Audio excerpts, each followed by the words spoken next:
2, tá tudo igual. Souls, PM lançada. Vai desligar as F-Nets, vai conseguir a passagem, vem pra cima. No 7-1, ele derruba mais um. Hates também cai, olha a...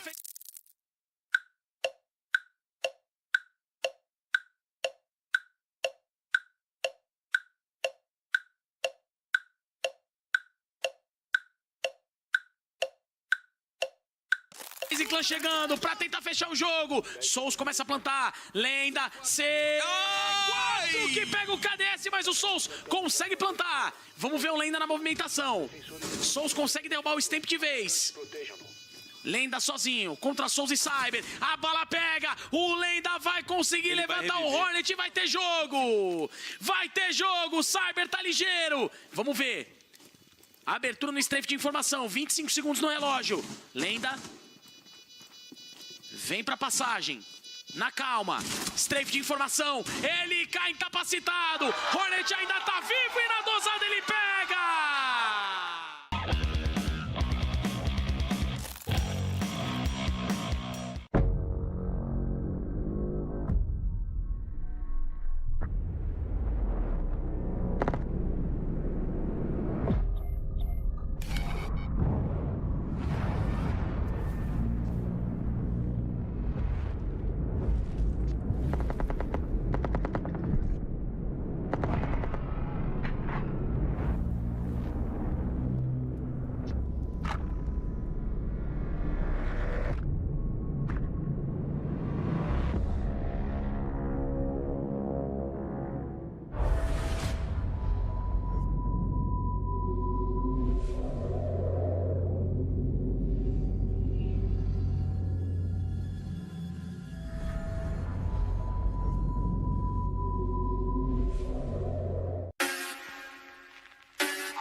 Welcome everybody to yet another Brazilian Playday. We're on number 4 and we've got some fantastic games coming up for you. We've also got some fantastic footage of Natal there on our drones. Beautiful city in the beautiful country of Brazil, and I know I'm excited to be back, and we're going to be getting some real big games coming in. We are joined by Des. We've got Laxing as well. Des, how are we doing today?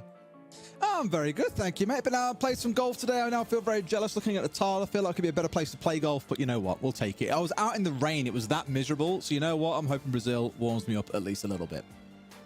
Max, I believe you're not uncommon to a bit of golf. I've heard you down at the driving range occasionally. Yeah, I can't say, I'm the avid golfer by any means. I haven't actually played any holes, but in terms of the driving range, that's really where I've been enjoying it the most. I need to get my foot in the water and play a couple holes, but I do want, I need to get the swings down before I eventually, make a fool of myself. Right there with you, Lax, don't worry. So, I've been playing for 2 years, and I'm exactly the same. It's fine. Oh, welcome to the Rainbow Six Golf Podcast.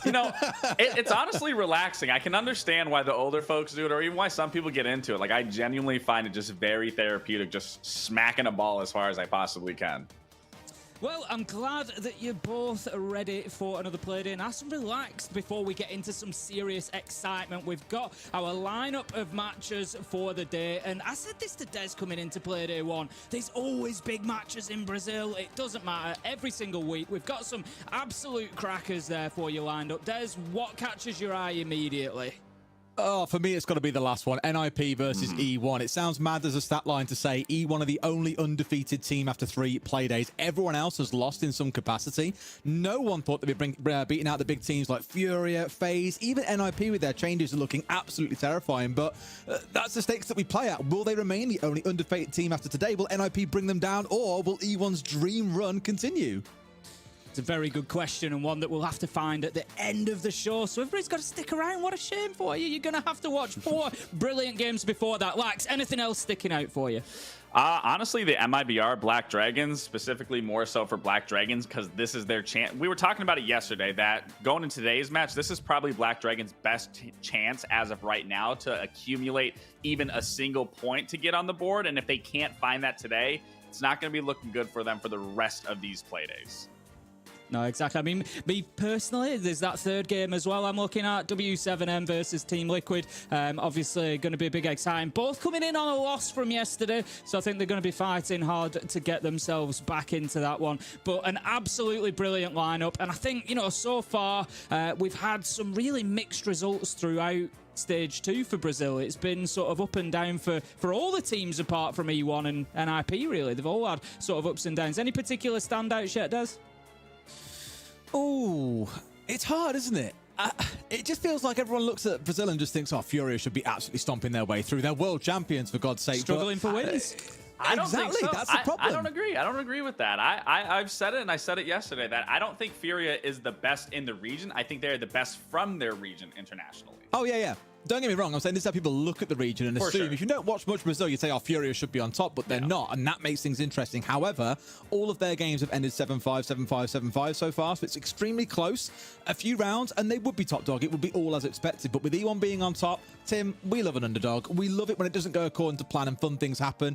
Brazil's delivering that just 3 days in already. 100%. Like you say, we love the new names. E1, we've had Keed as well coming through. Vivo Keed, looking really, really good at times.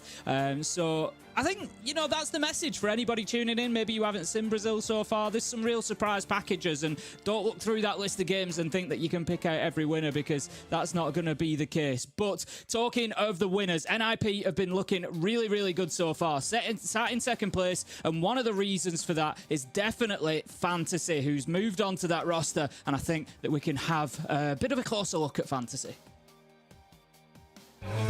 What's up guys, Ike here, your analyst for Rainbow Six Esports Brazil. Today's topic is this. Even though the last transfer window wasn't super busy, we can say that one transfer caught more attention than the others. In this case, we're talking about Ninjas in Pajamas. Fantasy playing for NIP was undoubtedly the most talked about move in Brazil League. And it's not just me who thinks so, because a lot of people interested in this topic agree with me. Cara, com certeza acho que o time que mexeu melhor foi a NIP. Pô, tem que dar parabéns ali pro scout deles, assim, eles mexeram muito bem. A NIP foi o time que mexeu melhor. Já fazia muito tempo, precisava mexer um pouco. Acho que eles agora acrescentaram características que eles precisavam, agressividade e tudo mais. Então entrou o Fantão ali, que eu acho que é um cara que tá muito motivado. E o Fantão, pra mim, é uma boa peça, mano. Pra mim, ele é um tipo de player que é bom ser no time. Se souber controlar bem ali, ensinar ele usufruir do melhor possível do estilo de jogo dele, é uma ótima peça, mano. Dog Mao is definitely a great player, as Norris said. But it wasn't just his in-game skill that caught our community's attention. Well, that is because among us Brazilians, there has always been those who believe that Fantasy had the face of the ninjas. And that's exactly what we asked the star of this video, if he really believes his personality matches NIP. Eu tenho a cara dos ninjas e eu sempre quis jogar nessa org. E jogar também com esses moleques aí que estão jogando hoje em dia, né? Mas mais Psycho e Pino, né? Que era das antigas. O que eu me surpreendi da line foi como aqui a galera, tipo, trabalha mesmo de uma forma diferente, assim, tipo... é um trampo que eu já via nos outros times que a gente fazia também, em em outras organizações, mas aqui eu acho que a parada é mais leve também, o clima. Me lembra muito o clima da Fúria na época de 2021. Então, tipo, é isso, o clima muito leve, a galera sempre querendo trabalhar, fazendo um bagulho de boa, sem treta, muito suave, a galera se dá bem também, é isso. Cara, a gente escolheu o Fantão porque, assim, honestamente, o Fantão é um cara que tem a cara da NiP. Tipo, você pegar o perfil dele é excelente para um grupo como a NiP e para um grupo como o que a gente estava idealizando. É um jogador extremamente agressivo, essa agressividade até impulsiva muitas vezes que a gente não tinha e fazia a gente ser um time um pouco mais lento, um pouco mais cadenciado. Ele é muito inteligente, ele é realmente muito inteligente, então ele consegue jogar um jogo mais cadenciado se precisar, então tipo, ele traz uma versatilidade pra gente muito grande. E fora de jogo ele tem uma personalidade de qualquer pessoa que tem a oportunidade de conhecer o Fantão, cara. Tipo, sabe que esse moleque é um moleque animado o tempo todo, elétrico, tá sempre fazendo gracinha, tá sempre zoando todo mundo. Então, tipo, isso também dá uma quebrada muito boa no clima, tá ligado? Até quando, tipo, aconteceu alguma coisa ruim, ele tá sempre brincando, tá sempre zoando. E pra gente que veio de um primeiro split bem sobrecarregado, isso foi muito bom. Então foi simplesmente a escolha perfeita. Perfect choice. Strong words from Coach Chubbs. But is it really?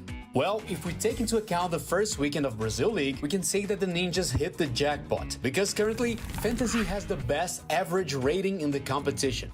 Okay, it's true that on this list, the new NIP players competing with players who have already played between 11 and 14 matches in the Brazilian League. But that doesn't stop it from being a good indication that Dogmal had a good start. In fact, if we look at the first 2 play days of this stage in isolation, Fantasy's excellent performance becomes even more evident. As you can see, in these 2 duels, the Ninjas' Fragger had a rating considerably higher than 100, which is precisely the cutoff number that separates a good performance from a bad one. In addition, in the difficult match against Liquid, which was also his first match in this year's Brazil League, Fantasy had by far the best performance among NIP players, finishing only behind Maya, who was the MVP of the match after all. And it's no coincidence that even Fantasy's former teammates were happy when they found out that Dogmal was back on the Tier 1 scene. Isn't that so rare? Tell us. Acredito que sim, né? Acredito que o Fantão faz um pouco dessa falta, até por ser um jogador muito marcante, né? Pô, os 2 5K seguido, toda aquela história que a gente teve junto na Fúria e tal. Acredito que ele tá em casa agora, é algo que ele sempre sonhou, que era estar na NiP e, pô, fico muito feliz, tipo, por ele ter conseguido isso, que era um sonho dele de muito tempo atrás. Pô, enfrentar ele aí agora, tipo, cara a cara, vai ser da hora demais. Well, and speaking of facing, Rare's team has already crossed paths with NIP, hasn't it? And the result wasn't very favorable for MIBR, if you know what I mean. E o plant vai acontecendo. Safe, hein? 5 jogadores contra 2. Olha o 7-2 chegando. Vai tentar finalizar agora o round. Reis! Ninjas em pijama! Well, and it's with this undeniable victory with Fantasy's participation that I say goodbye to you. So, was he really the best signing among Brazilian teams? Tell us in the chat. Thanks, guys. Until next time. All right, welcome back, everyone. I'm back after some tech issues, but you know what? Let's talk straight about Fantasy here, because I feel like we've already touched upon it a little bit in regards to how him as a player has been very instrumental to some of the success that we're seeing from NIP on the server. But hearing it from a coach's perspective as well, that offline, during scrims, during hard times, he is contributing towards a very positive work environment. I mean, what more could you really want from a new signing? No, definitely. I mean, it comes with experience. It comes with his age. It just, I mean, that's what you want from a player. You want a player that not only can be good in game and be good to teammates, but even outside of that environment. And it's such an important and such an integral piece that you can have players like that, because then it boosts everyone's attitude. It boosts the morale. It just makes the chemistry just so much better if you have that there.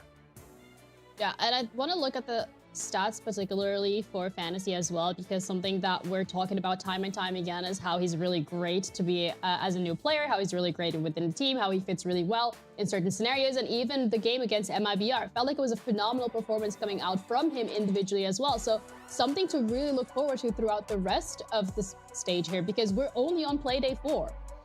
Yeah, I mean, him breaking over that threshold of just getting a 1.0 here is really good, because you obviously look at the average here. I mean, he's excelling that by a big margin. But it's no surprise. We've talked about him enough as it is, and now he's even getting highlighted more than we've already been talking about him. But it's with good save because he performs so well. He brings such talent to this roster, and in terms of just his mechanical skill and his aim and his situation, he is a scary player to go up against because he has sheer confidence, and you can just watch in his gameplay that he doesn't care who's in front of him. He thinks that he is better than you, and he displays that. That's kind of what you need as well, because something to talk about here is the confidence that we're seeing from this player, particularly coming through immediately and having such a big impact, not just on the roster, but on every single team that you've gone up against, having that confidence to be able to do so. Not necessarily a rookie, but we're seeing him back here in Tier 1. So you'd expect maybe potentially a little bit of a learning curve, a little bit of, not too sure how to approach things, but that's completely not the case.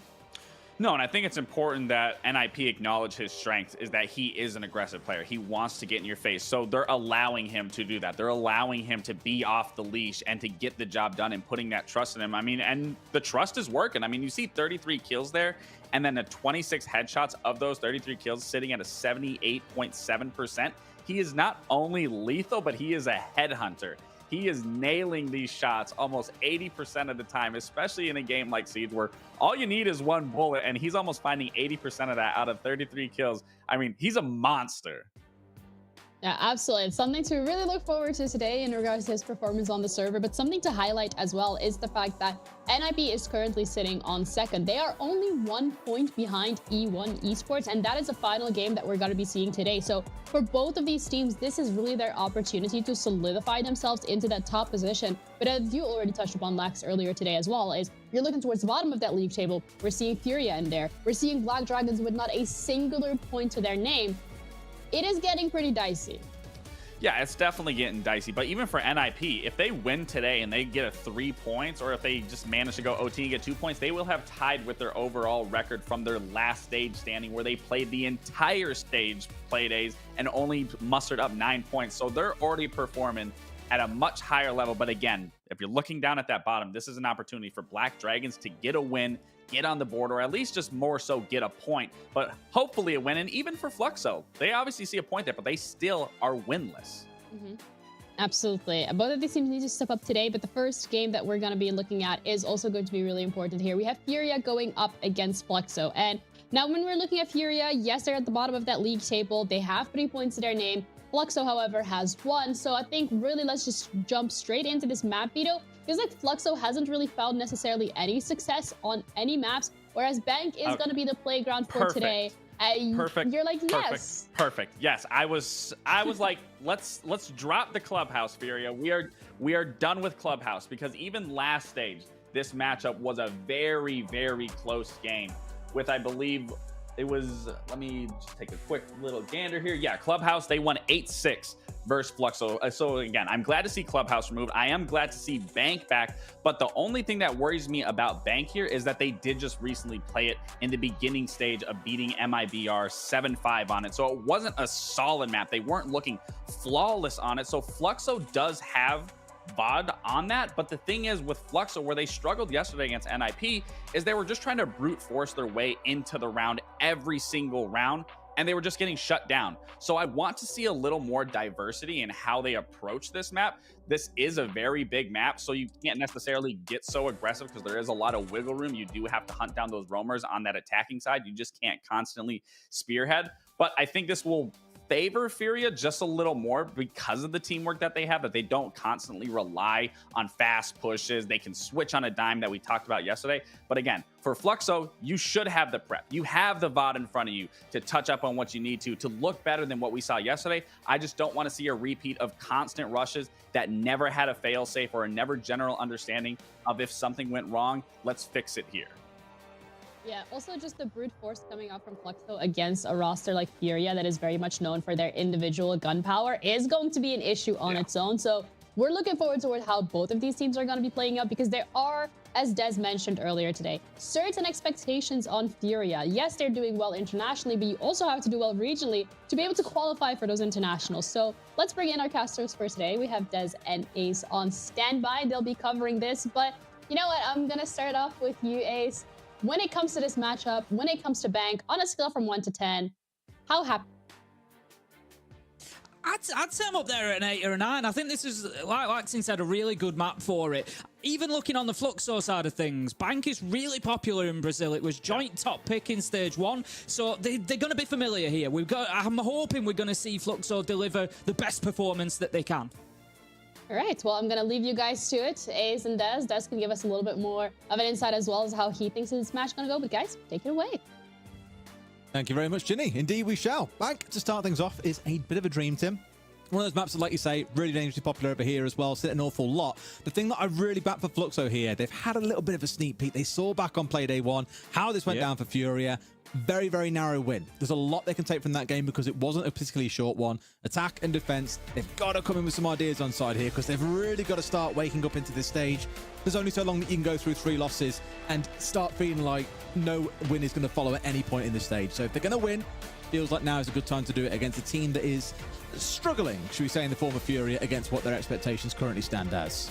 Yeah, certainly struggling domestically. Sitting in 7th place is not what we would expect. We see the lineup there for Furia as it stands. Very well-known roster inside of Siege. One of the most, winning rosters that we've ever seen. JV92, the big standout at the minute, and that's going to be who Fluxo really need to focus on. But if we look at everybody else on that roster, Des, I've got to be honest, and I've got to say there's room for a few to step up. Absolutely. And speaking of stepping up, Fluxo, a great example of a team that really have got to do that. This man on your screen right now, Hashi, he's the one that everyone is super excited about. When Fluxo play well, it tends to come because he's the one doing well, which is a little bit weird when you've got names like Lucas stacking up alongside you as well, but he is the standout player right now. The rest of them, for me, are the ones that have got to come online in this game if they're really going to put some challenge to Furia. It's certainly not going to be easy for them. It feels like a little bit like a David versus Goliath kind of scenario, but nothing is guaranteed, right? It's hard to call given how this stage has played out so far for both of these teams. However, here's what some of these teams or players had to say about each other coming into this game.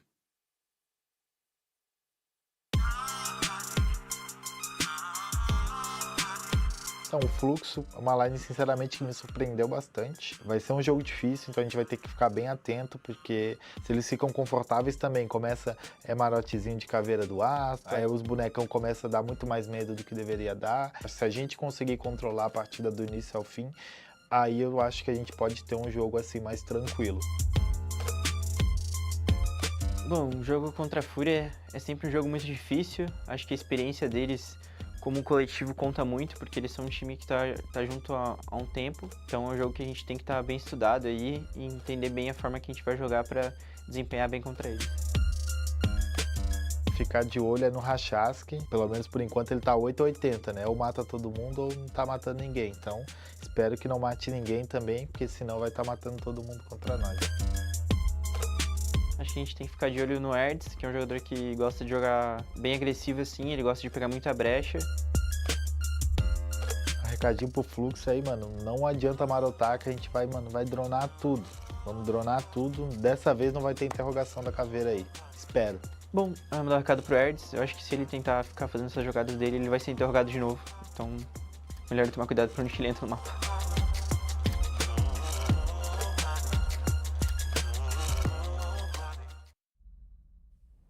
Almost sounds like a little bit of deep-rooted trauma about that whole Cav interrogation, to be honest with you, Tim. I was going to say, we're already talking interrogations. We're not even in the map yet. It's unbelievable, yeah. But I think the big thing that came away from it for me was exactly what Fury was saying is, everything tends to come on Hashi. If he's the one popping off, then they can get a bit comfortable. If he isn't, then it's not really going to be a problem. But still, I feel a lot of respect being shown by Furia.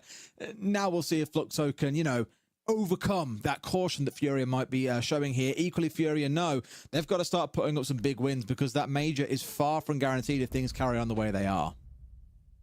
Yeah, exactly that. Now's the time. Now's the opportunity. If you're going to rule a line under it, I don't want to, necessarily pick Fluxo out in that way. They did earlier on a couple of play days ago. They were, they've been able to take teams liquid, to the wire. They took them all the way there into overtime. But still ended up with a loss, and you've got to look at this team and say it's an opportunity for Furia to sort of right the ship. But as I was saying about them stats before coming in, JV92, if Fluxo can focus on JV92, particularly when Furia are on the defense in this first half, if they know the positions he's going to play, you know, they're familiar with the tape, as you said, Des, they've been able to watch Furia on this map already. If they've picked up on those positions of JV92 and they can go in and make his life as tough as possible, I'm not saying Furia, you know, won't cope with that. Of course they're capable of coping with that.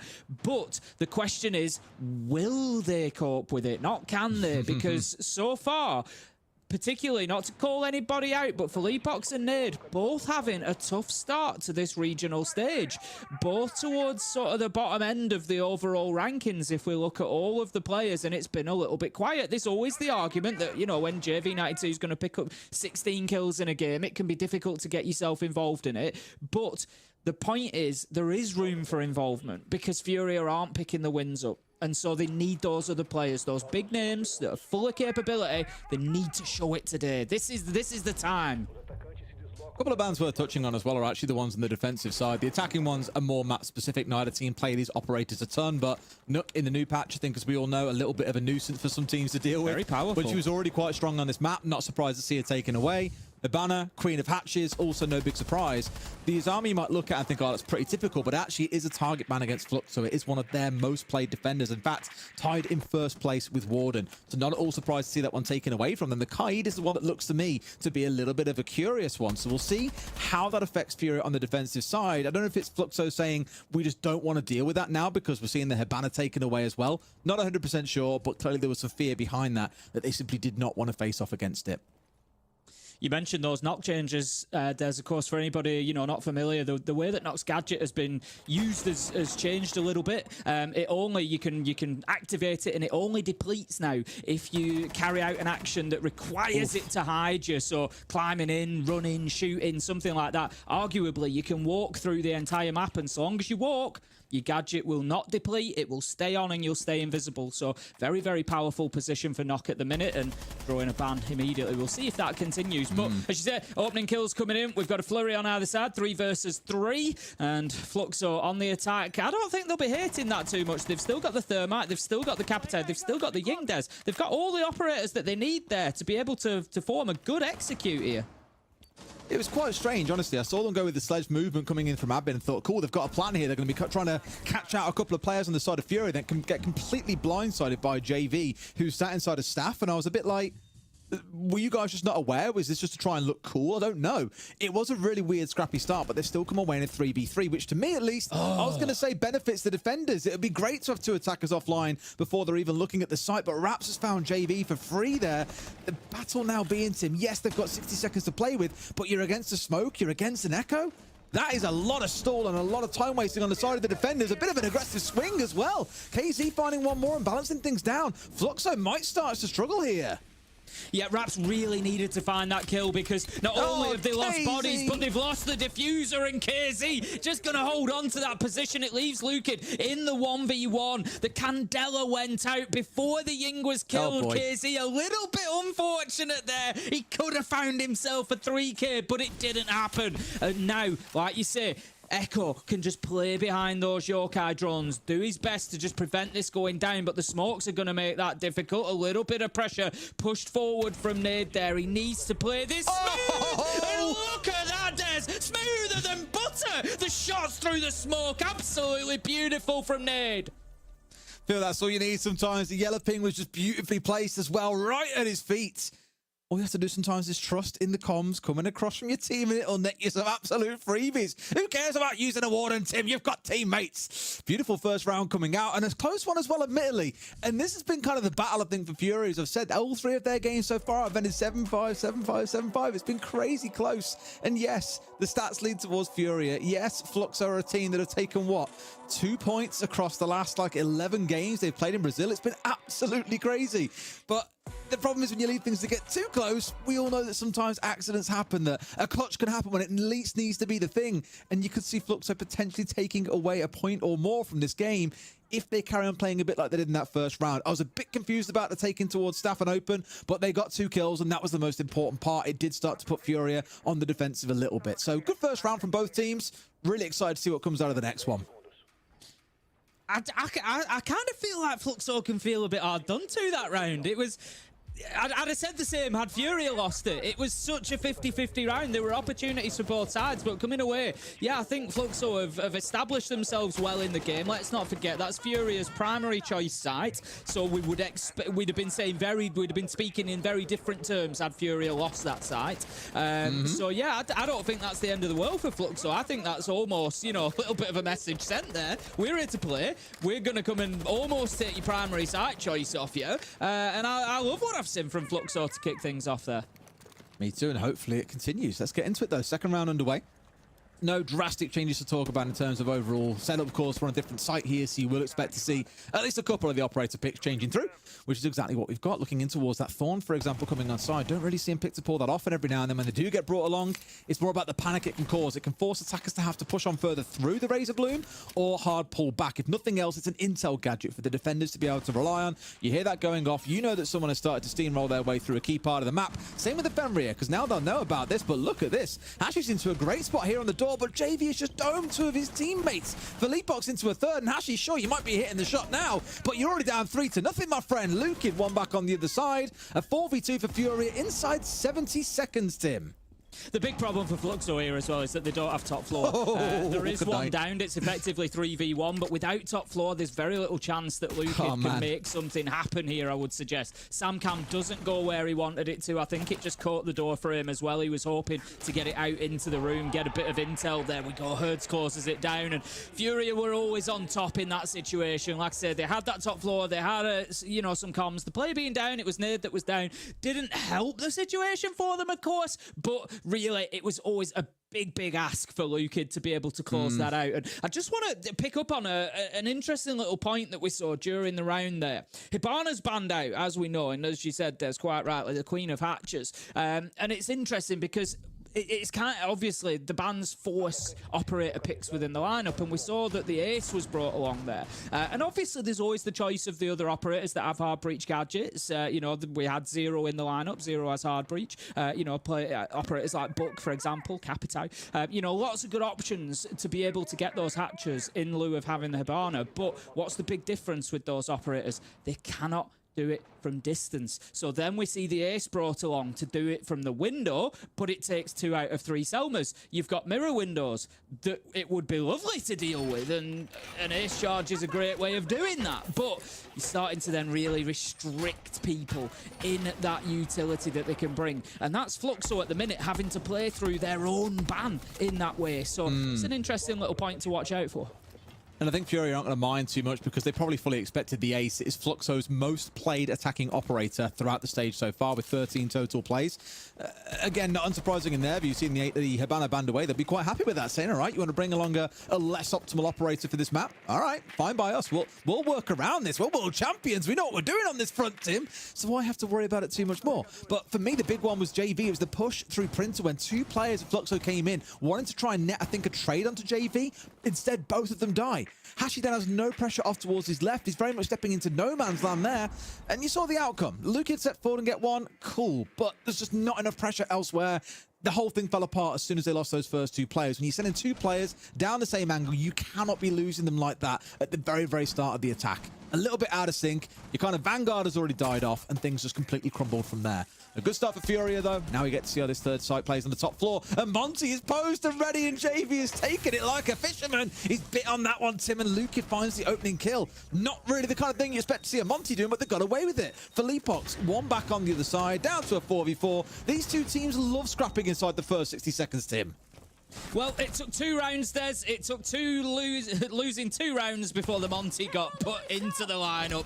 We're going to bring the Shieldy boy. We know how powerful he is. And Lukid's giving us a perfect demonstration of just how powerful the Monty is right now. If an attack is faltering, struggling to take ground, struggling to push forward aggressively, that is what a Monty is going to bring to the lineup for them. Look at this movement from Lukid as well. Just moves his way around. I think he hears the Nitro goes out, knows the double doors off limits. So just changes his approach, but he's buying time. And Philippox manages to get a double in that time, Des. Again, it's just another case where a single player on Fury has collected a 2K and everything falls apart. With the Monty playing more towards the bottom side of things, rounding down towards double wall, for example, those two playing up towards banana, that's not bad. You've got 2 points of pressure coming on through. But Philippox being able to vault through a single window frame and kill 2 of you, that's criminal. That should not be happening at that stage in the round, yet they've got away with it. And Fluxo, I think quite rightly, are now wanting to pause and say, guys, what's going on? Like, 2 of our attacks there have been absolutely terrible and fallen apart because we've made a little bit of a mistake. And it started so well. Luke on the Monty, 2 kills, solo without any assistance. That's a dream start to a round, essentially guaranteeing a 5v3, yet they let things fall away. It's just not looking very put together, and dare I say it, Tim, that is not surprising given given Fluxo's current record across Brazil Stage 1 and Stage 2. I think I don't want to be too critical because there's always options. There's always, you know, you can always look at a situation in hindsight and say there's different ways of doing things. I'm not sure the Monty, when there was 3, the Monty pushed on his own. Luke pushes off towards elevator and the other 2 go around banana. And I just feel like it's the wrong combination because Philippox is able to jump out and take 2 gunfights and win them both. Had one of those been the Monty, I don't think Philippox takes that challenge. You don't take a challenge against one player in a Monty, generally speaking, because there's a good chance you're going to lose it. You can't get the kill on the Monty because of his shield. It's a bit of a different, you know, if you want somebody going for a little poke, a little backstab from elevators, I think send one of your normal guns, because what could Luke do in that situation? He was just feeding intel in. I think maybe the hope was sort of send him round there and he'll be like a magnet. He'll draw a lot of attention to him and we can sneak in round banana, but Fury are a bit too smart for that. You know, they're not going to panic. If there's a Monty in front of them and there's other players there to support him, Fury may adjust for that. But if there's a Monty on his own, Fury are immediately going to read that and say, he's here on his own. You know, yeah, he might get a pistol kill onto somebody, but it's unlikely. And they're going to worry about what's going on elsewhere. So I think Furia's game sense maybe just a little bit too high for that. I'd have preferred to see that split differently.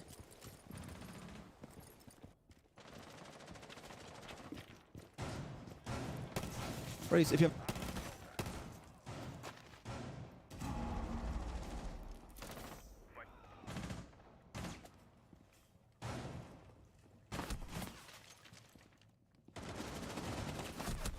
have heard it before, no, too hard. Used in and they've seen things that in one did come down to one versus one. If you recall, it was that great little through smoke that helped them out.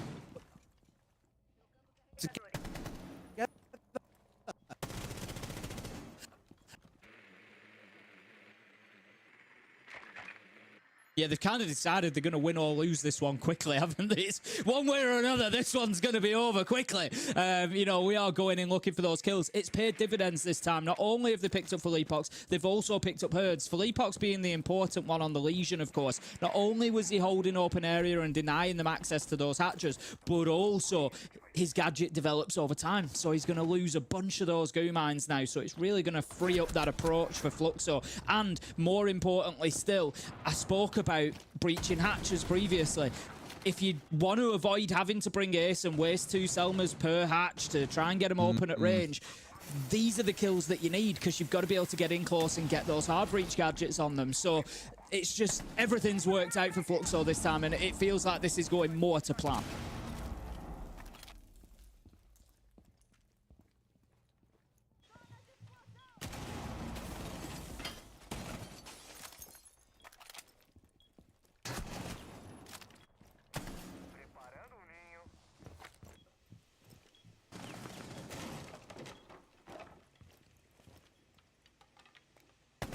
Just looking down through the hatch there, trying to see if he can get anything going here, but it gives away his position as Lukin is able to pick up the kill onto JV, and that is it now. 1v5, it's all up to Nade. Diffuser is going down. Raps is looking to secure that, and will, as Hashi is there for that final kill, and that is a great round from Fluxo. The start of the round really went in their favor. They dealt with JV92 well, even when he went on that little bit of a flank, trying to get himself up to the top floor, trying to really make a nuisance of himself. They didn't allow it. Fluxo was switched on. They were ready.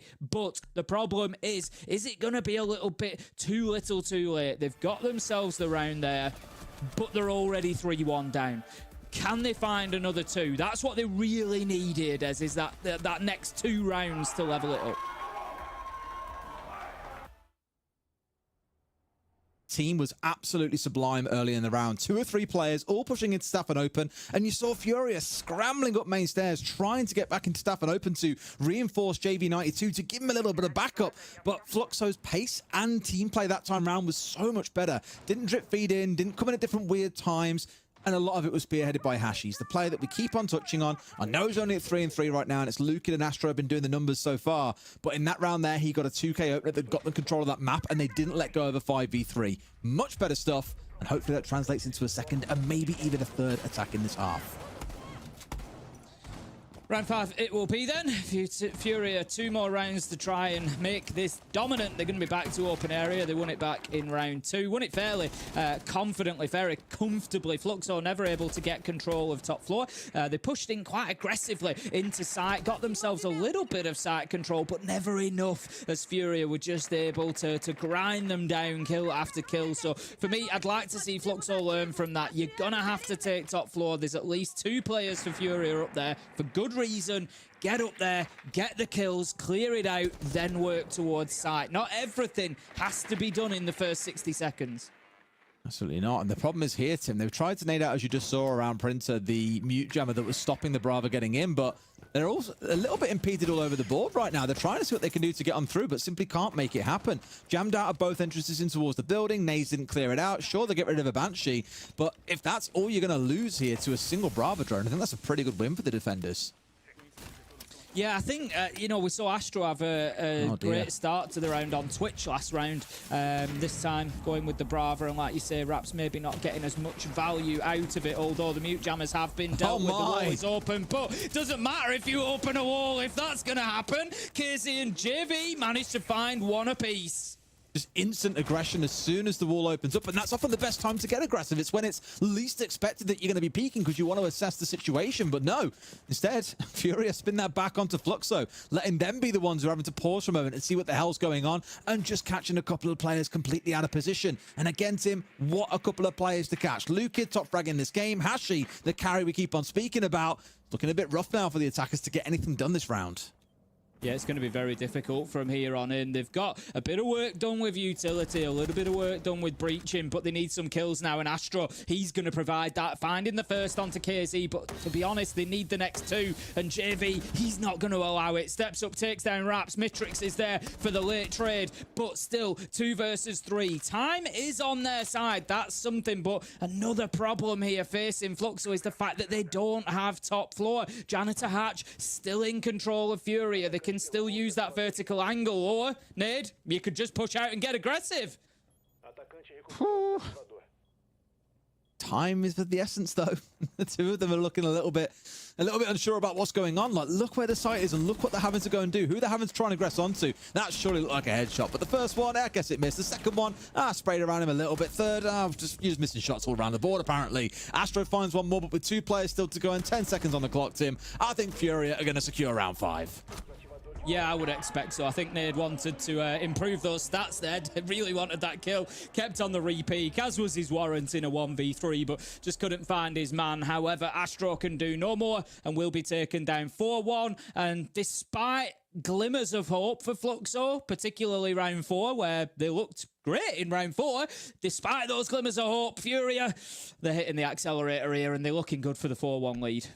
Aren't they just? And After that previous round where, post-tack timeout, we thought, cool, Fluxo got something going here. They're looking pretty together. For me, it was that sudden spring of change of pace. And actually something that I really commended FaZe for historically was they were excellent against some of the real big teams internationally at going from slow to fast, at going from aggressive to very, very passive. And I think you've seen it a little bit there from Fury, where they've sort of sat back behind utility and just tried to keep these drones away and kind of dig inside a site and be happy. They found different times in the round to completely change it, whether they were being aggressive or passive or being slow or fast. Think about when the walls got opened up, for example. Think about the player roaming upstairs at the end of that round who forced Astro to have to come and push into him. It just constantly disrupts any sense of stability the enemy team have got, and it's a real great trait that top teams around the world have got. Again, completely unsurprising for a world championship winning roster as well to be able to turn that on Fluxo at any given time. This last round will be the interesting one for me, though. Fury go 5-1. I don't see a way that Fluxo managed to hold out long enough against these guys. Funnily enough, I remember seeing back when Fury were known as W7M, this roster at least, one of the first maps that I ever saw them play was actually Bank in Brazil. It was a good while ago now, but I remember just seeing it felt like you were against 10 players on the other side because the pace they hit you with, the aggression, it just felt like they were coming out the walls at you, Tim. You could barely breathe for a moment without them having 3 players on one of your roamers, and they were just dead to rights incredibly quick. So I don't really fancy Fluxo's chances on the defenses, if I'm dead honest with you. So I really feel like they've got to get round 6. Yeah, that's it. It's definitely going to be very, very oppressive. If Fury are going 5-1 up, they know they can take a few risks as well. So, yeah, we'll throw them in at it. We think there's a roamer there, we go in for him. It doesn't matter if they lose the gunfight. But the other thing I always say with the 5-1 scoreline at the half, there's the danger of it is when it's the defenders who've gone 5-1, they're moving on to the attack, they only need to win the third choice site. If they win the third choice site both times, they win the game 7-5, and Fury aren't going to want this to be 7-5. They want to make a statement here. They want to put down a marker and have a really big win, but regardless of that, the bottom line for them is 3 points. That's what they're looking for, and they won't care, ultimately, whether it's 7-1, 7-2, 7-5, so long as they get them 3 points. And so, yeah, 5-1, really tough. Fluxo need to win this attack. Fury need it as well. Currently, I know it's only 3 days in, but already at this stage, only having 3 points, being sat outside of even playoffs, not even talking about top 2 here, they're outside of playoffs. They need to be getting points, especially against a team who, again, no offense to Fluxo, you should be beating every single day of the week. Here, though, this round's been a little bit slower. Over half the round has gone by, and we've not had an entry kill. In fact, I think it's been our slowest round so far, with 3 of them having the entry kill inside the first 60 seconds. So very much a change in pace, much more defensive. And again, the Fluxo onus is now really on them to be the ones that manage to make something happen here. Having all 5 of your attackers alive, ready for an execute is a great spot to be in, though. You've got all them Candelas, you've got the Grimbees on side. Smokes arguing in the back pocket and a Twitch, I believe, as well. They've just got so much to play with. They're progressing quite well, Fluxo. They've still got a bit of work to do. Raps particular, I was just going to say, needs to be getting the breach done on that wall so that they've got the plant spot available. That's his last exothermic, so he won't be able to open up that left side for the long goal angle. That's going to rely on somebody else, but he's straight in. The Candela's going to follow. Need to get that out so that the plant is defended, which was well-timed. Lukid's on the hatch. They've got everything they need here, Fluxo. That was a really nice execute. Fantastic use of the Candelas to shield a lot of the sound of that diffuser going down as well. And even if you heard it and wanted to swing in, you were full white flashed. Very little chance you can do anything. Lukin now holding up towards Beepers. There are 2 players aggressing onto him that want this top floor, well, the ground floor. They want to get it so they control the hatches. They can start fighting their way back. Otherwise, it's impossible. But he's wasting so much time, and Lukin's found himself a 2K around Beepers now. There was a 3rd player pushing in, but they can't push in through the Bs either. It's looking absolutely terrible for Furia. They're going to try and stick this, but they've got no chance. Lukin, after defending top floor, now turns around, makes use of the hatches themselves, and this is theirs for the close. A great round by the side of Fluxo, and they do get that second round that they sorely needed from that first half. What a great final minute of that round for Fluxo. If you're sat at home, if your ranked team is wondering, how do we have a successful attack onto basement of Bank? Watch that back and copy what Fluxo did, because it was really, really clean, really nice. It had everything. It had speed. Once that wall got opened, they'd already droned. They already had the intel. They knew that the plant was on, and bang, straight away, Raps goes in, and that diffuser's going down. No deny, no delay in that, sorry. The Toxic Babe canister, I think, misses its mark, and he's still able to then get that diffuser down. Candela's going, but Lukid, I've got to give give a shout to Lukin above, working on the Grim. He does some great work with the bees going down to help support the plant, but then it's when he gets challenged above, for me, that bee canister that gets fired out onto double door and gets him the kill just seconds later. Absolutely beautiful from Lukin. Bit tech pause, you can see here. Shouldn't be too long. The players are all still seated. I can't see any computers being wrenched out from underneath the desks and thrown away for another one to be reinserted. So by the looks of it, we are going to get straight back into things. And that's a little breather at halftime. Tim, as we switch sides over now. Furia move onto the attack. 4-2 up. 3 rounds is all they need here to see things closed out. And knowing Furia and how they've played, I would be surprised if they can't take 3, but we'll give credit to Fluxo where credit is due. They've had a good couple of rounds in there, Tim. Some messy ones, especially in the first 3, but to win 2 of your final 3 attacks, I think is actually a really good sign for them. They've took a little bit of rust to shake off in the first few rounds, but since then, they're ready to go. Really, really good stuff, like you say. Honestly, this one for me hangs in the balance now. You've got a 4-2 half. Would it surprise me for Fluxo to be able to repeat that, to return that, to get us to overtime? Not massively. You know, they can hold on to the primary site choices. They don't need to worry about that tertiary site anymore, which, as I said, a 5-1 half would have left them in that position, but that's not the case. You know, I think getting round 6 there gives Fluxo a lot more breathing space than the scoreline might look. However, one thing that I will say, this round, very important. Furia, they need to come out here and set the tone. Get straight into them, get a man advantage, and push on to site. Let Fluxo know how difficult this defense is going to be. And it should be pretty bloody difficult. Of course, the Amaro on side of mode will be the one thing that everyone turns their eyes to. More for getting fast control of the top floor and starting a full map clear in rapid time. As you can already see, JV, his card in the bottom left corner of your screen tells you where he is. He's currently working his way across that top floor, whilst down on site itself, well, the drones are getting pretty busy, and by the lots of it, a lot of damage being done by these shot drones. 2 of those gore canisters, I believe, removed here. Really good for the execute that they don't have to worry about that later in the round when there's a stall coming out from the yokais, from the smoke, from any C4s as well. Just giving his team less to worry about the longer this round wears on. He's just going to hold that angle for the time being. He didn't want to push through the barbed wire, but also his team aren't in position to support him in servers, so he doesn't necessarily want to go in there yet. But what he can do is just prevent anybody from the defensive team coming up and taking a position up in there. So it's just a little bit of a standoff at the minute for Herds and anybody else. As you can see, they're just playing on and around that door. Herds is actually going to dip out a little bit, and that's going to allow Lukin into server. So Furia not quite ready to take the ground. It's not the end of the world, but it does leave them with a little bit of work to do now to get themselves back in there, because they've got 2 players. I think, no, Lukin's bouncing between there and blue. Yeah, sorry, Raps is up on blue stairs as well. So they've now got 2 players to deal with in that area. Not pre-fire from Hertz here coming in, I'm sure. Oh my! And I thought Lukin about to waste the bottom of blue and wasn't coming out, but no, gets an absolute freebie. Such a shame, but a great read coming out from Hertz overall there. I'm pretty sure Luke is saying, what just happened? I'm sure he has absolutely no idea. The battle now being Tim, it's the Warden gone. Of course, you stick him on blue stairs so he can survive smoke, splashes, anything else that might head his way. Without him on side, though, that Ying suddenly becomes a lot more powerful. KZ bearing himself down in towards Garage is already down 1 and is trying to find yet another. A couple of kills go their way, and only 2 players now stand for Fluxo, with still quite a bit of this round to play.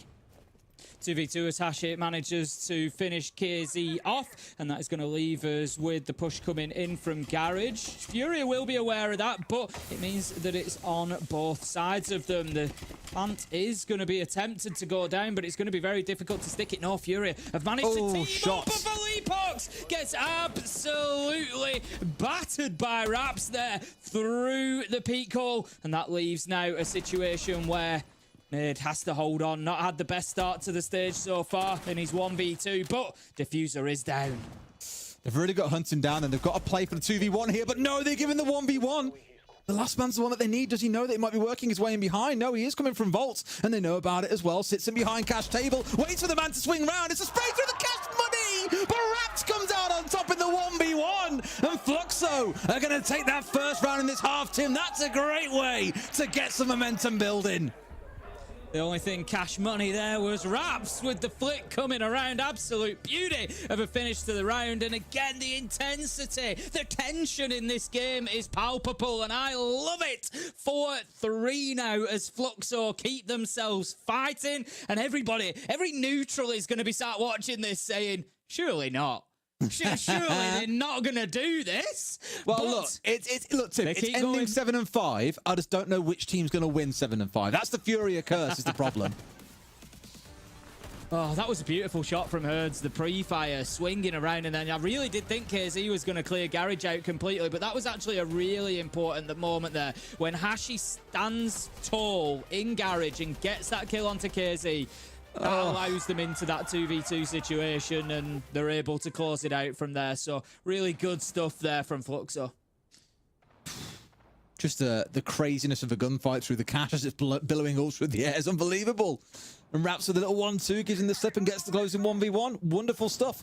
And it's like I said earlier on, Tim, the games have all been close for Furia at 7-5 the whole way through. Even the rounds are coming down to 1v1 in some cases. We had that back in round 3, I think it was. Had it happen again just now. This scoreline could be so wildly different if a few bullets have gone in a slightly different location across both of those rounds. Here we go, though. Let's see how things fare up on the top floor here. This time around, Fluxo got to hold up to that one. Furia have got to try and work their way through that. Ying and Capital both still sticking as quite a central part of their attacking lineup. Gonna have the Claymores going down. I'm a little bit worried about them. A little bit close to the building. It's a long drop from those windows, and if you vault out of them, sometimes you will just go a little bit further forward. I prefer to put those Claymores maybe about a foot away from the wall. You know, 1 meter to 2 meters away. Just sort of give them a little bit of space for anybody that's coming out. A good Rotero drone there. Going to clear out 2 bandits. Yes, there's more to be placed, but just, you know, a good use of that. Clear out that utility. Start just trying to give a little bit of control. If you can get Canto wall open there, looking down towards past elevators, towards vending, it's a really useful angle to be able to hold. Just seeing that flourish straight into the mirror window, know that that's dealt with. I was in a game earlier, and some guy just kept on sending these Rotero drones through and missed every single one on the mirror. And I was just, they're not even shooting him, just watching this poor guy try. It really tickled me. Oh, this time around, he's got away with it. The problem is, though, the wall is still electrified off here. It's why I thought for a second he'd turn left and instead go towards them. Instead, I preferred to EMP them out, stop any more active tricking coming on through with the firebolt down to the bottom of the wall. That means the wall can finally get opened up, but it has taken about half a round to deal with a single bandit sat inside of elevator, keeping that wall slightly electrified. Yeah, and that's the beauty of that position. You know, yes, it gives Fluxo a lot of control over the site rotations. Now Furia, Furia has that control. It's difficult now for Fluxo to move themselves out into that stock corridor and to switch one side to the other. They need to keep themselves pretty much within sight. But, like you say, a lot of time has been burnt away there. I was just making sound effects about the drone eating up those goo mines. That's absolutely fine, Des. You know, thanks the for sound effects me, that everybody needs. Well, when the audio dies, you'll be glad I'm here. That's all I'm saying. We'll cut game sound at some point. Let's get in practice in now. Ready? We had that once in a game of me, you, and Jackie in a TriCast, didn't we? Oh, goodbye, Matrix. Yeah, we had one caster doing sound effects, one cast, and I think 2 doing sound effects and 1 cast, and it was brilliant. Anyway, here we go. There's the Furia landslide that we're so used to. 3 players, 4 players fall by the wayside. And for Fluxo, the round's looking a little bit rough. Last man left standing in Raps is full white screen at this point. That Ying just being so oppressive to deal with. The plant was going down regardless. And that one, all too easy for Furia. Yeah, it's starting to look as excited as I was at the end of the last round. It's now 5-3. Furia found that attack. It was that round really that Fluxo needed to get to cement it, to put it 4-4 with 1 or 2 defensive rounds. We can do that again. Whereas now you're starting to ask questions. Where can Fluxo hold on to? They've failed the top floor. They're going to be going to open area, I think it is, that we're going to be seeing next. And it's... Now I'm looking at it thinking, well, you couldn't hold on to top floor, so why are you going to be able to hold on to open? Because Furia are going to do very similar to you. They're going to get themselves in. They're going to take control of top floor, which is something that Fluxo failed to do both times when attacking this site. Have a watch of that. How do Furia deal with top floor in contrast to Fluxo? You know, I'd be surprised if they leave it in their control. Are they able to do it more efficiently? Are they able to complete getting top floor control without losing too many bodies? Those are the 2 big questions this round. That big round for you as always, Tim. Does it go to 6-3 or is it 5-4? One feels achievable to keep in striking distance. One just feels like the game is completely run away from you. So I'm with you. Big round coming up here, and we'll see how they can do it. And of course, Fury are going to make life incredibly infuriating to deal with by bringing along the Monty. It took Fluxo a couple of rounds previously to make their use of it. I think it first appeared in round 3, and it is indeed in the 3rd attacking round of this half that we're seeing Furia match to boot. Still got the things on side like the Candelas of the Ying. That was the big one for me in the last round, as you saw, even down to the last man, still being full white screened. And I remember speaking a while ago, I want to say it was Leland on Wolves I was speaking to about this, just how oppressive flashbangs still are at the moment as well. They're absolutely horrific. Teams that know how to use them well will always make sure they're going into an unfair firefight because of how many are available to you.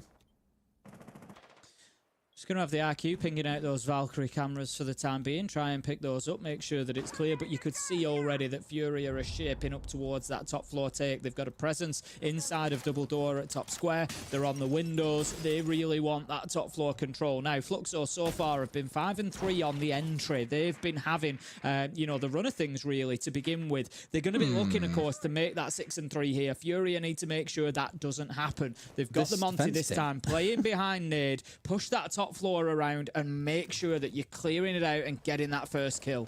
It's a bit of a new one, seeing most of Square being left completely soft and opened up here by the defenders. Not trying to force Fury into needing to bring a hard breach to open it up, for example, which I think is why they've changed away and just said, well, it doesn't like we need all that hard breach. Let's trade away and instead bring some other stuff along that will make the execute even easier for us. And I think Fluxo may come back to rue that decision. You might be making this just a little bit too easy for the other side. The only thing they've sorely needed, I think, has been the Ash to try and deal with the mirrors at range. Outside of that, Fury have got full free reign on whatever comp they wanted to run this round. And of course, have chose this one. Interesting castle upstairs as well, trying to lock away stock, which simply isn't going to be a thing. And already, Tim, all of sight is basically left bare and open here. They're not even playing on this south side because they can't. They've given up top floor already. Yeah, and this is at the beginning of the round. I said, let's keep an eye on that. Are Fury are able to take that top floor control? The answer is yes. They haven't lost a single body to it. Is it now going to be the difference maker where Fluxo weren't able to win on this site? Are they able to lock it down here, Furia? They need to now find a couple of kills. That's the next job. And they work in the right angles because, like you said, they know that they've been pushed over to that south side. So they're starting to work the angles now where they know those bodies are going to be. They've given themselves such limited control. Giving up stock, for example, means they can't play in the south side of open area. And by leaving all these walls soft, you completely expose yourself. And sure enough, look what's happened. Fury have got players on every single side of this little death box that Fluxo have made for themselves and have completely crushed them. They might have a player or two downstairs, but Fury have got that accounted for as well, Tim. Diffuser's going down. This defense has just been a little bit too weird for me, Tim. Not quite pulled together enough. Lukin finds a couple. The hip fire in the second is nice. Onto a triple, but he's got to find them all, Tim. And the problem is, look who's in front of him. It's a Monty, and this is never a fun position to be in. No, going to be very difficult. No Atro in hand either. He's just going to have to try and deal with this Monty face to face. He sprints his way back past, but that's exactly what was always likely to happen. Nade able to find the melee kill to finish things off, and that is going to be Furia putting themselves now onto match point. As much as Fluxo had that great beginning defense where they just tantalized us with a little bit of hope that there might be more to come from them, they haven't really been able to follow that up in successive rounds, and it's looking like a tall task ahead of them. Furia did a great job there. They went in, the pressure was applied quickly to top floor, which led Fluxo to just give it up rather than lose bodies, and then they used that top floor presence brilliantly, and they just give a great example of why I was critical of Fluxo not taking the top floor, and it just showed what they did to site with it. Yeah, again, to me, it was that they just gave up so much of the map there. Oh, I wouldn't say easy. They, of course, tried to hold on to Stark. They tried to use that as a place to play, but you can't hold it forever. It's facing external windows. It's extremely exposed and isolated. As soon as you have to drop through hatch to get back towards site, you basically give up the entirety of Printer goes against you. You can't play around there or copy, whatever you want to call it. You can't play inside the bottom half of site. And then they leave the main square, like, walls soft. And I was just like, you've even opened it up for them. You've made life easy. You can't play inside that room either unless you die at long range from the superior scopes the attackers come in with. And so it gave them such a narrow, like, death box, as I call it, to play inside of. Fury just pushed it from 2 or 3 different angles, and anyone who was inside of it executed. Sure, they had a player or two downstairs, but Fury also thought of that. So for me, if nothing else, that was a perfect round from Fury to show how adapting to what the other team have got is the way to win when you're a top team. Not trying to force your strategy upon the other side, but actually adapting to what you see, figuring things out in the prep phase, because they did change their lineup to have no hard breach knowing they wouldn't need any. But they just played it to perfection, and I'm not surprised that Fluxo lost it as a result. No, exactly. And I think, the other important point there is if a team's going to give you ground, then take it. Absolutely. KC manages to find Hashi. Lukid with a trade, though. So how big is the loss on either side? Ace on one and Legion on the other. So, to be fair, measurable challenges now faced from both sides due to those operator losses. Yeah, I mean, losing the attack is the stinger. You lose one hard breach. I guess it's not the end of the world, but like you said in the previous round, Tim, it's about the need to be physically up against something as a thermite or with a hard breach or a can opener, as we call them, versus something like a Selma that you can, of course, use for range. So although it's not really high risk on this site, as you'll see here, both walls are fully closed off. They've got square in their control. It's not really a bother. It's just one extra consideration you've got to make. Also, of course, you've got less gadgets to use. Only 2 extra thermics versus the 3 Selmas the Ace would have had. Monty just in intel Lukid, mode man, at the minute, pinging out the players inside of stock. But Lukid, as he has done all game, stepping up for Fluxo once again and managing to find that kill. He's having a fantastic day so far. Takes down JV92. The Thermite is gone, but the Thermite's job is largely done at this point. He'd already opened the wall that they wanted. Mirror window going to be taken out, but that's the important bit. The bodies keep falling and Fluxo keep benefiting. 4 versus 2 now, and it's all down to Nade and Felipox trying to force their way in, and Monty on his own versus 4. It ain't gonna happen. Fluxo, they managed to lock the round out and keep themselves fighting for at least one more. 6-4, could you be right with a 7-5 call, Des? I'm just saying, it's a curse that's going to follow Fury at all stage. You just get that feeling after 3, potentially 4 games here, all going a similar sort of way. But there's still a bit of work to do. Fluxo's still got to find themselves around here. Would you see Fury winning on one of their less desirable sites? Absolutely. Here, we're heading down to the basement. This is where you expect defenders to be able to hold up. But as we've seen previously, that isn't always a guarantee.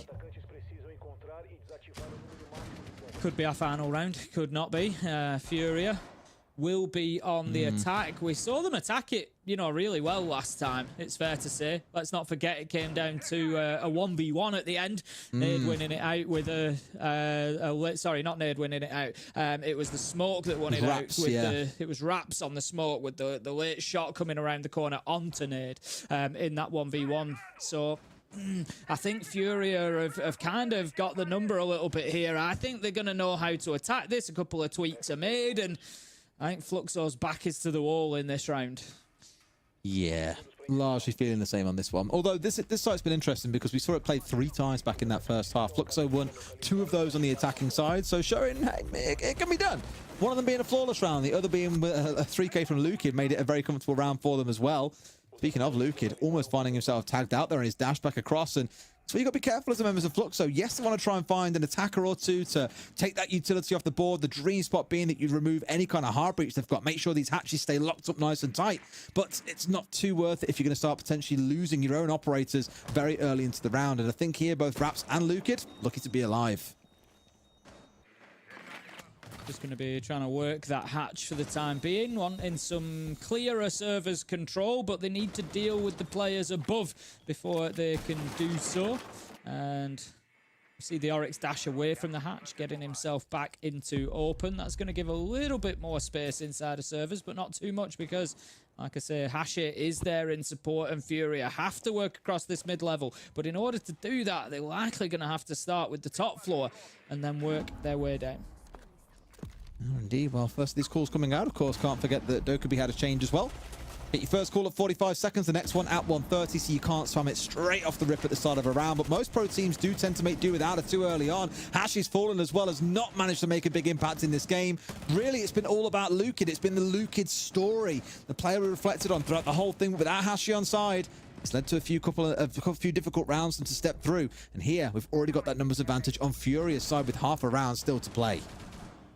Raps is going to pick up herds, and you mentioned Lukid, 15 and 7 coming into this round. He's not going to get any better for him, though, as Nade manages to take him down. Finds another through the hatch. Beautiful stuff from Nade, battling with another inside of Staff, and can't quite find the kill, and there is one returned at least, so there's a glimmer of hope for Fluxo here to keep themselves alive. 2 versus 3 now. Raps and Astro need to hold on, but both have lost HP. Oh, man. However, Raps manages to shut down KZ as he tries to get himself into server, and all of a sudden Furia might just have to scramble a little bit here and come up with a plan C or plan D, something else to get this over the line. I was going to say, did they know that Fleepox was there? I think they had an idea. He's got into a spot where he's got one more down as well. By the looks of it, the Capital's going to be okay. Back up on his feet, I believe, ran into a frost mat. So we'll be limping around for the rest of the round. A little bit of noise to help out on the other side. So really, I wouldn't say it's a 1 versus 1, but it ain't a mile off at this point, Tim. If Raps get Fleepox, this could be the round done and dusted. It's not looking good at the minute, though, taking damage as he comes around, but somehow manages to get him on a little crouch peek around the corner. But now, not only does he need to find a kill with very little health, 7 HP Nade is there, and he wins it out this time, as do Furia, locking it out, a full 3 points, and that is the result that they really needed here in Stage 2. They sorely needed those 3 points, Tim. You're absolutely right, because it pulls them up out of 7th place, now into the playoff brackets. Now, it's far from the end of the stage yet. We've still got plenty more to do, but for me at least, that was a much stronger performance than what we've seen before. Your last questions, it's against Fluxo. Is that something to be too happy about? It's still 3 points, and that's the most important part.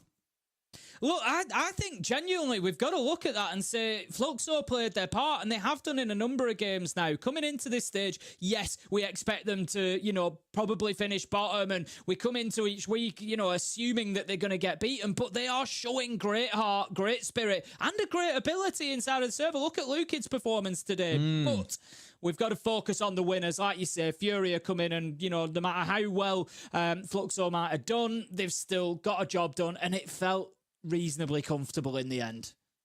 It did. I think it actually started out really comfortable. Those 3-0 to start things off, I was like, oh man, this is not looking so good. For Fluxo to then come back and win 2 of the next 3, for me, great sign of improvement overall. Just, of course, more needs to still come from them, right? You can't start slow against teams that you know are going to be there from moment one.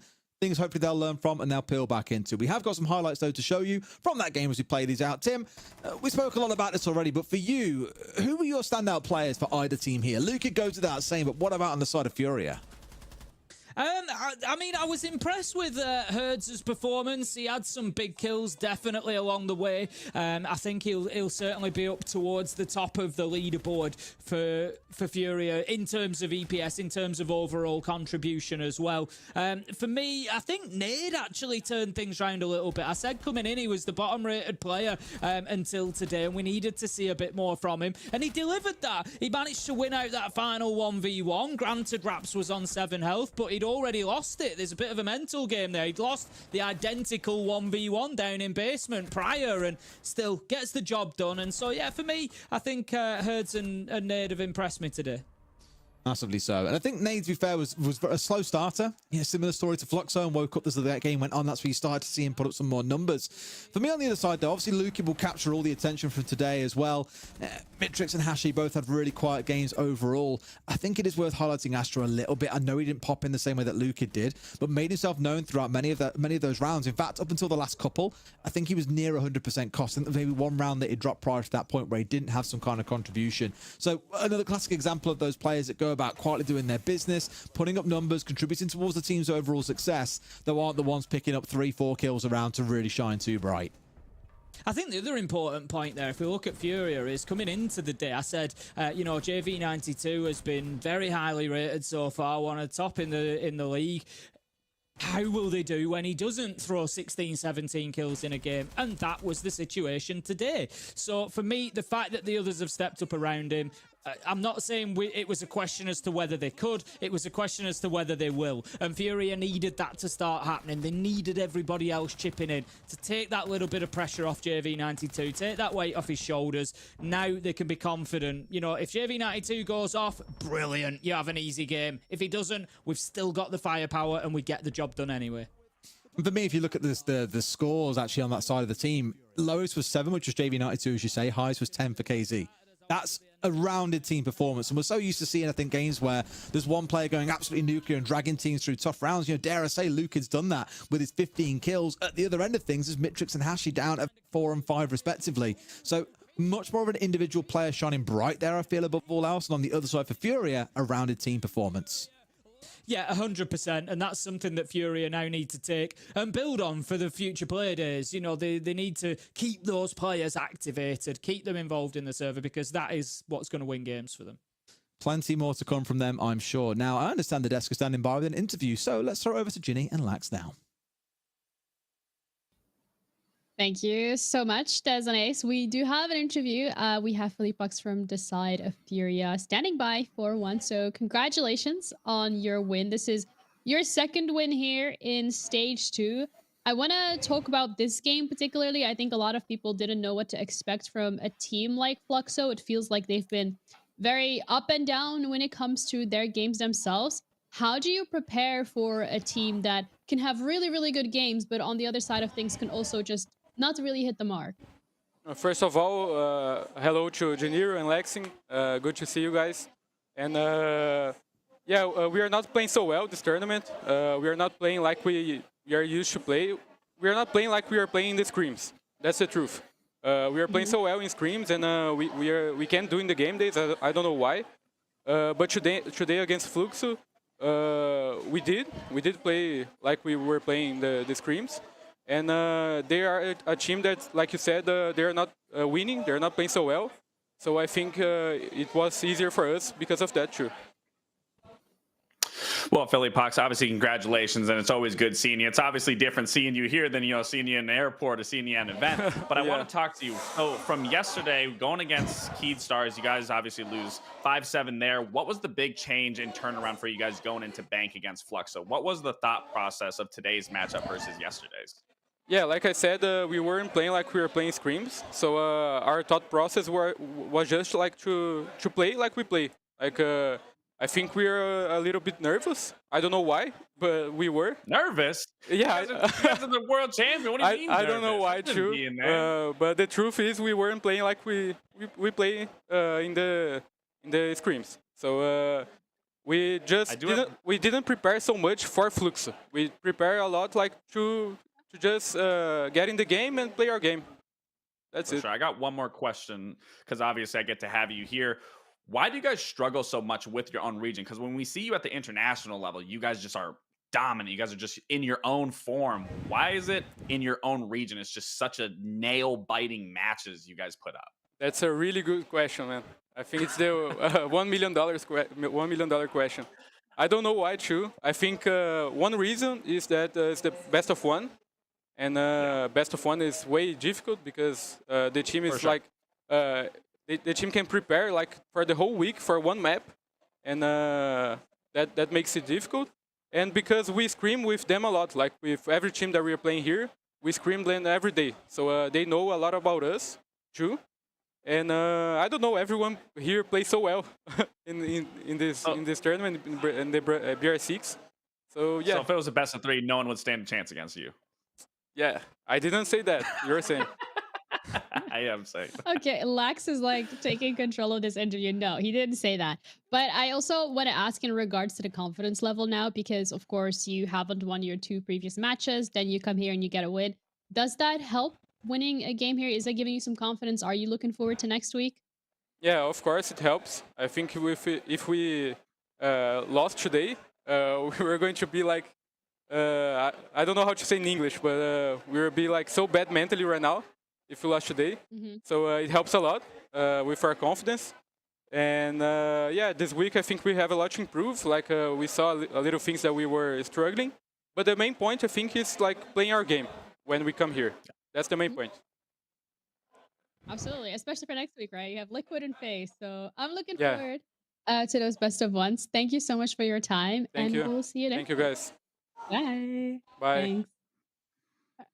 All right, let's talk about this map particularly. Let's talk. First of all, you cannot put words in the mouth of interviewees. That is like he did not. Nah, I 100% can, because that's the bond that me and Philippux got going on. We go way back. He denied me a world championship, so I gotta take advantage of some situations when I can. It's a little personal here, but let's look at this map particularly because I think Fluxo, as Philippux already touched upon, is the fact that they're not necessarily winning, but that doesn't mean that they are not putting forward a good performance. It felt like a lot of these rounds, it was just down to the very wire, and unfortunately for Fluxo, they're not able to close it out. But the 7-4 for Furia here, full points, and that's exactly what they needed for these standings. Yeah, I mean, it was definitely a big turnaround than what we saw yesterday against Keyed Stars. I mean, everyone, even across the board in terms of the statistics, is a huge improvement from yesterday. So everyone, like he said, you know, from yesterday and today, they were a little nervous. Now not nervous today. And it goes to show with a 7-4 victory. And truthfully, Fluxo had some of those rounds in their pocket, but then they just let it slip away. Someone from Fury would just immediately shut it down. Philly Pox in some of those situations as well. So Fluxo is looking good. I was happy to see a little more diversity in how they were going about different sites and approaching certain situations, but ultimately they just cannot find the right thing to do in the right time, even in that round of open area, giving up that top floor. Ace made a good point of that.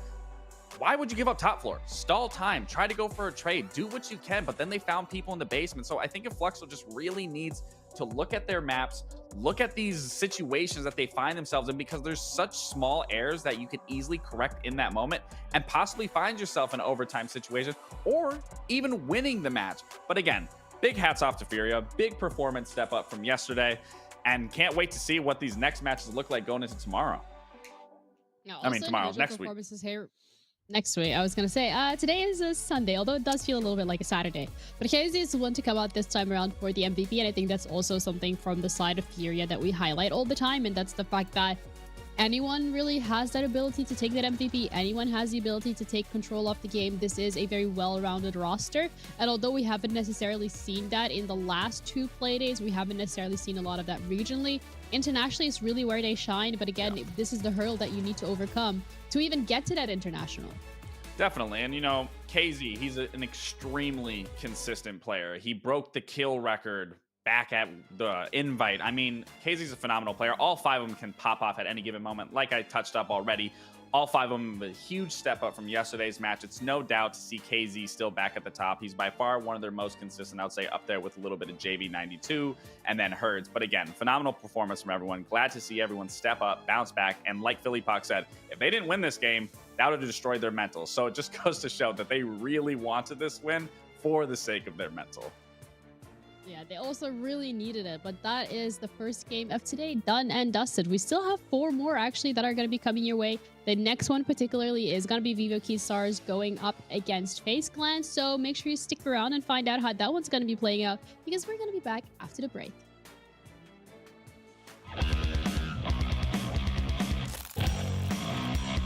3v3, tá tudo igual. Souls, PM lançada.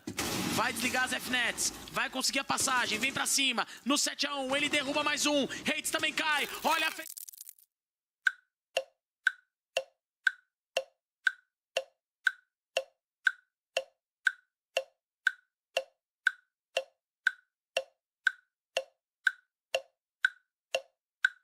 Clã chegando pra tentar fechar o jogo. Souls começa a plantar. Lenda, C4 que pega o KDS, mas o Souls consegue plantar. Vamos ver o Lenda na movimentação. Souls consegue derrubar o Stamp de vez. Lenda sozinho, contra Souls e Cyber. A bala pega, o Lenda vai conseguir levantar o Hornet e vai ter jogo. Vai ter jogo, Cyber tá ligeiro. Vamos ver. Abertura no strafe de informação, 25 segundos no relógio. Lenda vem pra passagem, na calma, strafe de informação, ele cai incapacitado, Hornet ainda tá vivo e na dosada ele pega!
destruído, desiste, ia puxar mais um ataque ali com seu gadget para quebrar mais ainda no chão. Ele volta.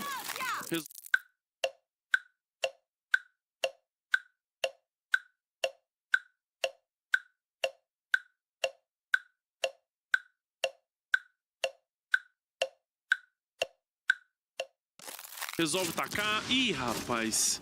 Olha isso. Ele levou. Ele levou!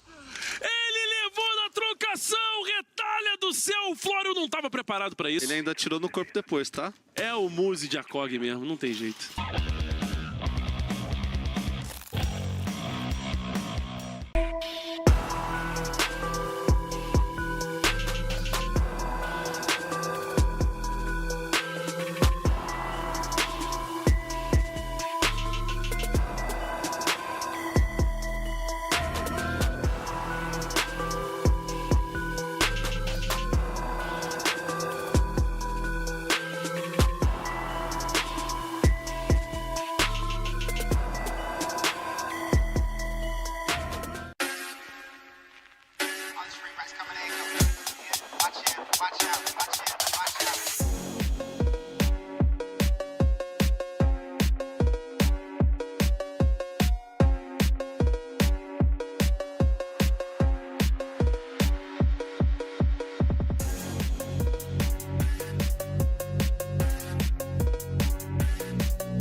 Hello everyone and welcome back to the 4th playday of Stage 2 Brazil for Rainbow Six Siege with some beautiful drone shots of another gorgeous city in Brazil. I mean, honestly, I wish we were there for I was just about to say. I was about to say, like, I'm in my room. I need to be there.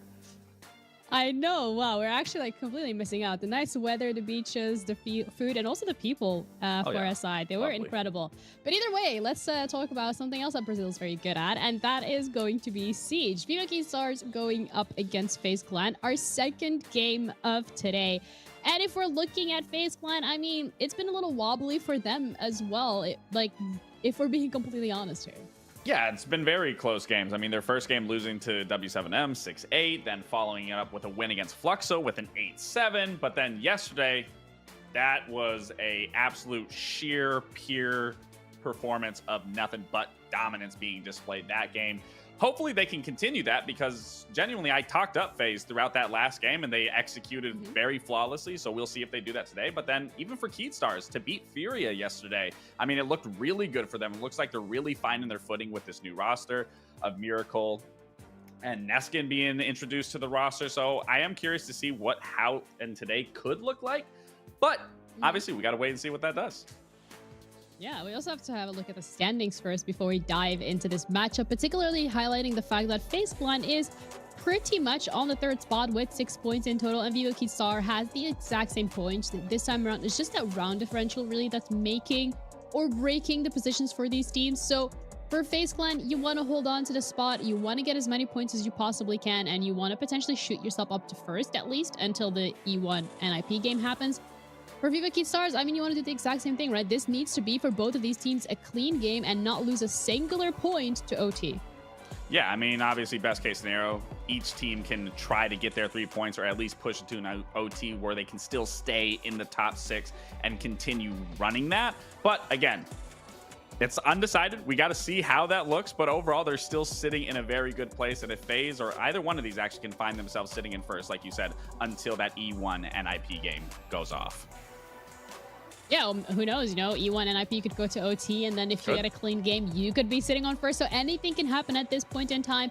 But individual players that we're highlighting today are going to be Cyber and Defertile. Both of these players are, I mean, looking at the stats, very closely matched, if I do say so myself. So it's a matter of how is that going to fit in around that team environment.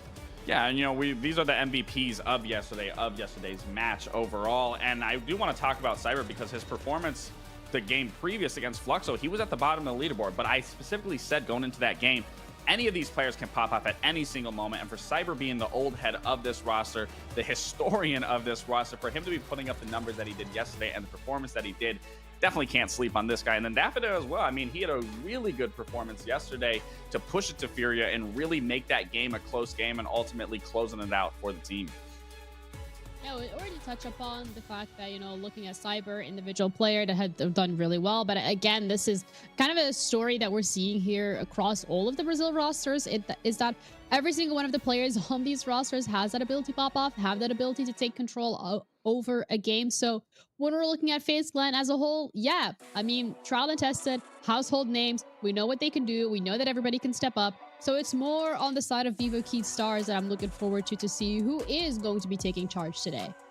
Yeah, and that's definitely something that we do need to be paying attention to, not only for us, but even for the viewers, is this roster of Keedstar and what they're going to be able to do against FaZe Clan. Because FaZe, like I was saying yesterday in that matchup, FaZe is the one who really sets the tempo. They're going to force you to play their game of Siege, and it's a matter of mentality and ferocity that you can bring into this match to really keep FaZe on their toes and not let them try to run away with the round. Because what we immediately saw in that first game of yesterday on that Consmat versus Black Dragons from FaZe is Handy ended up getting an ace right off the bat. So it just goes to show the tempo that they want to start with. This needs to be instantly aggressed upon by Vivo Keystars if they want to find success here today. Yeah, the question then from my end is, does Vivo Keystars have what it takes to be able to control the pace of the game themselves, to also be able to reel it in and not allow FaZe Clan to dictate everything and how all these sites are going to be taken? I think it's going to depend a little bit on the map because, again, like I said, FaZe really does want to control the environment that they're in. And just as of last stage, FaZe did beat them 7-5, but that was on Clubhouse. This was a map that Vivo Keystars does like. They're very comfortable on it. So I can only assume once we get into this map ban phase, FaZe is going to eliminate any possibility for Vivo Keystars to feel comfortable, especially with the new iteration of this roster. They are probably going to want to try to find a map where they're going to obviously, as a solid 5 that has stayed the 5, they're going to want to apply that pressure to Keystars and really put them on the back burner to try to make them have a good run for their money. Well, it's good that you're bringing up Clubhouse, particularly as a map that Vivo Keystars would really like to play. From my end of things, I would expect FaZe to ban it, and that's exactly what they've done, taking it away immediately, which then only leaves us with Lair. Wait, this is the first one. Wait, have we seen this? I don't think we've seen this on NAL or Brazil. Yes, correct. Yep, correct. So I think it's been played once in EU, has not been played in NA. Now this will be the first time playing it in Brazil. This actually makes total sense. Now I can't say, because I've never experienced, you know, scrims in Brazil in terms of new maps, new operators and stuff like that, and to see how teams are using them during the off seasons leading into the next stage. But this map pick makes sense because, again, FaZe wants to control the environment. They want to control the map pool. They want to control the tempo. It totally makes sense that you are going to bring the brand new map out that no one has any history on, no one has any prior knowledge on outside of scrims. And trust me, game day reps versus scrims are a totally different setup. So this makes perfect sense that FaZe is going to end this on Lair, and they are really going to bring it to Keystars here to really see if they can develop and find the fundamentals of this map faster than what FaZe can do. I'm really excited with the fact that we're getting to see Lair here, because I didn't even know that we've seen it in EU. So we'll at some point bring in our EU specialist to give us a little bit of a breakdown of that. But I think as well from the side of Vivo Keystar, it brings a lot of questions in terms of how that scrim environment is being set up, because if this is the first time that you are being taken to a map like Lair for this roster that sometimes even struggles with their fundamentals, that is a very scary situation to be in. Yeah, absolutely. And again, I mean, FaZe, if you're going to go to Lair, you're the one picking Lair on that decider. It just goes to show that you have strats. You have already something in mind and how you want to approach this map. So it's really, again, going to come down to Keystars to really have that understand and development throughout this map. Whereas FaZe, like I said, they can adapt on the fly. They understand what they want to do well before, you know, a round might be already finished. They can easily change that. Whereas Keystars, I don't think have that ability, but they're going to be tested here nonetheless. Let's bring in our resident EU specialist. We have Ace and Des as the casters, but also maybe they can give us a little bit of an insight in regards to Lair and whether it has been played on the EUL. I'm going to have to ask this one to you, Des. Played twice, actually. Both times by Fnatic as well. Once against ITB, where they lost 7-3. That game wasn't really of note, to be fair. And then they played it against Wolves on the last play day. That went all the way to 8-6 in overtime. I didn't watch it myself, so I was traveling at the time. But Fresh said to me there were like 6 clutches in that game. So, was it the best example of Lair? Maybe not. What I love is seeing different regions play it, though. I remember when Oregon first got reworked and released, we saw, like, armory holds were a really, really common thing on Oregon in LATAM. I don't know why it was such a thing here. It wasn't anywhere else. But every region has their own slightly different flavor on what they experience in scrims, things they come up with themselves as well. So you're going to see a very different flavor of Lair today, and that is the most exciting part. I'm really looking forward to it. I cannot wait to start the game. So I'm going to hand this one over to you casters, Ace and Des. You guys can take it away and just hopefully start the action very soon. Fingers crossed, Jenny, indeed. Thank you very much. Right, Tim, what a way to start game number 2. Hey, a little bit of Lair going on in Brazil. Love a bit of it. It's just something a bit different. You know, as we've said so far, it's very new in the competitive scene. A lot of clutches coming out the other day. Generally, you're going to see the defenders have a bit of joy on a new map because it's kind of got to be figured out by the attackers. The defenders going knowing what they want to do. So we'll see whether that trend continues today. Well, we'll start getting the roll-up of the rosters coming out on your screen in a second as well, so you can see exactly who is stepping into Lair here to give us what could be a very, very exciting showdown. Because as a reminder, Fnatic have played in 2 of those games, Tim. That's been, what, 3 teams uniquely that have played on it? Here you get into 2 completely different ones as well. First off, you've got Vivo Keystars, and then, of course, on the other side, it's going to be FaZe bearing down on it. One of the best teams we've got in the world. I'm sure we'll have a very interesting idea themselves of this map. But, Tim, when it comes to Keystars, what's been your perception so far? Because they're punching up. Yeah, they've been a bit of a mixed bag. They're a little bit of a mystery team for me so far. You know, they've had big wins, they've had surprising loss, so we'll see where they come out. Obviously, a win against Furia is always going to be a bit of a headliner, but we're looking at Daffodil, we're looking at Lender. They're the 2 big names so far in Stage 2 for this roster. They've been really putting up the numbers. I think on the other side of things, of course, we'll talk about them as now get up on screen, is FaZe. Now, they've had a really interesting stage so far, having lost to W7M, narrowly beating Fluxo. It's not just Fury that struggled a little bit with Fluxo, it turns out. An 8-7 in OT on their second playdate. And of course, as we saw yesterday, absolutely stomped Black Dragons on Consulate. It could have been a 7-0. It ended 7-1, but they're looking pretty on it so far this week. Yeah, they're looking pretty good overall with FaZe. I think, you know, they may be disappointed with a couple of dropped points along the way with that overtime loss. But other than that, they're looking good. They've got, it was so close for me to have the 3 out of the top 10 stat, but they've got 3 out of the top 11 in terms of player performance. Oh, that's it, Tim. That's it. That's exactly what it can come down to. Big players, but is it always going to guarantee the result that they absolutely need? We'll find out shortly. For now, let's have a look at what both teams had to say coming into this matchup.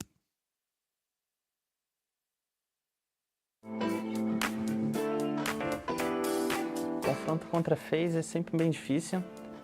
Acho que a gente está ainda aprendendo como jogar contra o estilo de jogo deles, mas acho que a gente sabe o caminho e acho que vai ser um jogão, mas acho que a gente vai sair com a vitória também. A VKS é uma equipe muito inconstante, né? Eu sou muito amigo do pessoal lá, mas a gente conversa assim entre si. Eles tiveram a mudança aí de line, que também eu acho que foi produtiva para eles, mas eles acabam sendo uma equipe muito inconstante. Cara, na FaZe tem que ficar de olho no Souls, ele quebra muito o ritmo, faz muito clutch pros caras, resolve muita rodada difícil, assim. Principalmente o da Fodio ali, que ele consegue sobressair muito bem ali na função dele, de suporte, e consegue se destacar bastante durante a partida. A galera rapaziada fez. Eu sei que vocês estão bem, mas hoje não vai dar pra vocês não. Ah, o recadinho vai ser pro Ricardo mesmo. Você é meu patinho e vai ser pra sempre.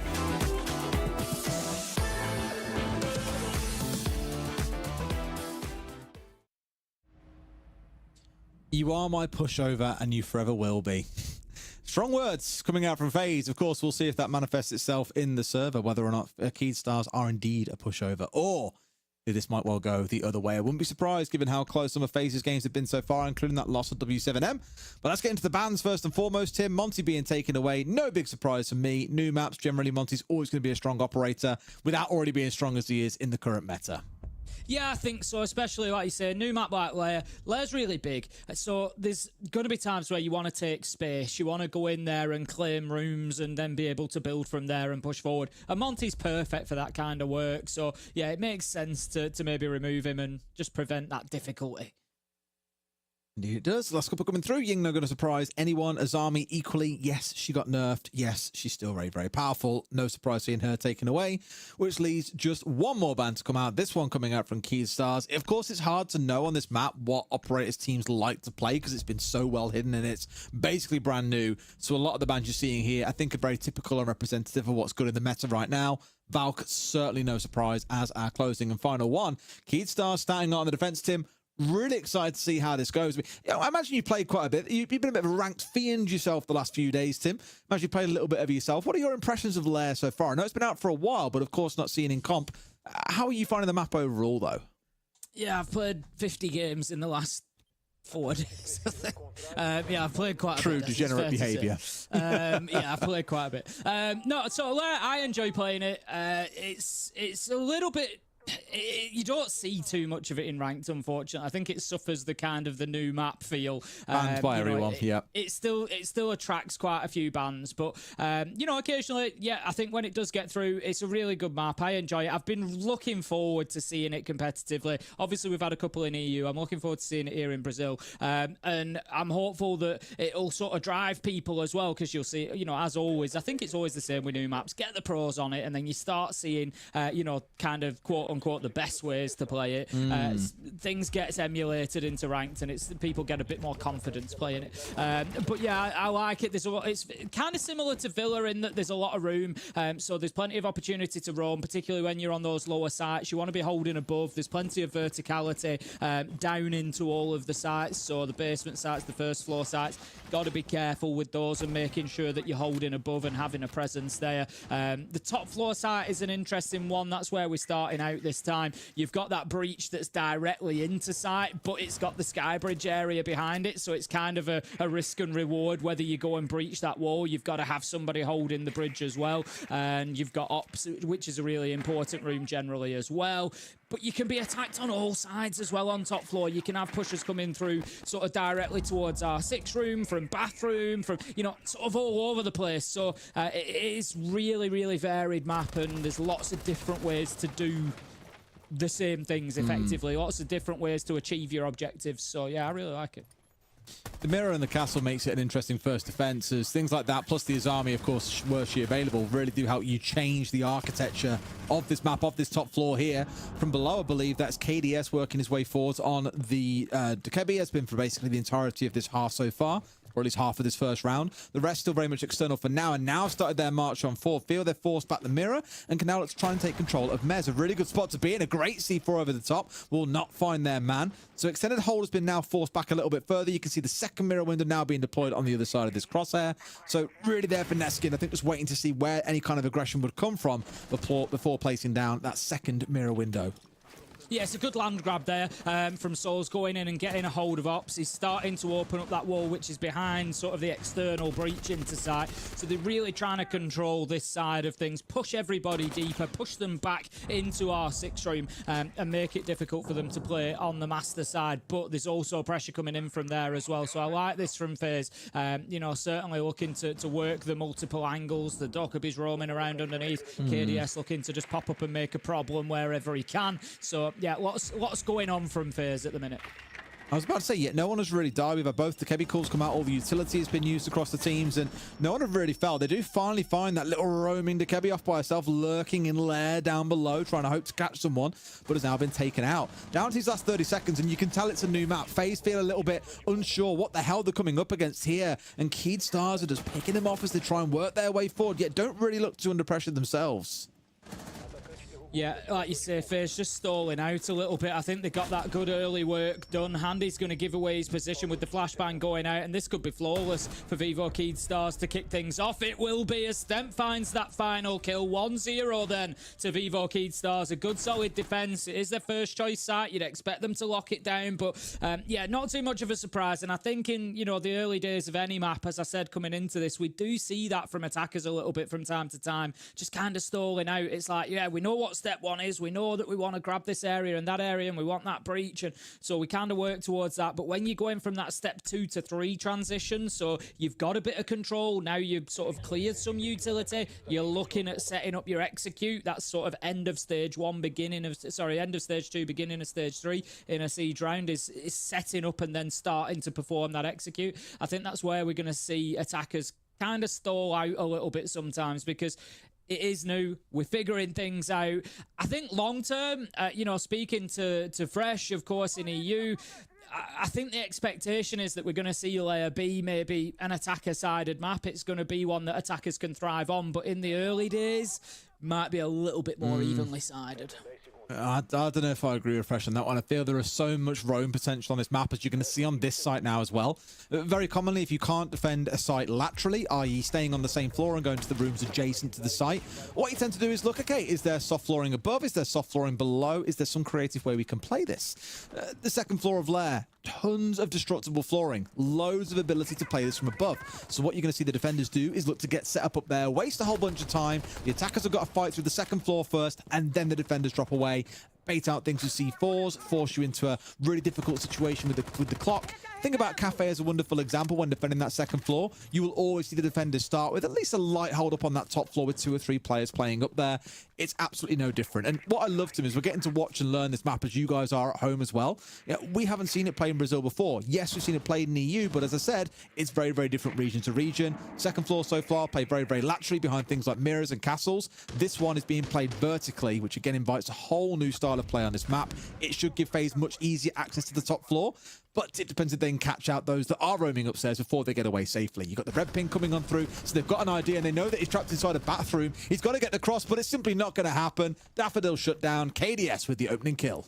Yeah, that's a great start as well. The Doc will be picking it up that opening kill. It's going to give them access to the cams really early in the round if he's able to go in there safely, which I think he should be able to, and retrieve that downed phone. So that's going to give FaZe a big boost as well, because all of a sudden your defenders have to start taking out the default cams themselves. And there's a lot of default cams here on Lair. That's another important point to make, because it's such a big map. It's actually got the same number. I think it's 10. And there's Night Haven Labs has got the same as well. And it just sort of shows the amount of space that is being covered, but also the opportunity for somebody like Dockerby stealing those cams.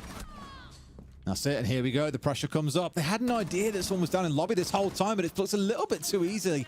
Stemp finds one, manages to get himself back, and suddenly things are equalized at 4 apiece.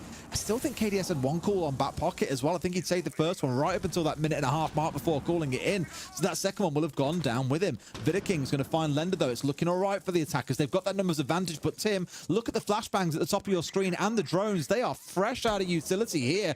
They're going to have to go hunting blind. Not only are they fresh out of utility, Des, they're in that phase again. Stage 2 to 3 transition. They need to now think about how do we get in and how do we put this diffuser down on the ground. And a lot of the utility that you might do that behind is completely gone now. So they're going to have to really use their heads here about how they're going to create that space. The next kill really needs to go to FaZe. If Vivo Keed Stars are able to pick one of them up, it's going to be difficult for them to create the space they need for Handy to be able to put the diffuser down. And there it comes again. Keed managed to get 2 at the right time. They find a third. Can they take him down? Yes, Vitaking is finished, and there it is. Miracle locks it out with the shotgun blast at the end, and it's that same phase of the round again, Des. It's that trying to switch from we've got some kills, we've got some map control, we've taken out some utility. How do we get into site and actually put this diffuser down? That is the bit that FaZe are stalling out on at the minute. Well, if you want to kind of notes there that I've taken down, because each round that goes by, I'm writing down notes about what either team is doing just to kind of learn for future reference. Okay, this is what a team tries to do in future. It's the same as we saw this team do. My main one that I took away from that one was the early aggression coming into top floor. Started out with a little bit of a joint push up towards display side, mezzanine side, kind of a pinch coming in. And we had a defender isolated inside a bathroom, not really the best place to play, but it's because there's a hatch inside a server and inside of our 6th room that the defenders had the ability to fall away. Problem was, attackers got control of that area of the map and then went all towards green stairs, a part of the map they had zero awareness of. And you saw what happened. You had Neskin ratting at the bottom of green stairs. You have Miracle sat on the meeting wall that points up towards green stairs with a shotgun ready and waiting. And there are like 3 or 4 angles that you can have defenders playing there to be able to challenge green stairs. So all I've really marked green stairs down as on my notes so far is a death box. You walk through there, you're getting shot at from 3 or 4 angles. You are bottlenecked in. It does not feel like a super ideal place to come pushing through. But now into round 3, we go down into the basement, Tim. And this may well be a similar story. You'll see some roaming up and about around the map.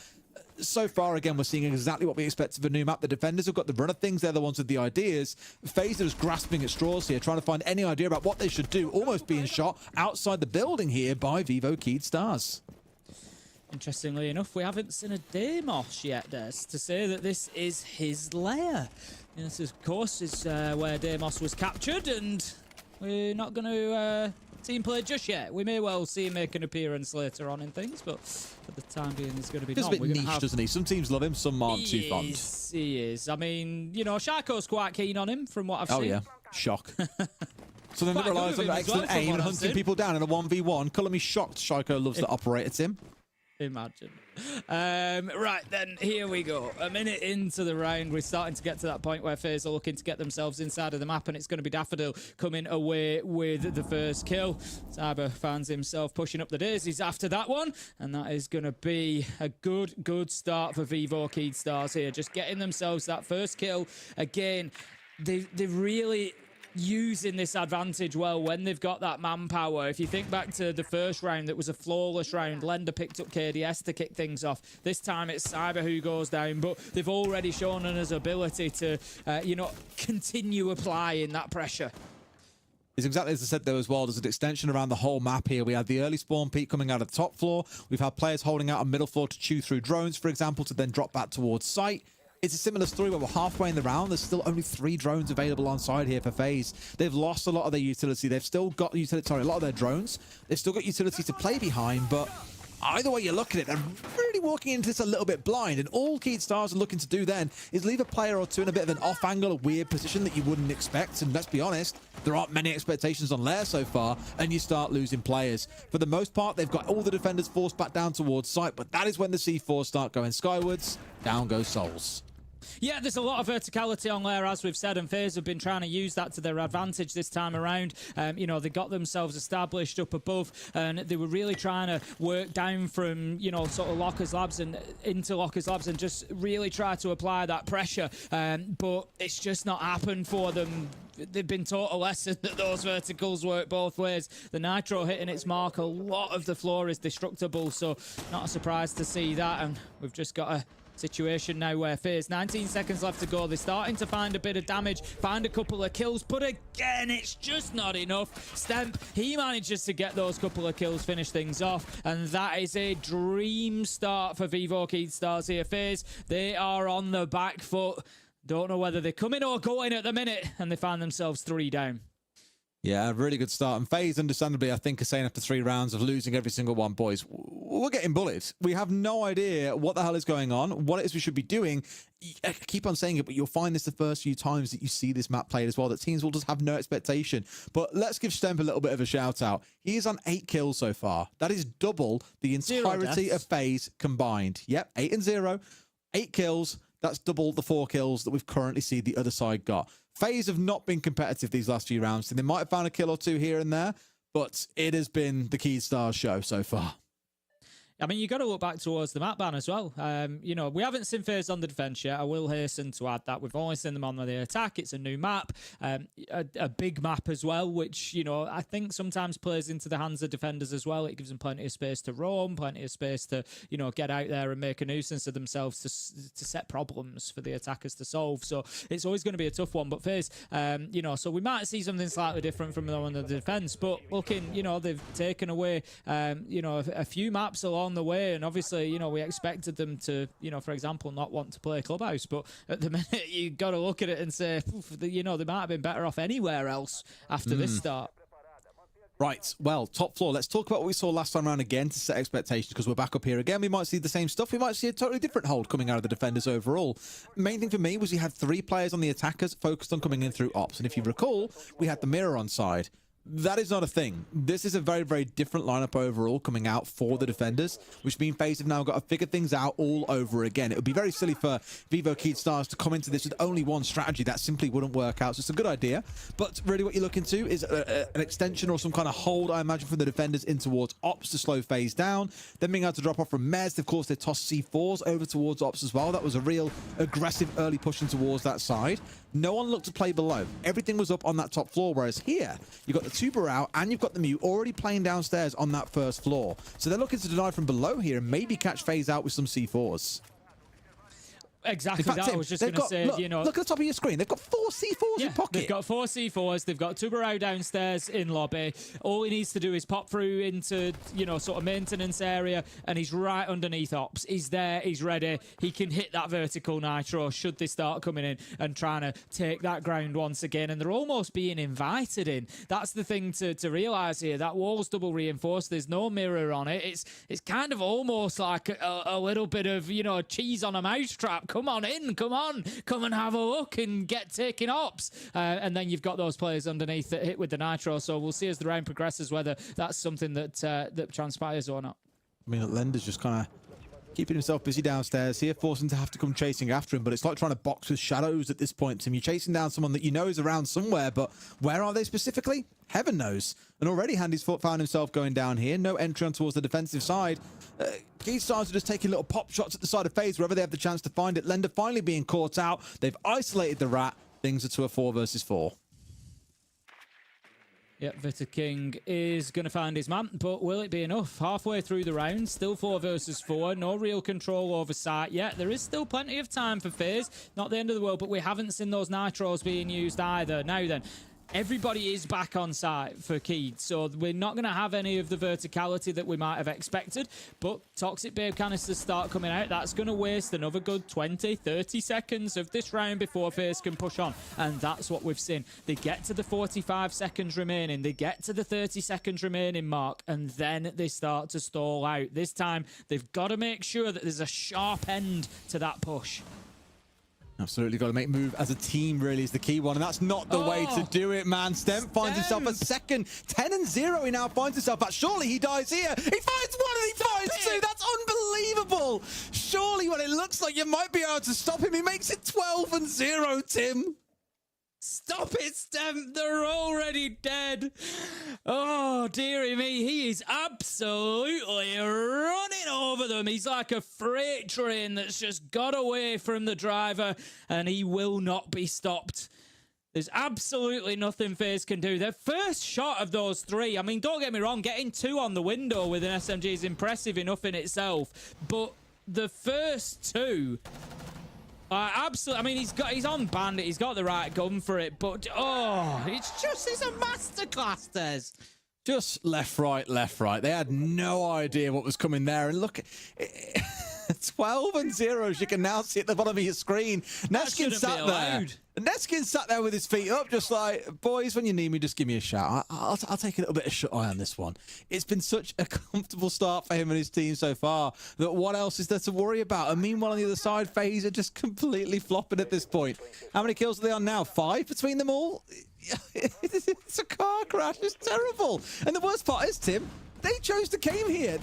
They banned away Labs as the other selection. They could have banned Lair and gone to Labs, a map that we all saw these guys playing on back in February in the SI Grand Final. Maybe it's a little bit of trauma on that map for them, I don't know. But this may well be another map that starts to induce some kind of trauma, because Keyd Stars are looking so masterful on it right now. One thing I will say, 2 halves to a game of Siege. Keyd Stars could be absolutely terrible on the attacking side, aka FaZe could be really good on the defense. We'll find out when we get there. But for now, I can only imagine FaZe are a little bit rattled, to be honest with you. The problem with that side switch as well, Des, you know, and I've already mentioned it, and it's absolutely something that could change the trajectory of this game. But the problem that FaZe might actually face is the fact that the game has effectively been so quiet for them so far. Nobody's been getting a lot of kills. Nobody's been getting a lot of space or time to play. And all of a sudden, 6 rounds have gone by. You're 20, 25 minutes since your warm-up, and you've not really done very much in terms of taking gunfights. Meanwhile, you've got Stemp who's winning and shooting everything that's put in front of him. So, you know, I look at it and I think Keyd might not have the ideal attack. Maybe they will, who knows, we'll see. But, you know, maybe they might not have the ideal attack, but just sheer weight of momentum could carry them forward at this point. There's what now, 4 players up on this top floor looking to roam and cause an absolute headache for FaZe? Like, ugh. Horrible. They're so full of confidence right now that they know they can afford to play this many players upstairs. First phone call coming out here, I believe, from Cyber. It could be the second. Actually, didn't see the first one go through earlier on, admittedly, but it could be the next one coming in. FaZe are leaning in towards that global utility to try and make any kind of push happen. And here we go, ready for a 1 versus 1. Step out here and Stemp. I tell you what, this man is built different today. 13-0 he now is. So unfortunate there as well. You see his ADS just drop as the engagement comes. Stemp manages to take the last 11 points of life that Vita King had. That puts him on 14-0. Make it 15-0, Des. Why not make it 15-0 in 5 rounds? Stop! This is a joke! Everything's a first shot headshot as well. He's not even having to go through the body. He's running around with a UMP, for God's sake. Yet he's landing everything he needs to completely decimate FaZe. And the worst part is, Tim, this is a major winning team as well. FaZe are one of those teams that we know are one of the best in the world. Yet they're feeding Stem a 1v1 after a 1v1 after a 1v1 after a 1v1. And Cyber is going to be shitting his pants right now. Where is Stem? Where's that UMP? Where's his ace going to come from? Because I'm pretty sure at this point it's a guarantee. He's hunting him down, Tim. You just know that he's chasing it. You just know he's chasing it. You know he wants it, and you know that the rest of the team is going to let him have it. But no, Miracle sees his opportunity, and the result of the game is more important than anybody's ace. He closes it out, and that's another round going. That's 5-0 now, but more importantly at this point, and it's rarely more important than the team performance, but Stemp is 16-0, Des. Oh my God. I don't think I have ever seen a performance like this in a game of Siege. At this level, I cannot recall seeing anybody go 16-0. We go crazy over people getting a 20-kill game. That's a big deal. Oh, he's got a 20-kill game. He's gonna go 20-0, Des! Imagine if he gets there as well. Oh. Again, it's not even like he's collecting freebies. Every player has stepped up there for a 1v1 against him with one of the, dare we say, the worst guns in the game. Yes, a lot better now. It's got a scope on it. But the fact that he lands again that first, second shot headshot in every single one of those engagements, some at crouch height, some at head height, some moving, some more stationary. It's unbelievable accuracy he's walking away with. And he's embarrassed every player on FaZe there, except Cyber, who was the last one to go. FaZe has still only got 5 kills in. It's a kill per round for them. It feels like it's about 10 per round for Stemp. It's absolutely ludicrous. Surely he should only be allowed to use pistols or something from here on out. He's done his work for the game. Surely he's got to have that difficulty increase. Observers have got the easiest job in the world at this point. Just put it on Stemp. Press number 5. And don't worry. Here he is. Look. If he dies here, I'll be so upset. You don't understand. I'm so invested in this man now. He's got to be getting the kills. Pressure from both sides, though, is what he's got to worry about here. Of course, you can go a little bit too aggressive here, go a little bit too confident, and cost yourself a bit, lose a life. The problem is if he goes down, Tim, he's the one who's been collecting all these kills. The rest of his team combined have got 9. I know that sounds like a pretty good number, but compared to 16, it's not so hot. They see where the man is as well. He's going to be under a lot of pressure, but they've got to pick him off at this point, Tim. He's holding them up for a solid minute so far. And he's gone. I'm heartbroken. Cyber finally takes now I am fuming, and I don't want to cast this game anymore. There is now a blemish on Stem's record. Boo, Cyber. Boo. I'm fuming. Cyber will spoil the party as FaZe continue trying to get themselves established in warehouse. They're looking for that direct push in towards site, and it's the right choice at the minute. There's only one roamer above. They can probably just leave them out in the cold, watch the flanks. There's not going to be too much of an opportunity. They may have some verticals opened up here that Keed can use to try and prevent that push into site. The roamer above may be able to do a little bit of something, but they're tracking him down as well. I think they're aware and handy. He's going looking. It's all right, Tim. The 20-1 dream is still alive.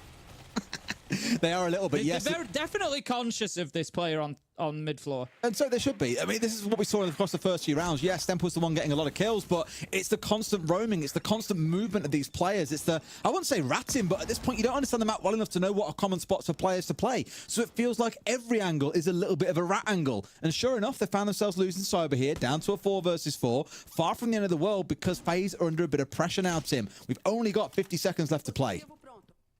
Exactly, the air jab goes in. That's just going to prevent a little bit of movement. That's not ideal. Getting drawn down, and FaZe need to capitalise, and they do. They step in and manage to get the down, but Daffodil is there, picking up Panday. 4 versus 3, effectively. 3 versus 3 at the minute, but once again, FaZe are just being held out of sight. But no, Vivo Keystars, they're starting to lose their grip on this basement site. They're running in to the ADS. They're running into the gunfire of FaZe. The diffuser is going down. Victor King, he manages to stick it, and it's all up to Miracle, and there will be no Miracle in round 6. FaZe, they are going to get themselves one, and they get themselves something, just something to cling on to before they go into this second half. That's the big one for me, is giving yourself even a single round of breathing room means that you aren't going to find yourself getting rushed off by 2 shields, for example, and suddenly going, oh my God, the round's over, we're done, it's cooked, whatever.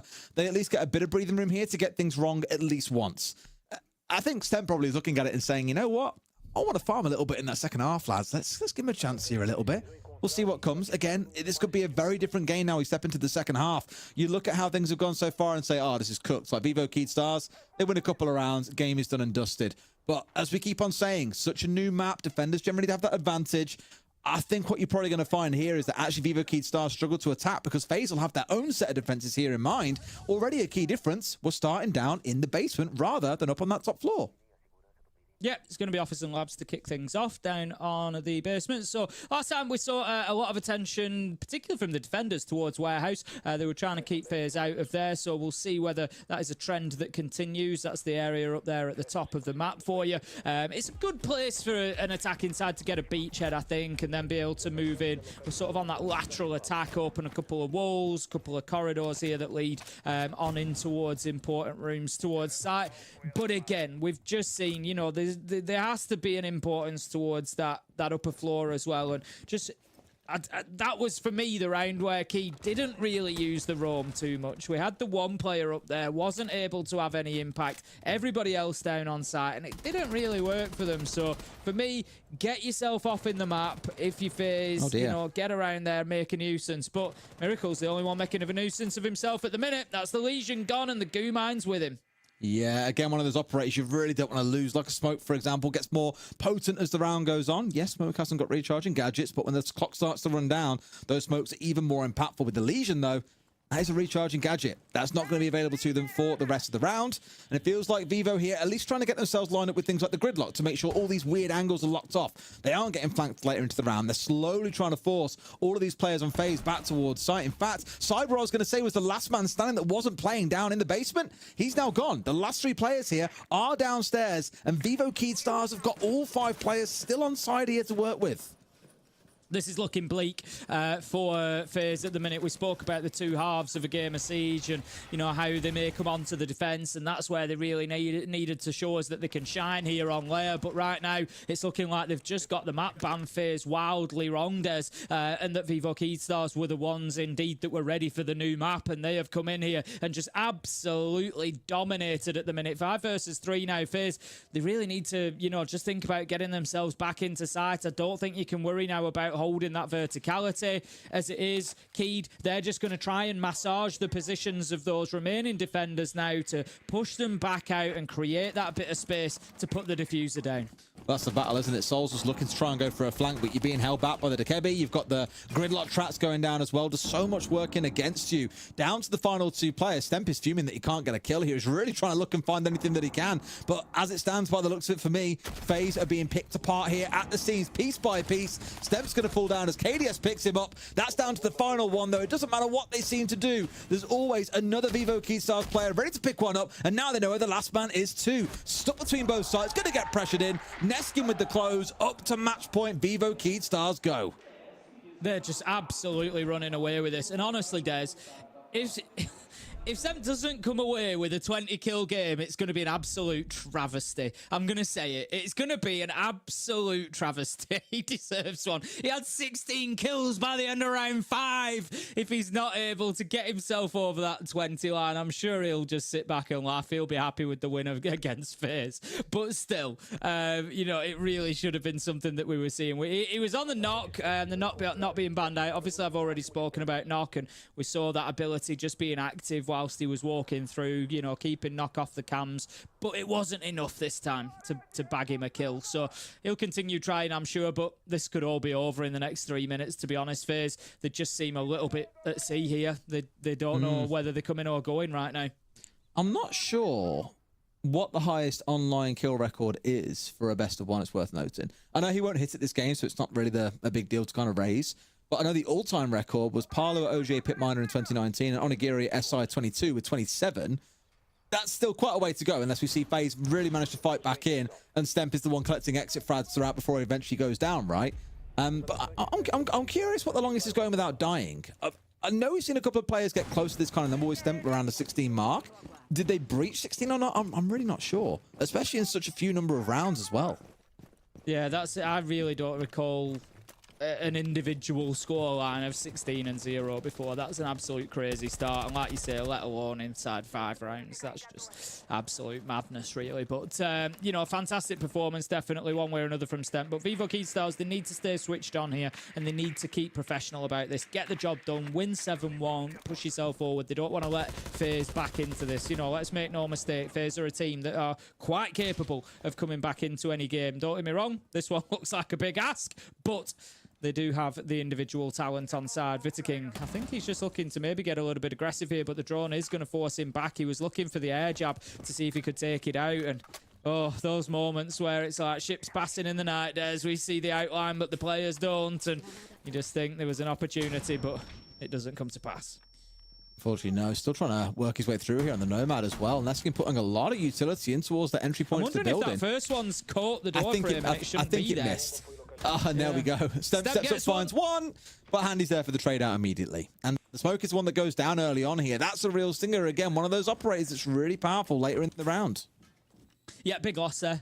Big loss. KDS just needs to be careful because there is an air jab inside now. He gets that one. Might give him some confidence. He doesn't see the one to the top right of the screen, and he gets hit by the third one. So that's going to give a little bit of a signal to Keystars that they can maybe push in and start to try to take a bit of space. Look at that shot. What a flick. Just hitting Cyber. Doesn't quite get the kill, but it certainly put Cyber back in his box and sent him back to the shelf to sit and wait. Well, they have a single impact to their name, I imagine, the back pocket of the Vigil here for them to try and work with, which is a little bit a lot. What a C4! Thought it'd collect 2, but no, it's just Lender going down. But Tim, that's the operator you want. That's the Ossa offline. No shield plant coming on through here. So plans are going to have to change. Vivo Keystars are going to have to figure something out to still be able to walk away from this round with a win. And that shows the fine margins that we're working with in Siege. Just a second before Cyber takes some damage was probably, what, you know, millimeters from a headshot taking him out of the game. And then we see, you know, beautifully caught by the observers as well, I might add, that Nitro just coming out of the door and picking up 1.5, doing some damage to Miracle as well. So 3 versus 4 right now. FaZe seem to be settling into this defense a bit more as Vitaking manages to find one. Miracle does go on a fight back, 2 versus 3, but with 20 seconds left to go, they get hit on the flank. It's 1 for Handy. He can't get the second, but with 13 seconds left to go, this is a tall order now for Daffodil. Has no idea where he's being shot from either. That's the funny thing about newer maps like these. It will just take you a bit of time to learn about all these angles. What a shot that he's found there. One still standing, but he sprinted through. Of course, didn't really have time left, so he had no other option. Comes down to a 1v1 and FaZe hold on for another round. They've got 4 in a row to do, Tim, to even see us get to overtime. It was close to Daffodil then, bringing it back to a 1v1. There was a real opportunity. You know, let's not overlook that shot that he hit as well as 1v2 just next to the column inside of sight. It was an absolute beauty. Had a little bit of yellow ping information to help him, but still a really nice flick. And that puts them now 6-2. It gives FaZe something to cling to, I guess. At the minute, you know, they're hanging on by their fingertips, and it's just a case of one round at a time. They can't think about the overall scoreline. They can't think about the overall result. They've just got to think about, right, what are we defending now? What is happening right now? What's in front of us? What are we trying to hold on to? As it is, they go into the other ground floor site. So this time, it is going to be over in Bunks and Meeting that they're going to be trying to hold on to. They're staying away from that top floor a little bit of FaZe here. I don't know whether they may be keeping it in the bank or whether, you know, they maybe don't like it too much as a site. They are going to have some roamers up there, so there's going to be work for Vivo Keystars to try and clear that and getting a bit of verticality down into sight. But FaZe, we might just see a little bit of a different side to them now. Getting around on the board, they might start to find their legs a bit. Same thing I said earlier on, though. It only takes one mistake to be made, really, and Vivo Keystars walk away as the winner. Whether it's one round employing something as crazy like a blitz to just go running at someone, or some other kind of cheese that we haven't yet thought about maybe here, running a bunch of globals. Think about the horror days of Dokkaebi, Lion, and Jackal all on the same side, for example. Will really shut down any kind of roam potential for FaZe. They've got to get things right 4 in a row. They've only got to be wrong once, and Vivo Keystars walk away the winner. And that's going to be the fear, I imagine, in the back of their minds, is we can't afford to make mistakes anymore, guys. It's this or bust. Still, let's see how things shape up. Vivo Keystars starting out their attack. Immediately already straight onto the first floor as well, looking to get things opened up here on the external side of things. So access towards site is pretty quickly earned here on this site already. 45 seconds in, have got great visibility in towards a critical part of the map, which means I imagine a lot of firefights are going to break out pretty early on. Yeah, there's a bit of a mixture. You know, it's one of the sites that does have that external breach possibility. Probably one of the safest external breaches, really. Like I said, with the top floor external breach, you've got that risk of Skybridge behind you potentially being an issue with the windows that look onto it. But Vivo Keystars have taken full advantage of that. They've seen that as the immediate weakness here for Bunks. Just go in, get that external wall opened up. Now is the question as to whether they can start to create that space inside of that breach to think about getting the diffuser down. The problem that they've got, of course, is that the breach has come from Selma charges, so it's going to be a hop in. It's not going to be a walk in like a thermite would be, but getting one kill is certainly going to be helpful. But Miracle is down himself, as you say, on the gridlock and finished off 4 versus 4. Just threw a soft wall as well to find him on his backside. It's a bit of a gone fishing there and walked away the winner. 6 HP to his name left out of that potential 1v1 that could have broken out, but instead we're left in a 4 versus 4. Again, for about the last 60 seconds or so, we have been pretty close in terms of proximity to the sites. So a lot of firefights I would expect it to broken out have sort of started to take place, but no one's really got the upper hand in the round. Still a 4 versus 4. Another one starting to shape up here as Lender's got the right sort of idea, knows that it might be coming. The smoke coming out, expects to swing, and right idea. Baits Cyber into the swing and takes his life for it. It's worth remembering as well, of course, if Vivo Keystars are able to get this round 1, as it looks like they could in the 3v2, 3v1, as Daffodil picks up Vita King. Top spot is on the line for them. It may change as the night goes on, but a full 3 points will send them to the top of the table. KDS, he fights back, but the diffuser's going down. Activates the glasses, but it's not going to help him as he can't get the angle onto the planter, and he's now fighting not only against 2, but against the clock. He finds 1. Can he find the second? He knows they're going to be outside the breach. He sees his man. He manages to tag some shots, but surely Neskin is just going to keep himself out of danger now. Well, surely he should, right? But that's really going to force the Warden to have to be the one to make a move. Has got a good angle here as well, potentially tucked away. Might be able to stick this one unless Neskin makes his move now. He's going to start moving, but Tim is too late. He's got to fall. He's got to find his man, but he just won't do it in time. Well tucked away and had the fear of God left in the ace there. Simply not enough time to get forward and make the challenge. The game carries on, Tim. What a clutch coming out of the Warden. Absolutely beautiful. Wins that initial fight onto the planter and then recognises the opportunity. Like I said, Neskin very unlikely to challenge in that situation. They won't necessarily have known this, but he already, I think, had some damage on him before going into that fight. The Warden then hits him with shots, takes more off him, and I think recognising that, thinks, you know what, I've already done a bit of damage, he's not going to be too keen to take a fight here, and just manages to find himself some brilliant cover. So well played, FaZe. They get themselves another one and continue fighting here. Like I said, from their perspective, it's just one at a time, and what a beautiful clutch from KDS. Huge. I mean, a 1v3 there being won out is the most critical one to note. It looked like it was done. Like, FaZe were out and Vivo Keystars had the answer. But the game carries on. Still 3 rounds to go, but I've been saying that for a while now. 5 rounds, then 4. Now we're down to 3. Soon it could be 2. If this round goes the way that I think many anticipate that it might.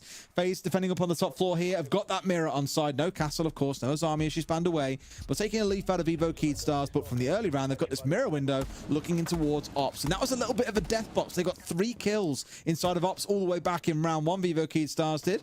FaZe, I'm sure, looking for the same. And Tim also talked about the blitz. They could really try and literally blitz their face off here in 1 round. Catch them off guard. This could be that round as long as Lender gets himself into a good position. Could be. Just going to open up the windows on the bridge there. Again, make it more difficult for anybody on the defensive side to play in. And scupper any opportunity to get that breach open. For the time being, just lots of setup work being done here from Vivo Keystars, looking to just make it difficult for FaZe to move around. I think they just need to slow things down, to be honest with you. You know, just create a situation where it's very, very difficult for FaZe to hold on. Don't give them anything for free. Don't give them anything easily. A little bit risky putting the mirror on that side of the wall. There's a lot of debate, or I've had a lot of debate personally around it with different people playing ranked and things, as to which side it's better on, but personally I quite like using it on the right hand side like that. I think the peak is easier onto the door, but you do leave yourself a little bit exposed. There's a window in Ops, and that can be shot out from the external bridge, and you get an angle in behind that mirror. So it's yeah, you know, what do you want? Do you want the easier fight for yourself, or do you want to make sure that you're not quite exposed to that window? It's a tough one. Makes it hard to fall back. You're kind of forced to play your life, essentially, unless you can use the C4 and to give yourself the rune to get away from that window. But we'll see how things play out, of course. Vivo Keystars, they'll know. They played a very, very similar style of setup here. No Dekebi on side, instead leaning in towards the Lion. Not really a pick most teams would choose to make these days, admittedly, if not for the gun more than anything else.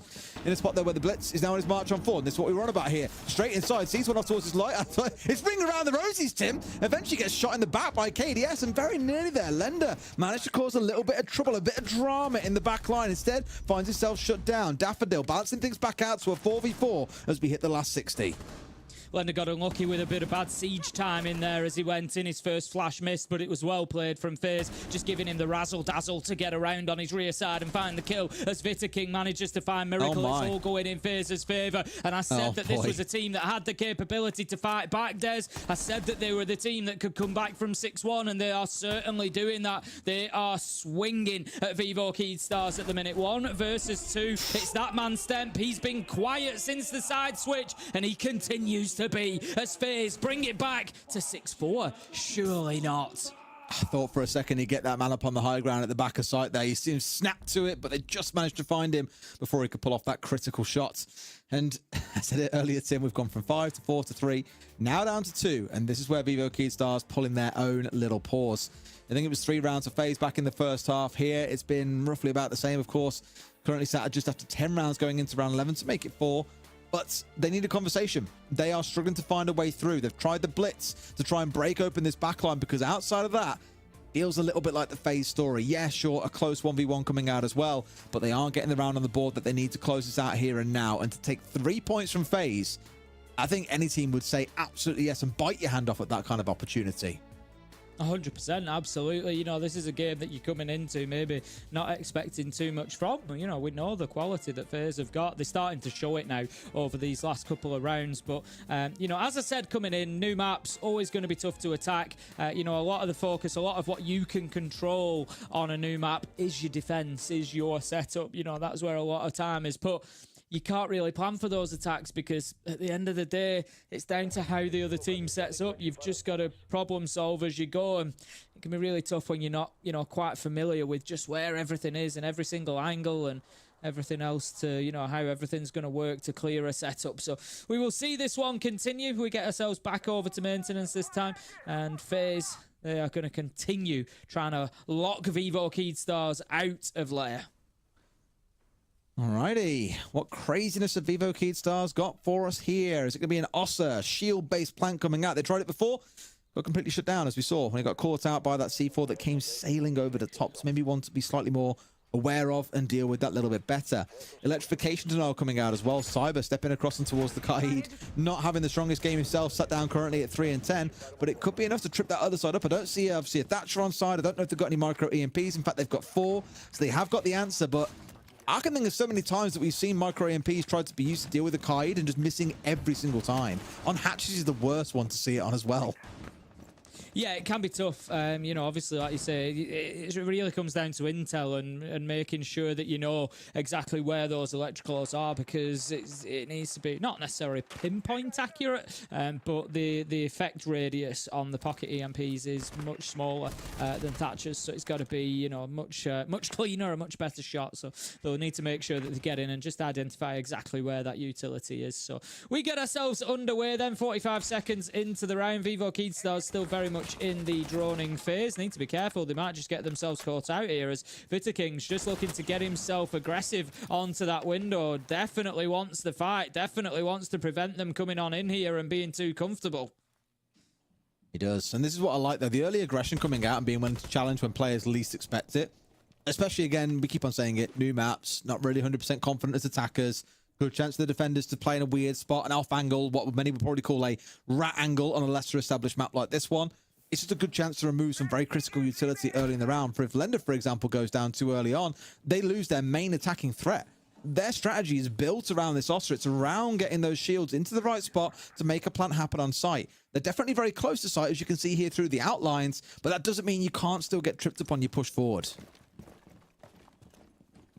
In through the window we go then. Miracle looking to get himself on in. Lender going to be supporting. We see the Talon shield just being deployed there to create that safety on the angle for the time being, just to play at the bottom of the stairs there whilst they get this breach opened out, just prevent any swing coming onto them. We see the double use of the pocket EMPs is going to be successful. That's going to allow the Selma charges to detonate. So this is good progress from Keydstars. They've got a little bit of access into site. The one thing that they're missing at the minute is a kill.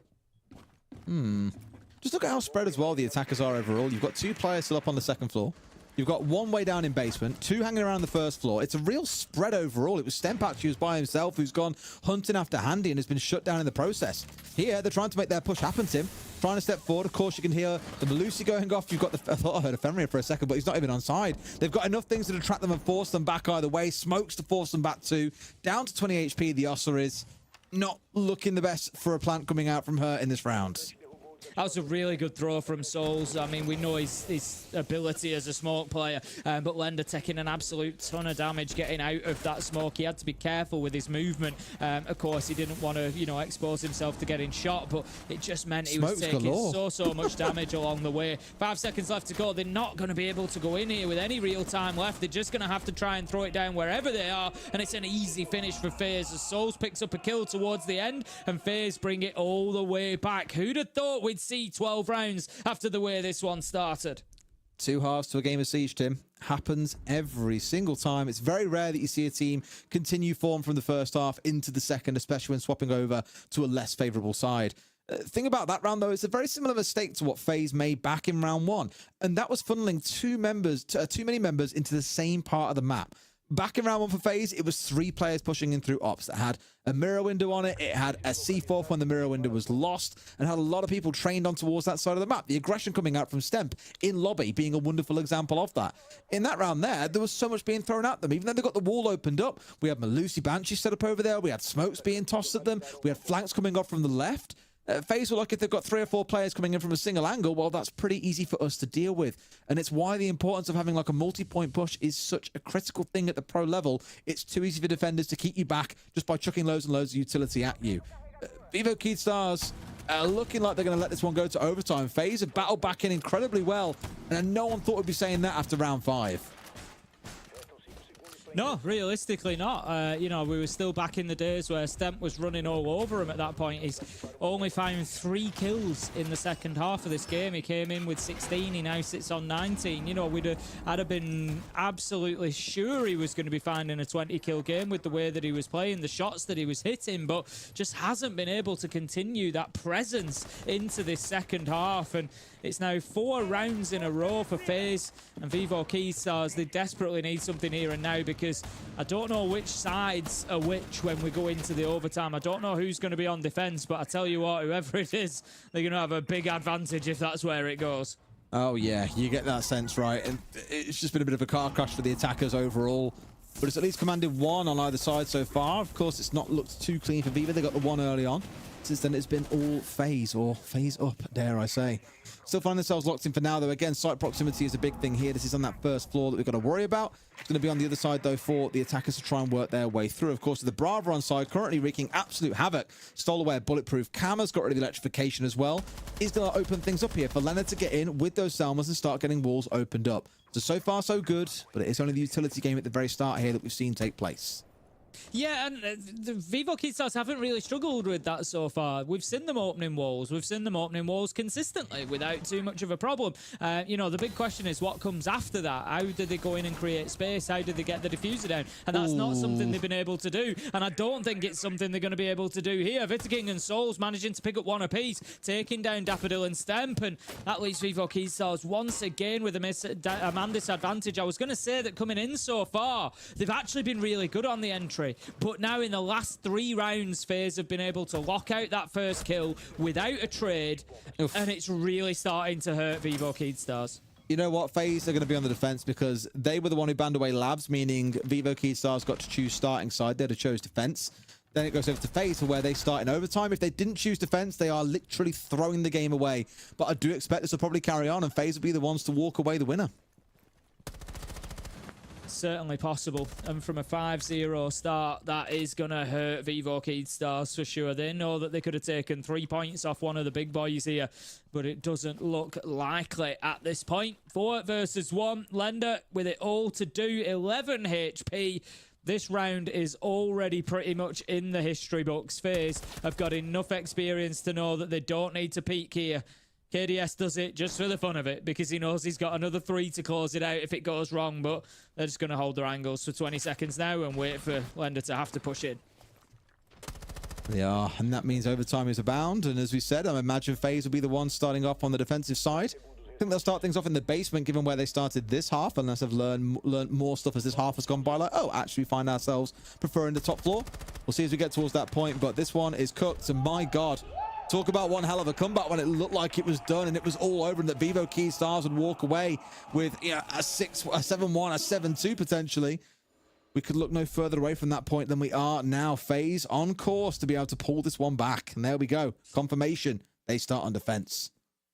Yeah, let's see where that start choice is going to be. As you quite rightly said, as round 7, their first defense, you know, of the whole game was in basement, but that's the one that they lost, and they've won everywhere else since, and they haven't been back there in those 5 rounds. So no surprises to see them actually heading to weapon maintenance and armory instead. So it's just the one that's going to be, you know, off to the side of the main lobby there. They've defended this really well a couple of times. They defended it in round 8. They defended it again in round 11. They locked it down. With an opening kill, without an opening kill, it hasn't really mattered to them. The first time did come down to the Vitaking 1v1, which he was able to win out, but certainly more confident the second time. It's a bit of a deceptive site, I think, as well, because you look at it and a couple of perimeter rooms have got external access doors. It's very easy to get into. It's very easy to start challenging this site in particular incredibly quickly. But I think what's deceptive about it is there's only really 1 or 2 and they are very, very bottlenecky. So it's a little bit, again, it's a bit of bait really in a way. It looks like it should be easy to attack into. Not a lot of map to control before we can start looking at site. Brilliant. But as we saw earlier on with the Ossa, you end up with 3 players all coming in from the same angle. and you pay the price as a result. So really what I think I'd like to see Vivo Keystars do here, get up on that second floor. Let's make some use of those verticals that we were speaking about early on to make life more difficult on the downstairs. That doesn't mean you'll be without challenge. Of course, FaZe are going to look to try and keep you busy up there. We've got the Kapkan upstairs, we've got the Malusi upstairs, so there already is 2 players trying to hold them back on that top floor. But that has to be step one, and not getting caught out completely recklessly is going to be, of course, the most important part. Yeah, I mean, keeping the top floor is going to be important. There's plenty of vertical available. You get into Ops, you get into Master, which is, you know, half of the top floor site. Get into there. There's plenty of flooring that can be opened up that's going to give you a nice view down into this site. You can also control, importantly, you can control things like lobby door from there. So if you can force the defenders out of there, you can prevent them coming back in is going to be a big one. You can create that space. If you then want to move in from one of those perimeter rooms like range, get into maintenance and get a diffuser down, you can watch lobby door, for example, from above. And it gives you a super powerful angle to do that. They are going to pressure towards range by the looks of things. But yeah, I think Vivo Keystars need to make sure that they've got that top floor on lock as well. KDS still chilling out though up on second floor. Hasn't been pressured away yet. Everyone else has dropped through, and it looks for the most part like Vivo Keystars are just going to ignore him and just go direct towards site. He could cause a bit of bother for some vertical angles here if they aren't aware of him being upstairs and his presence and what he can do up there. But now at least focus on getting themselves through a couple of these walls. It will force FaZe into a bit of action here, restrict their access ever so slightly as the DKB call comes on through. That should give them the awareness and access they need to start making a play here, but so far no kills come on through. No one gone too aggressive. FaZe are just going to sit tight. Yeah, keep an eye on KDS above as we get in towards the late round as well. 2 impacts in pocket will be able to create same C4 again. Those vertical angles. Same C4. Cyber's going to hit Miracle, and that gives a big advantage to FaZe. 54 seconds left, and that means KDS can play the entire round above. Wait with those impact nades, drop him above any potential plant, and help his team in that way. Needs to start trying to maybe start to make his move now as he can. 2 kills coming in for FaZe here, and Tim is looking absolutely miserable. Stemp might collect one for himself, but these kills feel like a rarity. Nothing like the ones that he was finding a good 7 or 8 rounds ago. KDS from above. It might be a late entrance, Tim, but it's an entrance all the same. FaZe are up to match points. Well, that's it. KDS just really, when it was 5v4, you know, I said it at the time, KDS doesn't need to get involved anymore. Unless Vivo Keystars pick up a couple of kills, he doesn't need to get involved. He can just sit on top floor, wait for a yellow ping to say that's where they're planting, and then boof, just drop an impact nade on top of it and kill the planter. That's all that KDS needed to do, and he understood that. It was really, really good. Yeah, in a 4v1, come and have a look and see if you can get yourself a kill, which he does. It's worth mentioning, Stemp does go on to 20 kills, which is always a bit of a threshold for us, 20 kills in one game.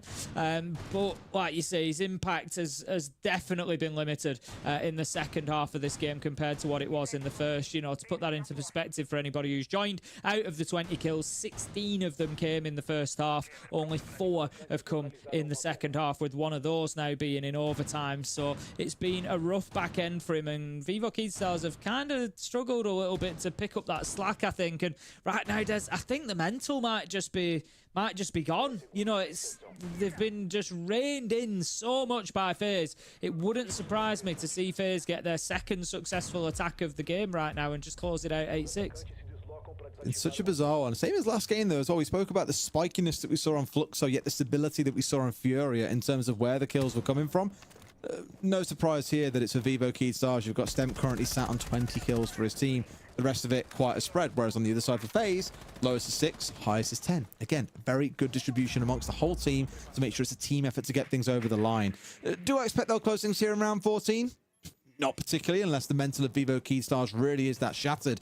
But FaZe have got a lot of confidence coming into this round. It could be one of those attacks that we actually see going their way. Going to be pressuring Ops to begin with. Couple of bodies ahead of us, as we can see.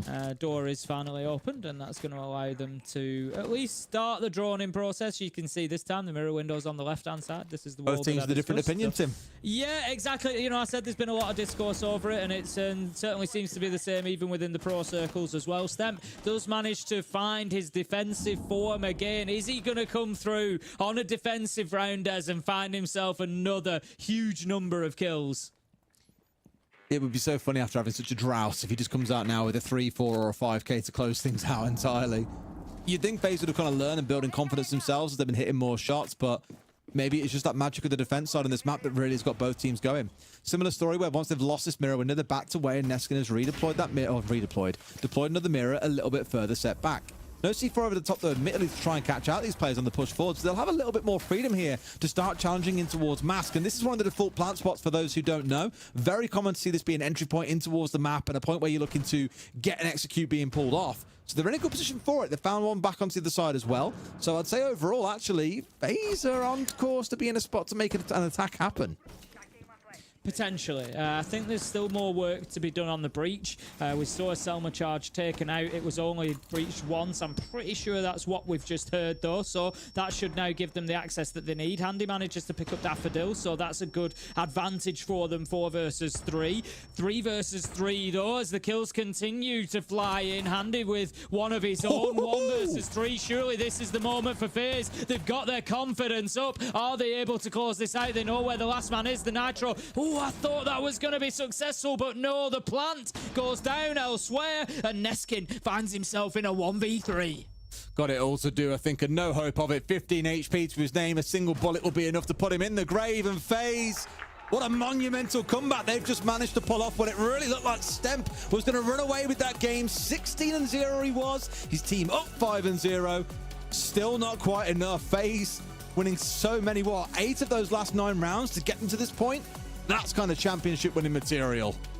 7 rounds in a row. 7 rounds in a row it took them to get things back from 6-1 to 8-6. What a performance from the grand finalists at SI this year. Of course, FaZe really able to find their stride once they got on the defensive side of layer. We were questioning them picking the map, Des. It looked like they were so at sea to begin with on the attack, but they just needed that stabilization of the defensive side to give them what they needed.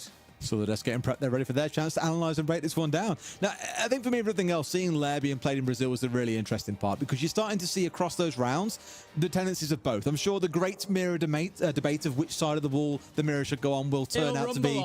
It'll rumble on across regions, across the world. We'll have this one going on for years, I'm sure. But just the way the map was played, the vertical holes that we saw coming on, the different varieties of hold up on the top floor, some with the mirror in the castle, some with just a mirror on side, loads of different variety. And that for me is what makes it so interesting. We'll see some of those setups here as we jump into our highlights as well, so you can see what played out throughout that game. But I think the story of this team will be less about the map itself and much more about one hell of a comeback from FaZe.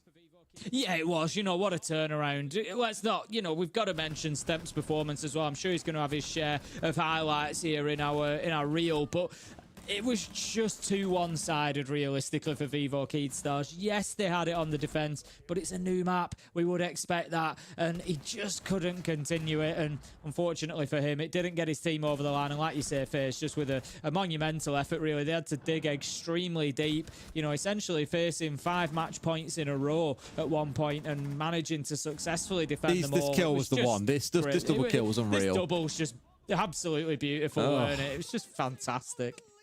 Just overall a great game from him. Certainly can't be contending on that side of things, but again, it's ultimately when you start looking at the standings now that things are at least a little bit better for FaZe. Again, it's maybe not been the strongest start they would have wanted. They're still pretty high at the table, but you look back to previous stages where teams have sat way clear of the opponent. In fact, I think it was FaZe that were on 25 points or something crazy, and the next was a 20. They were so far clear, and for them to still be after 3 play days, I think really rolled into this midfield battle at the moment that it feels like it is between a number of teams. For them to walk away here with even just a couple of points feels like a good achievement. It'll push them into the top 2 now, at least momentarily. And for the other side of Vivo Keydstars, I know it's only 1 point. They were also in the midfield battle as well. It's still a point. And I know it sounds like, okay, cool, well, you still lost the game. Like, cool, you've still played well. And I wouldn't at all be ashamed of that performance, especially Stemp, I think, who will walk away today feeling very happy with himself. Yeah, you know, like you said, there's plenty for him to take away from the game. But I think, yeah, it's just the attacking side of Lair that's hurt them there ultimately. But yeah, FaZe, I think... I don't know, you know, did they strike a bit of fear into people with that? It shows a great ability to come back, but I think, you know, realistically, you know, we were expecting a strong defense from them on Lair. I think they just take the points and move on, really. Definitely. And just kind of look at the leaderboard as well. 21-9 Stemp ended on. We think about him being 16-0 to then go essentially 5-9 for the remainder of the game is a bit of a kicker, especially when you started out so strong. And it could have been the difference, realistically. You know, I'm not putting it onto one player. You know, there was lots going on for Keeden. It's, as we say, it's just that transition from gaining maps, you know, sort of gaining map control, clearing utility. It's then that transition into execute that teams were stalling on and struggling with. You know, that's something that Keed need to work on. But you look at it and just think, if Stemp could have carried that momentum, was there a round in there? And I'm sure the answer is unfortunately probably yes. It does draw me questions as well to who these guys play next, actually. Should go and check that out. For example, FaZe play against NIP. Whoa, that is going to be one hell of a game. Whereas Keystars have got MIBR, who have been struggling so far. It feels for FaZe to have a bit of momentum and a motivation building combat like that.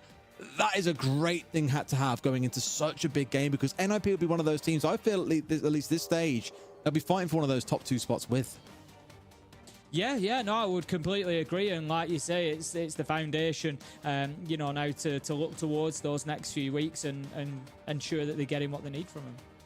Absolutely. Well, we've got a bit of time, I think, until the interview really kicks up just yet, so we can break down a bit more of this as well. The other players that stood out for you, I know Stemp was the one player we kept on highlighting big time there for the side of Evo Keystars. Anyone else in that team there that had little moments that you think really kept them going through those tougher rounds, even though they didn't ultimately win? It's going to be the same 2 names, I think, for this team that keep cropping up, and it's Miracle and Lender. You know, the 2 players that have been around Brazil for a long time now. Super talented players, really experienced. They know what it's all about, and they both had big moments there. They played it really well. So, yeah, I was very impressed with Miracle and Lender overall. Absolutely. And I think on the other side as well, for FaZe, as I spoke about throughout the game, a very rounded performance overall, right? There was no one player that stood up there and was on 20+ kills in the same way Stemp was. It was a balanced team performance. And I know you and I spoke about this a lot historically. When you've got hero players in your teams, the ones that are so used to carrying and being the real strong forthcoming force, if they don't have a good day, what happens next? Whereas with FaZe, they're able to rely on that rounded team of players. And yes, no one stood up and gone, I'm the player to really make a difference today. It's the team effort. And yes, it looked like it was not going to be a team effort in that first half. They were getting rolled over. They were taking all the 1v1s against them that you could hope for. But ultimately, in the end, came out on top. Yeah, there was definitely mistakes made by FaZe. Like you said, they gave about 14 too many 1v1s to Stemp, unfortunately. You know, but I will say they're a team that learn and adapt very quickly at FaZe, and that mistake won't be made again. Well, as far as I understand it now, the desk is ready with an interview, so let's head over to them for their chat with FaZe. Thank you, guys. Thank you, Ace and Des. We do have an interview with KDS, particularly for this time around, but let's bring KDS on because I want to have a conversation about the mental fortitude coming into this game, winning 8 out of the 9 rounds. How are you guys feeling right now? Yeah, amazing, because we think we are going to lose 6-1. We just talk with each other, and yeah, this match end by now, but let's try to play like in scrims, like trying to get kills, and we won. Yeah, you definitely won. I mean, you said you thought you guys were going to lose a 6-1, but it was actually thanks to you in that 1v3 clutch that you end up clutching it out, getting that diffuser. I mean, if you could just tell me, like, what's going through your mind in that moment? What are comms like? Just give me a little feel. Let everyone understand kind of what's going through that situation. Yeah, in this situation, I can't find the defuse. We don't know where the defuse, so I try to get the kill first. And then the Vita tell me where the defuse is, and everyone is screaming on GTS, just defuse, and I defuse. The other guy can't kill me because the pillar of the planes. Yeah. And amazing, we won. So it was an amazing play and a good heads-up play from you, nonetheless. Congratulations, man. It's also been a pretty successful weekend for the side of FaZe Clan. You guys have a couple of wins now under the board. You're sitting pretty comfortably in the rankings. When you're looking at how the game went today and how yesterday you guys also had a really dominant performance, what is the biggest learning from this weekend? What are you going to improve on for next week? We are going to trying to fix the communication in the mid round. I think this is the bad for today. In the mid round, we are very we are not talking a lot where the position of the enemy. So I think this is the problem today. In the against Black Dragons, I think we, you know, like we play against EI, so it's not we're not learning anything from that game. Okay. Well, this game, definitely a lot of rounds that you can go back and learn from. So congratulations on a successful weekend. And thank you so much for your time for the interview. We really appreciate it. Bye. All right, let's Lax, let's talk about this game particularly. I don't even know like who to like cheer for, who like I can call's gonna win, because it's just it's totally up in the air. I mean, this region is so competitive across the board. Obviously, we've seen results where teams are losing, but these games are so close. And like sometimes, you know, you might see a 7-4, a 7-3, but if you're really watching these games, these rounds are like literally down to a wire where it's just one person makes a mistake and then it falls in favor of the other team. It was also a really, really, really close game. And I think, obviously, you're looking at this, you're looking at it as, in terms of like being an 8-6, but again, you've already also highlighted a little bit in this interview, and also Dez and Ace highlighting it post-game, the fact that the reason we were able, or the reason FaZe was able to push this was because of a clutch, because of that individual performance, because that's just how close this game was. And Vivo Key Stars, unfortunately, weren't really able to get back from that. Their mental kind of after that clutch felt like it would just gone. I mean, yeah, it's a true testament to one's mental. When you're up that far in a lead where you just need one round and the round is literally in your grasp and you lose it, I'm telling you, every round after that, just from a player's point of view, it is mentally taxing. And the second KDS clutches that round, that shows everyone we're back in it. We can get this done. Yep. We just got to play together, and that's exactly what they did. And that shows just the sheer resilience and the a second place championship roster. I mean, they should have did this at the World Championships. They should have did this at SI. They had the lead against Furia and choked it. So I'm glad that they could pull through here and really just show their resilience and show their testament to themselves that we're not out yet. We're going to finish this. We're going to finish it strong. And that's exactly what they did. Hey, a little bit of different circumstances, okay, when we're looking at SI finals and we're looking at stage 2 of Brazil. But no, I absolutely agree when it comes to being able to just get back into that mental space and being able to close it out after being down like 6 rounds at that point, if not 5-6 rounds. So KDS, however, comes out on top in regards to the MVP. Very, very, very well-deserved performance. Literally the main reason why we are currently where we are, and why we're talking about the fact that this game has ended in FaZe's favor.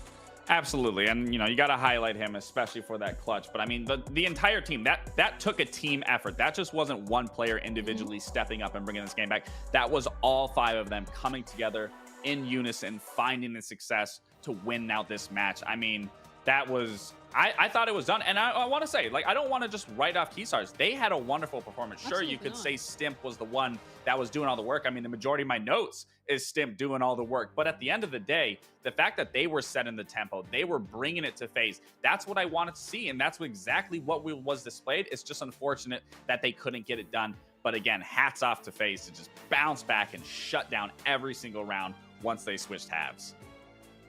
And also hats off to Keystars, because with this as well, they're able to get themselves a couple of points here.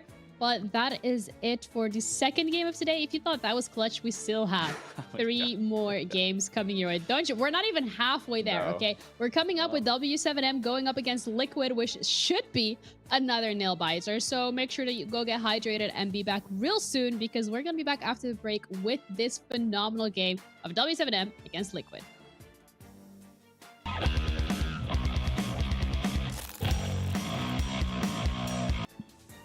Vamos ver o que o Arthur vai arrumar aqui, hein? Me parece que a W7M já dronou, já sabe dos posicionamentos, agora...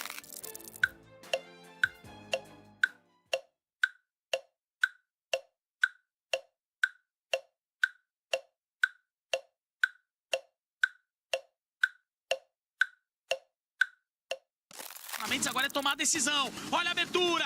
Não consigo capitalizar o flastre. Meu Deus do céu. Cai o jogador. Olha a bala. Eliminado. Dodês fez a eliminação. MC e Arthur ainda vivos. Arthur pega a primeira. Vai peitar a segunda. E aí, one level round.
Passou um drone.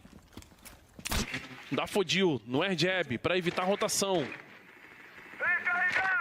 45 segundinhos, Retalha. Será a zica do OT, meu amigo? Não sei. Será que a VKS acordou agora? Vem pra cima.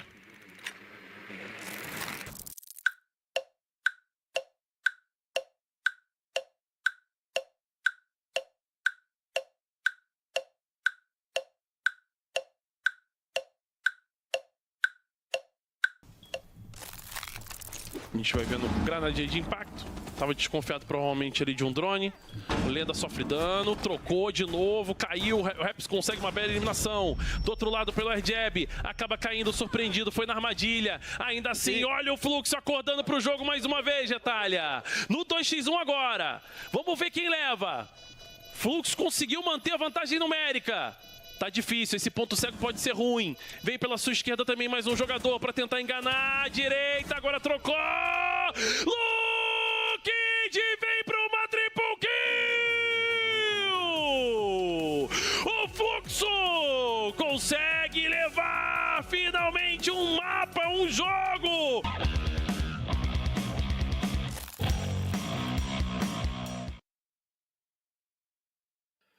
Hello everyone and welcome back to the third game of Brazil Stage 2. We have W7M going up against Liquid, and if last game was anything to go by, then honestly, Lax, this time around, we are in for a treat just as much as Salvador. Oh my god, these drone images of every single one of these cities just gives me I gotta get out of FOMO. my city. I gotta get out of my location. I gotta take a vacation.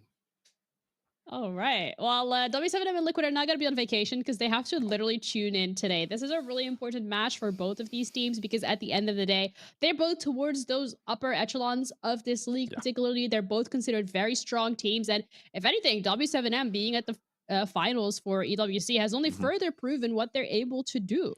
Absolutely. And both teams are coming off of a loss. So they definitely want to find themselves 3 points. Little to known. I mean, Liquid did get 1 point yesterday, but it was still a close game. I mean, both these teams have truly played like almost max limit games overall. So I am curious to see where this map lineup is going to be. I don't think we're going to see, you know, like a club, because both these teams just, I think they want to avoid any possible chance of giving a team a little slight advantage of just playing a fundamental game. I think they want to play into something that both have a little strengths and weaknesses to them.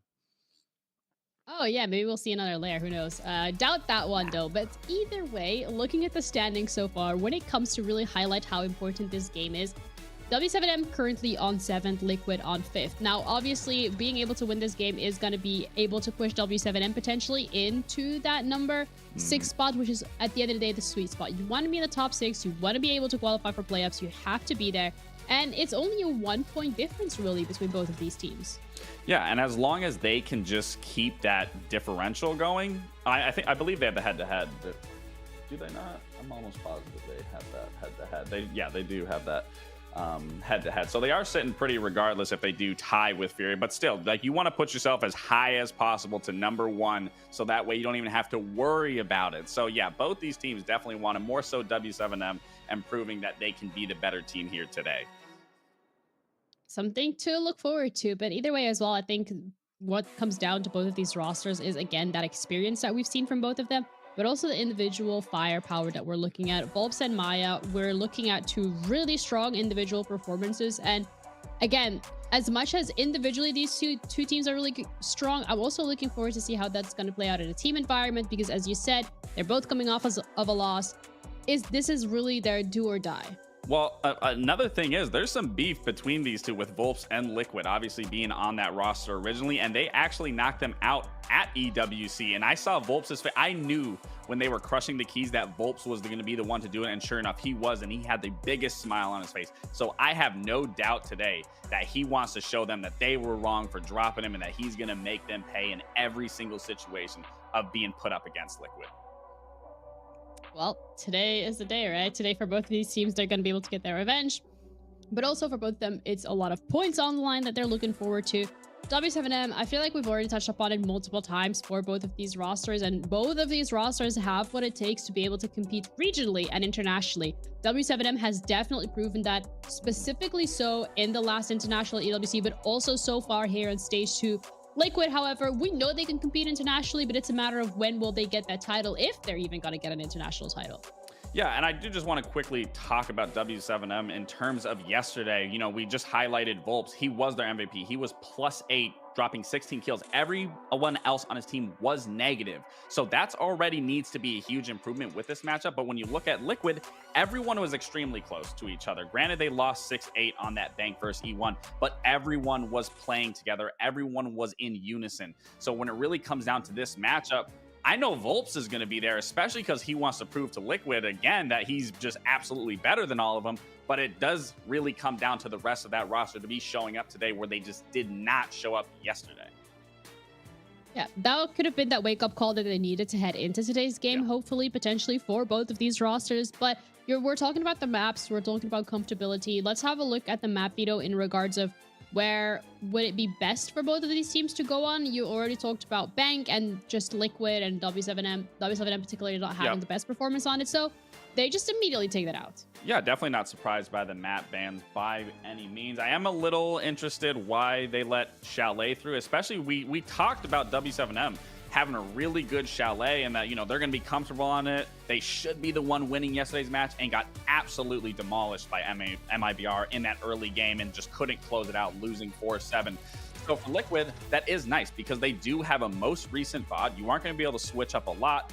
And again, they looked like a stronger team yesterday. They easily could have won Bank. It just came down to small errors that both teams were making. So you got to look at the cavalry here from Liquid, that they can lead the charge in this game. But what it really falls back on is W7M fixing what went wrong yesterday. And I don't think it was necessarily their strats. It was their team play. Everyone needs to be showing up today. And like you said, this could be a wake-up call. Will it be a wake-up call? You're gonna have to wait and find out, especially when you're going on Chalet against a team like Liquid that is currently the top performing team on this map. They're the ones who are sitting pretty comfortably on that top, on that title as well. So I think it's gonna be a clash of both of these rosters. I think yesterday we kind of saw more of the low point of both of them, and hopefully that is that wake-up call that they needed. But let's also bring in our casters, as we're pretty close to heading into that game, and we'd like to have a little bit of a conversation. I know they're probably absolutely exhausted, Des and Ace, from the last map that we've seen. That was a real nail-biter, Ace. Are you expecting this one to be any different? Des and I never cast anything but overtime nail biters, to be fair, so it's pretty much just par for the course at this point. I think it will be. I think both teams coming off a loss yesterday, they're going to be fighting hard for a win today. They need to be doing, because, you know, they're still chasing playoff places. It hangs in the balance for them. So yeah, they both need a result here, and I think it's going to be a tough one. Absolutely, and you only get to play your opponent once because of the round-robin format, which makes it just a little bit more spicy. But Des and Ace, I'm going to let you guys take this one away, so do your thing. Thank you very much, Ginny. And Lax, of course, as well. We'll say thank you to you too, just this once. The best thing about it, Tim, for this map, we heard him talking about a little bit there. In the last 180 days, Liquid have played this map 5 times. They've won it 5 times. They are very happy on Chalet, but have been very carefully, I think, watching what's going on with W7M, because it's also their favorite map. W7M have not banned this map since this roster came together. That's how confident they are at going here. And in fact, 6 weeks ago, they played each other on it in a best of 3. Narrowly won by W7M, 7-5. So it really feels like this map has got a lot of strengths of both sides, a lot of history between them as well, given how close the last result was. I think it's really hard to call, but I'd probably do give a small lean towards Liquid, given the fact that they have a good understanding of, right, these guys have played it recently, here's what they do, we've got that history of playing against them, it's the map that we still love. I just think it'll just get them over the finish line. Yeah, I think, you know, realistically, it's going to come down to the players in the server. You know, we can look at previous results. We know both of the teams are comfortable there, but it's going to be, like Laxing said, really, who shows up. If W7M, you know, can find themselves firing, then maybe they can overturn Liquid. But it's been, you know, a tough day yesterday for both teams to have taken that loss. All 10 players that are going to be loading in here are, you know, names that we are very, very familiar with, you know, both in Brazil and internationally. You know, who are we looking out for on W7M? Volps is the man at the minute. He's the one that's putting up the numbers. He's leading the pack in terms of their overall performance, and they're going to need, you know, plenty from him again today. Absolutely agree. And of course, we can take a look at their opponents in the form of Liquid. These guys, it's been a fun month trying to see them get to this point where, yeah, Liquid, I think, is a team, especially of that team over the years, that many have said they deserve to win it, yet never quite managed to get the full way there. You know, always the bridesmaid, but never actually the bride itself. Still got to prove themselves, I think, in this stage. Maya, a player that I absolutely adored last year, loved watching his performances on Lost. I think still really trying to find themselves in their full form, and hopefully we get there soon. Yeah, Maya and Resets have been the standout players so far for Liquid. You know, interestingly, Nesk is actually down bottom rated. Unusual position for him to find himself in the team. And, you know, once upon a day, of course, it was always Palu Nesh you look towards, but not now. We'll see how we go. For now, we've got a video for what these two teams have said.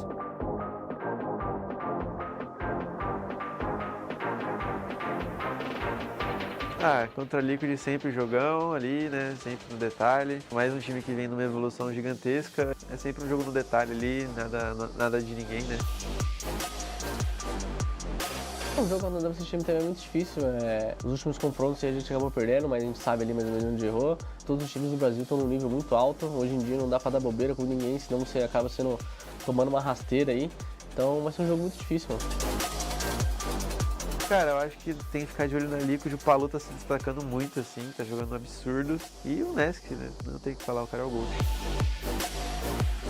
Pra mim ficar de olho no Lobin, que é um cara chato dentro do servidor, sempre tá fazendo umas plays agressivas e incomodando e atrapalhando o nosso time, né? A torcida que me ama, né? Vocês foram top 4 em Manchester, foram top 4 na EWC, perdendo pra gente. E agora vão ser top 4 no Brasileirão pra baixo e vai ter que jogar LCQ. Foi mal. Vocês podem continuar fazendo mídia com nós, fazendo videozinho e vocês vão perder, mano. Aí eu quero ver a thumbnail lá quando perder também.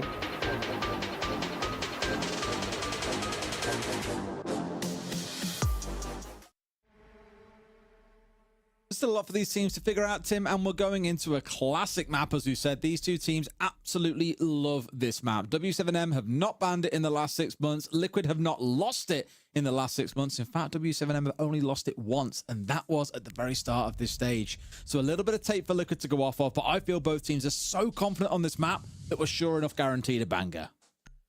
I love seeing maps like that. You know, when teams come together, you either tend to get a map that, you know, they each ban the other one's best maps, and you end up on a map that neither of them are really that, you know, great or confident on. Or they ban maps that they don't want to play, and they try and go to the one that they're desperately good at. And that's the ones that I love seeing, because, you know, we've got it where it happens to fall on pretty much the same map for both of these two teams. They both sit there going, they're not going to blink. You know, it's almost like a game of chess. Well, we'll play Chalet. No, we'll play Chalet too. And nobody wants to blink. And I think it's going to be a good one. We're going to have our bans, Monty. We're going to have Castle in there, which is an interesting one. Ying went in his army as well. But Castle, we don't see banned too often. No, we don't. I think probably part of it was banned by W7M, right? I missed exactly who banned it as I was looking at stats. In fact, looking at it, for both of these teams, Castle is in their top 3 most played defensive operators. For W7M, it's their number 1. For Liquid, it's their number 3. So I'm not wholly surprised to see either team ban it away, but it makes sense that Liquid have taken it away from W7M, given they seem to, I wouldn't say crutch or like lean on this operator too heavy, but it is definitely a key part of the comps that they like to play, and they're just trying to take that away from them, take the strength away. For Liquid, Azami is their 2nd most played after Mira. So equally, not surprised to see that one banned away by W7M. A couple of target bans coming in, dare we say. Going to be heading down to basement then for round 1.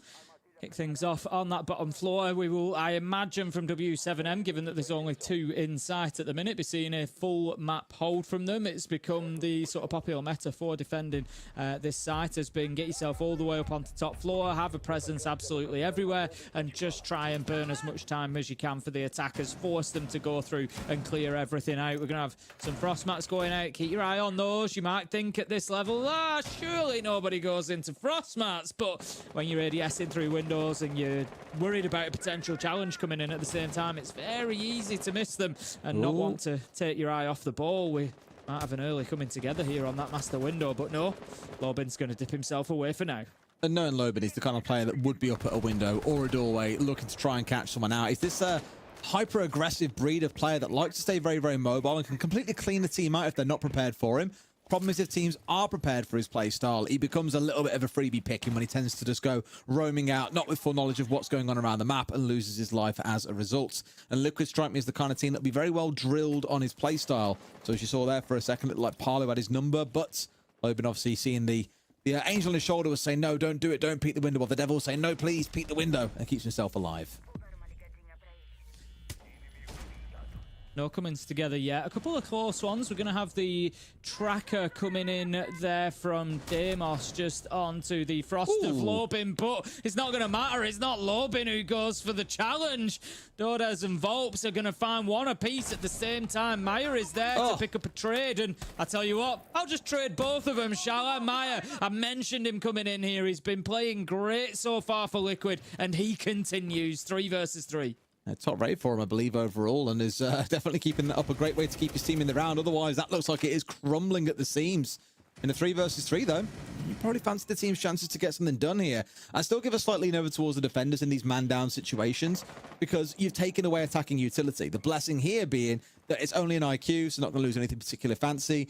And losing resets on the Deimos, hardly the end of the world either. Still got a lot of things that they can work with here. So I wouldn't be too beat up about that fact, to be fair. And also a C4 here, of course, still for the Tuber round side. Keep a close eye on where that heads. Yeah, Liquid have got what they need to come in here on the attack. They've got the thermite. They can look at getting those walls breached. They're going to want trench wall as a priority and then worry about anything else that they can get from there. Maya may well have the hard breach on the book, but that's going to go as Dots picks up a trade. He goes in and gets Lobin, and that might just give Liquid the impetus that they need to come in here and take the round 2 versus 1 as Palu managed to find one as well, and that's going to leave Dots fighting for his life behind Pillar. Yeah, I mean, he was dead to rights pushing in there. Maya may well have found the third, but at the very least guarantees a trade back on the other side. And Dots, that's his chance. That's his C4 gone. That was the one thing they were really leaning on here. May have kept the wall locked up for the most part, but it is now open. Has rounded himself in and ready on blue, though, here to find one of the push on through. They're going to round instead. And look at this. They're going to find him on the side angle. Would have almost brought him down, but now he has the cover, and all he's got to do is step out at the right time until that plank goes down. Lagonis is back up. Gun is ready, and he gets the closing kill. Liquid taking round 1. Yeah, really nice attack from Liquid there in that final stages. When it became 3-3, you know, it was unfortunate for them losing 2 on the top floor to Maya after they'd managed to get those first picks. But at 3-3, they did well. They recognised what, you know, and you said it yourself, Des, they managed, at least fortunately for them, to have the utility that they needed. And they recognised, what utility have we got? We've got the exothermic charge. All right, let's prioritise trench wall. It allows us to get in for a plant, and it created the space that they needed. So really, really good from Liquid, working with what they had. 1-0 and a good start. Almost in March then. Good first round. Certainly no complaints. Now we're going to head up to Bar and Games for the second. Now, for those who are here for Lair, we spoke a lot about this. If you can't really defend things laterally, i.e. on the same floor, then you go above. And this is a wonderful example of that. A lot of that library room upstairs, in fact, the whole thing is soft. You can use it to defend from above if you're the defenders. Attackers want to get control of it to also look into attack into, but it's also got the hatch that you can drop through at the same time. So that west slither of the map, really good for controlling sites itself. You then got Mez, west side of that room, sorry, of library. But then actually out of Mez itself, it's the same story where it gives you control inside a bar. So a lot to work with here when you've got that vertical control. That should be what Liquid are looking for. They have, though, got the Blitzkin, which just gives you a lot of pressure and equally 4 smokes to play behind. They might say, forget about the top floor. We are going direct to site here. Do not pass go. Do not collect $200.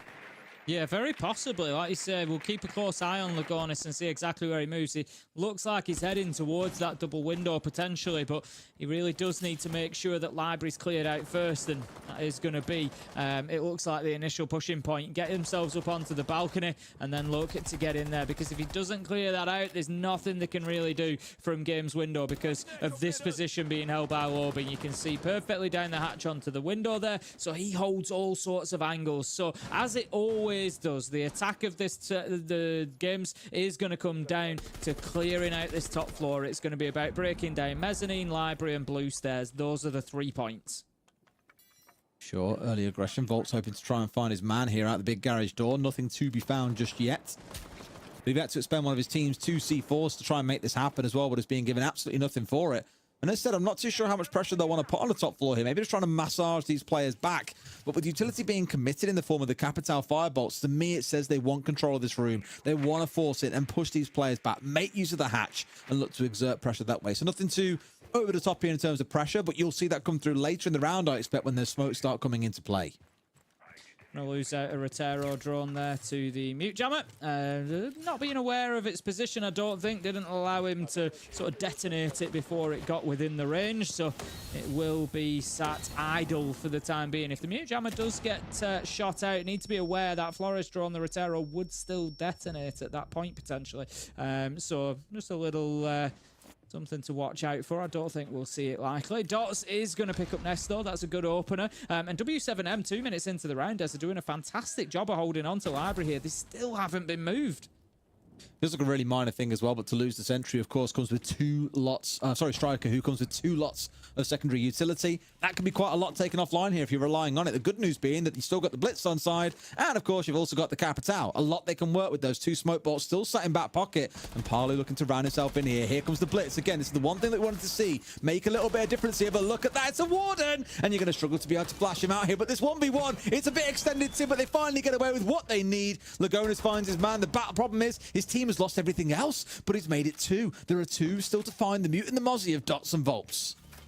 Laconis must be wondering what's gone on there. Not only has he managed to win a challenge with a Warden on the Blitz, he's got himself another kill, but somehow he's the last alive as everybody else died along the way. He keeps battling though. This is doable. If he can close the distance and get the flash, which he does, can he find the kill? Surely he's got to be able to get the Mozzie. 2 seconds left to go. And Laconis manages in the nick of time to close out the round. What a performance on the Blitz in round 2.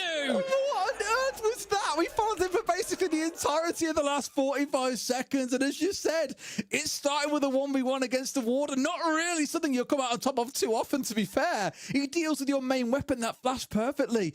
And I was just like, oh, surely he doesn't get the 1v2 here. Surely not. But he's landing them pistol shots left, right, and center. Absolutely cleans up. Liquid smashing that one from seemingly nowhere. Beautiful stuff.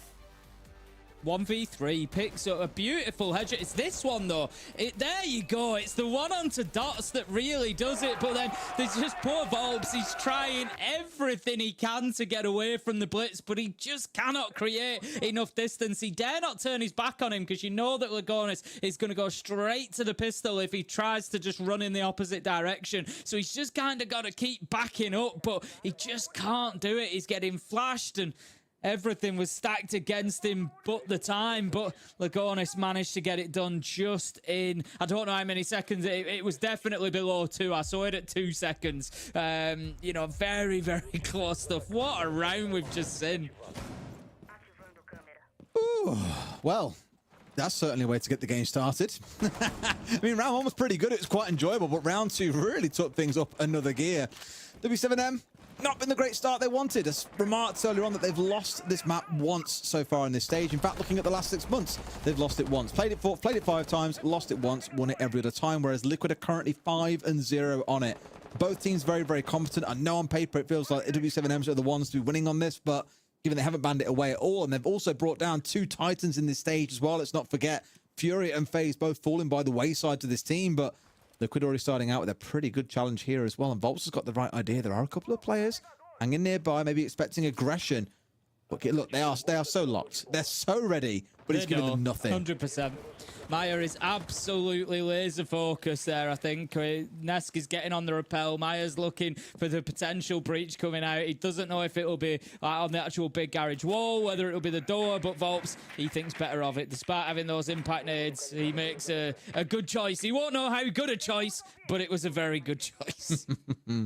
The blessing of it. All these phone calls coming out now as well, except from the Mute and the Legion, both being blocked out by the Mute Jammers. No real bother, and all of them immediately turned off.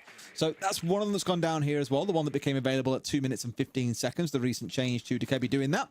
You'll see the next one about to come available at the 1:30 mark is there to use if he wants it at this point, but I'd imagine as much more for getting the team in position a little bit later on. Also got the line, of course, on side alongside the Grim. They've essentially got a lot of like operator control. They control the other team quite well, making use of those globals plus the Grim Bees. Mute Jam are going to disappear away here, but have yet to really get too much pressure going in elsewhere. Get a great view of that magnet, just picking up some utility as it comes in, just making sure that it clears away. Volps, did he have a quick look out of the door there? And He certainly didn't decide to go for the challenge. Paolu's going to take down Lobin. Dora's manages to find Nesk along the way, so that evens us out in a 4v4, but that's just too easy. Dots is able to swing that bedroom door and pick up a kill. Lagonis is there. This is just turning into insanity right now. It's 1 for 1 for 1 as we find ourselves in a 2v2. We've got a man in the bathtub. He's trying to hold on here, but surely he won't be alive. But there's the flank. Volps comes up.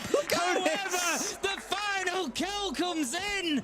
Paolu picks it up. The other was downed, and Liquid win themselves a third round. That was like a game of leapfrog. It's just like one person gets a kill, there's someone behind them to get a kill, there's someone else behind them to get a kill.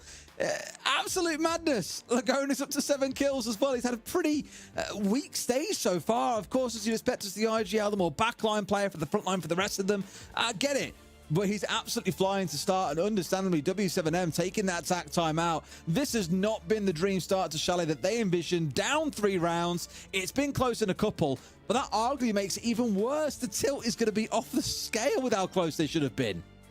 Yeah, W7M have every right to feel a bit hard done to here. Out of those last 2 rounds, you'd have expected, 9 times out of 10, they'd probably walk away with at least one of those 2, coming down. That is 2 unusual finishes there that we've just seen realistically. The blitz in round 2 and then Paolu managing to grab that kill onto Volps. I'm pretty sure I'm right in saying that I think Lagonis had downed the one in bathtub, so it came down to that final kill, but that was so close. And again, W7M just coming out on the wrong side of it. And we are talking, unbelievably fine margins in these rounds. But we're going to see them in round 4 going back down to the basement. Now then, what happened last time? It went to a 3v3 very quickly as Team Liquid went for that top floor clearance. They actually lost a couple of players, but Maya was there for 2 very quick, very good trades to level things out. So they need to be thankful to Maya for round 1 particularly. But then they made great use of what they had left. Lagonis had an exothermic. He breached that trench wall. They were able to get in, start putting the diffuser down and pick up that final kill in the 2v1 that it had become at that point. So this time around, W7M, I think it's just more of the same that they did last time. Get yourself on top floor, make those early challenges. Just don't give yourselves away in the trade afterwards. That was the problem for them. Oh, God, Lagonis is back on the blitz. Of course he is. Why would he not be at this point? Paolo's like, no, go take the thermite. Give me the thermite. You have the blitz. Problem is, it'll be the kind of round where he gets in there and tries to get a kill and just instantly dies in the first gunfight he comes into. After the last performance, it feels rare that Lightning can truly strike twice, but we'll give it a chance. We'll see how it goes. The Lion, though, already falling down, resets offline. I think he only managed to use one of those EE1Ds as well before it came down, so that's a little bit unfortunate that you lose that global utility less than 30 seconds into the round. Yeah, and the other great thing here is it gives W7M the flexibility to leave at least. They can now confidently think until things change, and now definitely. Volps managing to get a double. I was going to say they can basically commit to leaving 1 or 2 out on their own for the entire round. They just don't need to worry about it. Maya manages to find Volps in a trade, but like I said, it doesn't really matter at this point. They've got the manpower to just say, you know what, that's fine. There's at least one staying out. And they can commit to that. You lose your life, doesn't matter. Just waste another minute, waste a minute and a half, do what you can. So W7M should be fairly comfortable, but Paolu manages to find Lobin. And once again, Des, this is what happened in round 1. If you remember, I said 5 versus 3. They allowed themselves to be clawed back, and it's happening again. They're a 5v2. That's the worst part. Like, surely you don't let this one slip. There we go. Paolu dealt with. You can breathe a little sigh of relief. Problem being, it's Maya, who, as we already said earlier on, currently the top player for this team in this stage. He's on the hunt, and he's on the Deimos as well. Almost loses his life there. 1 bullet will be enough, but no! Maya wins the 1 versus 1. 1 bottom of stairs, and he's also got a track on here as well. Things don't forget, it works both ways. They know where he is, and dashes out there with a super shorty. Puts Maya in the grave, and finally, W7M get on the board. Turns out that's all Norris had to say, is Volps go kill. There's a second there where I thought Maya was going to turn that into a 1v1. As he came around that corner, I thought, not again, W7M. This should be unlosable from here. But this time they do indeed get it done. Get themselves a successful defense, lock down that basement. It was still a little bit more of round one where I'd said, you know, get yourself the kills and keep your advantage. But 5 versus 2 coming down to a 2v1 is a little bit close for my money. You need to be, you know, maintaining that advantage in a greater strength than that. But ultimately, they won't mind. They got the job done. They're against a tough team. Liquid are always going to find kills. They're always going to fight back. So heading into round 5, we find ourselves 3-1 now in favor of Liquid, but W7M managing to find that final round just gives them a little bit of momentum there, maybe to build a little bit of a comeback here. I think if they could get, you know, a 4-2, a 3-3, they'd be happy enough with that. They're really looking to avoid that 5-1 at this stage, but we look like we've got a short tech pause whilst we just get an issue ironed out, and then we'll be back on into it. I think it's actually very quick. Very, very quickly, yeah. So one thing I'll point to is the same thing as back on Lair, right? I say it all the time, but there are 2 halves to a game of Siege. Just because Liquid have started out strong here, it doesn't mean that will continue necessarily on the defensive side, nor does it mean that things might carry on well into round 5 and 6. W7M could have found that secret sauce of Volts go kill, and it could prove to be what works out for them. But jokes aside, as it stands, Liquid are the ones who are in control of the game. Yes, last round was that variation to it, but even for them, I think I'll be happy walking away from this half at 3-3. At this point, though, you should really be looking more towards 4-2, if not 5-1. So we're going to have... Let's not forget that last time the defense was in game, it came down to a blitz 1v3 from Lagonis, which, you know, I don't think we're going to see again, if I'm honest. No. I'm going to put it out there. I will be very surprised if we see that again. Yeah, I think that's a fair assessment. So, actually what W7M did in round 2 was really, really good. You know, they held on to top floor for an awfully long time. It came down to sort of 30 seconds before Lagonis was able to really make that headway and take the Warden out and push themselves through and get hold of Mezzanine. And I think they just do more of the same and don't worry too much about, you know, changing anything or what went wrong.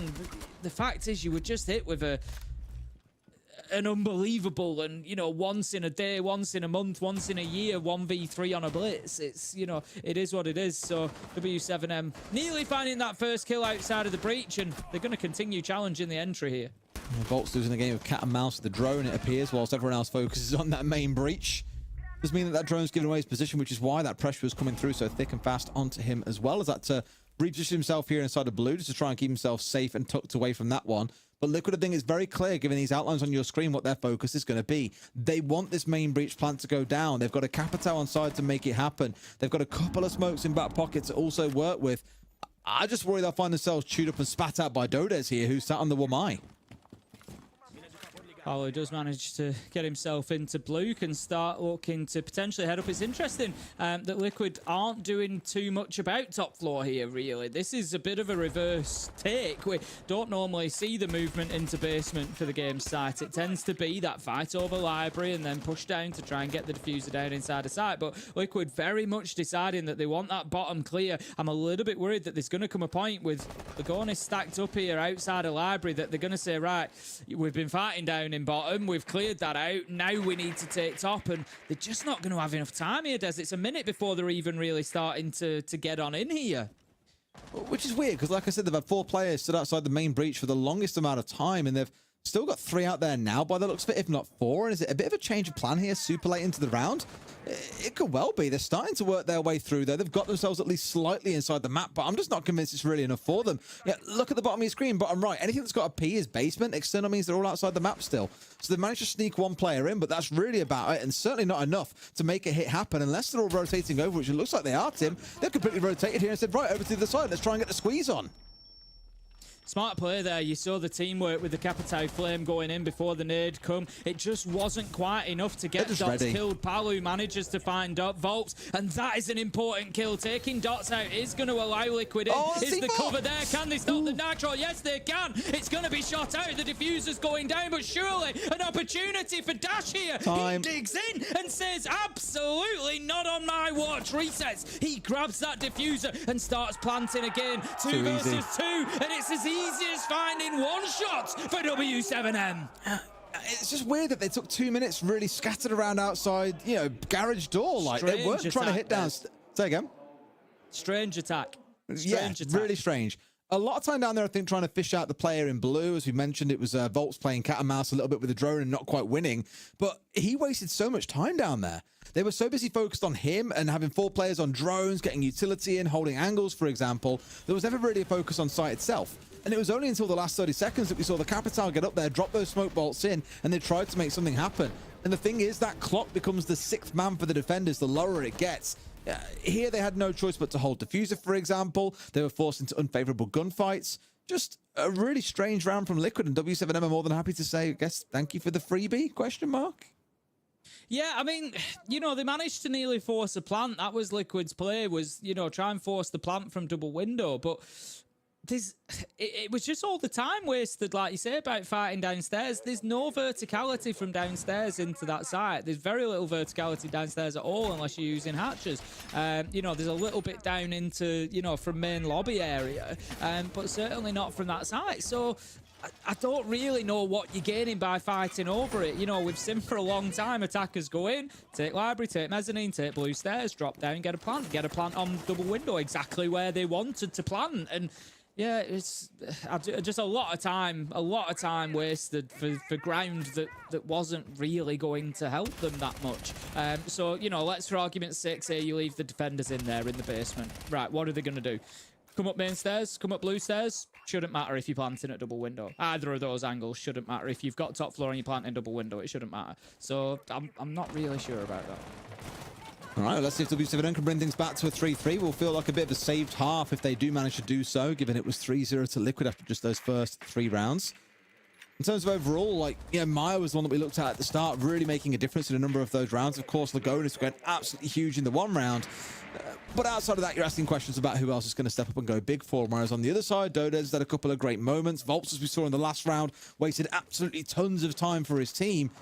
A couple of star players stepping up, I guess, arguably for either side so far, but no one really being the big difference maker. I say that as Resets is in. He's already found 2 kills. And guess what, Tim? There's a blitz in their face once again. Liquid have got all the numbers in their favor, really, inside 6 seconds. This round is pretty much cooked. Dash has got himself 2, but has got to find 2 more to save the round. Yep, not going to be easy. He's going to find himself full flashed as well as he just dips back behind that shield until the effects wear off. He is getting quite a bit of intel here. He knows where both players are, I think. So there is an opportunity for him to fight. His shield being cleared out is certainly not going to help him, but he knows that they're both inside a site. It's this utility that he's constantly battling against that's going to be the problem. Resets his low health, but it's not going to matter as he just gives a little quick peek around the corner there and just hits him as he slides by the door frame. Quick pop around, yeah. Resets, I think, really good presence of mind there as well to dip away and get into a better position to force a 2 versus 1 rather than both peeking on the same door, which really sets you up to lose a 1v2. It was good stuff. Love the live environment. I know we spoke about it last week as well, but like seeing players on LAN, family and friends in attendance, general fans watching as well, and clearly coaches who don't really enjoy being on camera, apparently. That one, of course, being a blast member of staff, but so please no, take me off camera. No more, please. Lots of operating the shadows, members of staff. Yeah.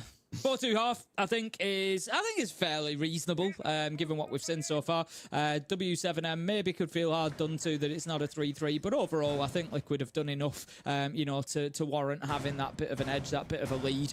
They've played some nice rounds there where they've got the early picks and been able to really bully W7M. I think the rounds that Liquid have won have felt a little bit more convincing than a couple of, you know, maybe at least one of the rounds that W7M won. So overall, yeah, I think we're looking good here, but the question is, at the split, will that continue as it's left off? Or are W7M on the attack able to maybe just find their stride a little bit more and just be a little bit more potent in those gunfights? Absolutely. Everything can change, as always said, 2 halves to a game of Siege. Let's see how things shape up, though, because really here, I know again, Maya we spoke about earlier being a big player for them. Probably not the main one looking to greet them as they come into the map here. That honor instead goes over towards someone like Parley running around on the Liege, and maybe even Lagonis. You see 2 flavors to Fenrir. The more defensive kind of want to, of course, rotate around those active tickets to change which of those FNAT dread mines is active at any given time, or those that look to get a little bit more aggressive. So keep a close eye on that one to see who tries to wander off where and who's looking for a gunfight. Arguably, Nesk is the same up on the 2nd floor. The Terror drone just being sent in to clear some of that utility around the double window. But as I said before, Liquid chose not to do it and ended up paying the price. They need here W7M to be making sure that they get control of that top floor. And I like this. If you think there's somebody in basement, they've got the Nomad. They'll just air jab it off. They can continue. They don't need to worry about the flanks, which is what I think Liquid were worrying about previously when they burnt so much time there trying to find those kills on the bottom floor. So W7M, they've just got an alternative plan for that, and they can continue pushing across this top floor as they started out trying to. Maya is in a position in office, though. He's got the reinforcements there. He's locked in. He's going to play his life here. You know that much for sure. The question is, can he take any others with him? Battle has got to go through a full map clear here as well, like a really aggressive north side extension coming out from the defenders of Liquid, which does mean players like Dodez, we've seen of course Dash up here as well, are having to make sure everything is covered. The basement rotates, making sure no one can come pushing in through dining, for example. It gives them a lot to do, but not a whole ton of time in which to do it is my main concern. They're trying to take on arguably a bit too much, and Maya's more than happy to pick off the one floating player of Dodez who was off by himself trying to make something happen. Nesk into a second. It's looking a bit too easy for Liquid so far, Tim. Absolutely deleting W7M so far. We've only got 2 players left to their name, and there we go. That was dangerously comfortable for Liquid. And I don't want to say I don't think it's even down to W7M being too slow. They were doing everything by the book. They were making sure the flanks were cut off. They were making sure they had all the info they needed. That everything was going according to plan. But then just got caught in a flurry of 1v1s, which, of course, Liquid are more than happy to take away as the win. Yeah, very, very good from Liquid overall. Just the gunfights, effectively. It's like I said, Maya dug into office, was never going to move. You know, he was never going to leave there without dying, but still came away with kills and just burnt time. Liquid, super, super comfortable. I'd be a little bit worried if I was a W7M fan after that round. Just a little bit. I mean, give him a chance. I say give him a chance. It's kind of a bit late for a chance, though, because Liquid started out with that 3-0, and we did see W7M fight things back in that second half of the first half, in the second quarter, you might call it. Problem is, if you take a bit of time to warm into the second half, Liquid are now within 2 rounds striking distance of winning this game out. They win this round, they're up 6-2, and you've got 4 rounds to bounce back after already losing the previous 2. The game is cooked at that point, and Liquid walk away as the winner. So a lot of work for W7M to do here, and I think, like you, Tim, I'm a little bit doubtful they can get it done. Yeah, I agree. I think this round is absolutely critical for W7M. You know, we're always talking about it around round 8, round 9. It's that point where teams can get on to 6. But I know we've seen FaZe come back from 6-1, you know, already. But that was against Vivo Keyd Stars, not against Team Liquid. And I just think you let them get on to 6-2 here. And, you know, look at that last round, for example. Holding on to game. They just did it fantastically. Flawless round. Are you going to say to me that Liquid can't defend that site again, which they'll get the opportunity to in 2 rounds' time? Of course they're going to be capable of doing it. So, yeah, I just think it's now or never for W7M. You start finding rounds or you're in big, big trouble. Similar sort of setup, though, here. Even more flank watch being brought along the gridlock as well as the Nomad, but they started things out the same. In through Trophy, control of West Main, making sure no one can come pushing in through Dining. We've seen these steps before, and it's around about this time that Liquid started winning their gunfights, winning their ones, arguably. And I was going to say it was Nesk, actually, previously from this angle. Won a 1v1 onto window twice now. He's crossed in front of Dash, who just wasn't quite quick enough on the trigger to catch him out, and Nesk may well punish him. He won't give him a 3rd chance. He's just running laps at that point, isn't he? He's just like, yeah, no problem, I'll do it again. Get his cardio in. But, yeah, like you said, I mean, the thing is, the extra flank watch for me, I'm not really sure about that from W7M, because that wasn't really the problem in the last round. You know, they got killed from Maya in office. They got killed, I think it was Palu who was playing on mezzanine. They got killed from areas where players were established and were always going to challenge them from there. You know, it wasn't sort of people sneaking up behind them, and like you say, they've decided to bring more. But they were convinced. What? Absolutely convinced, and I'm thinking, no one's downstairs. Get it droned. You know, get it droned. Just you can be confident that there's nobody there at that point.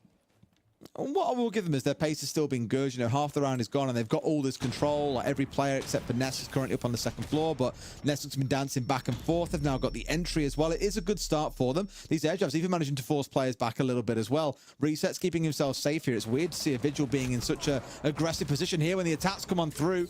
A kill for a side comes on through, but Liquid have once again balanced things out, and now they're in the lead again, Tim.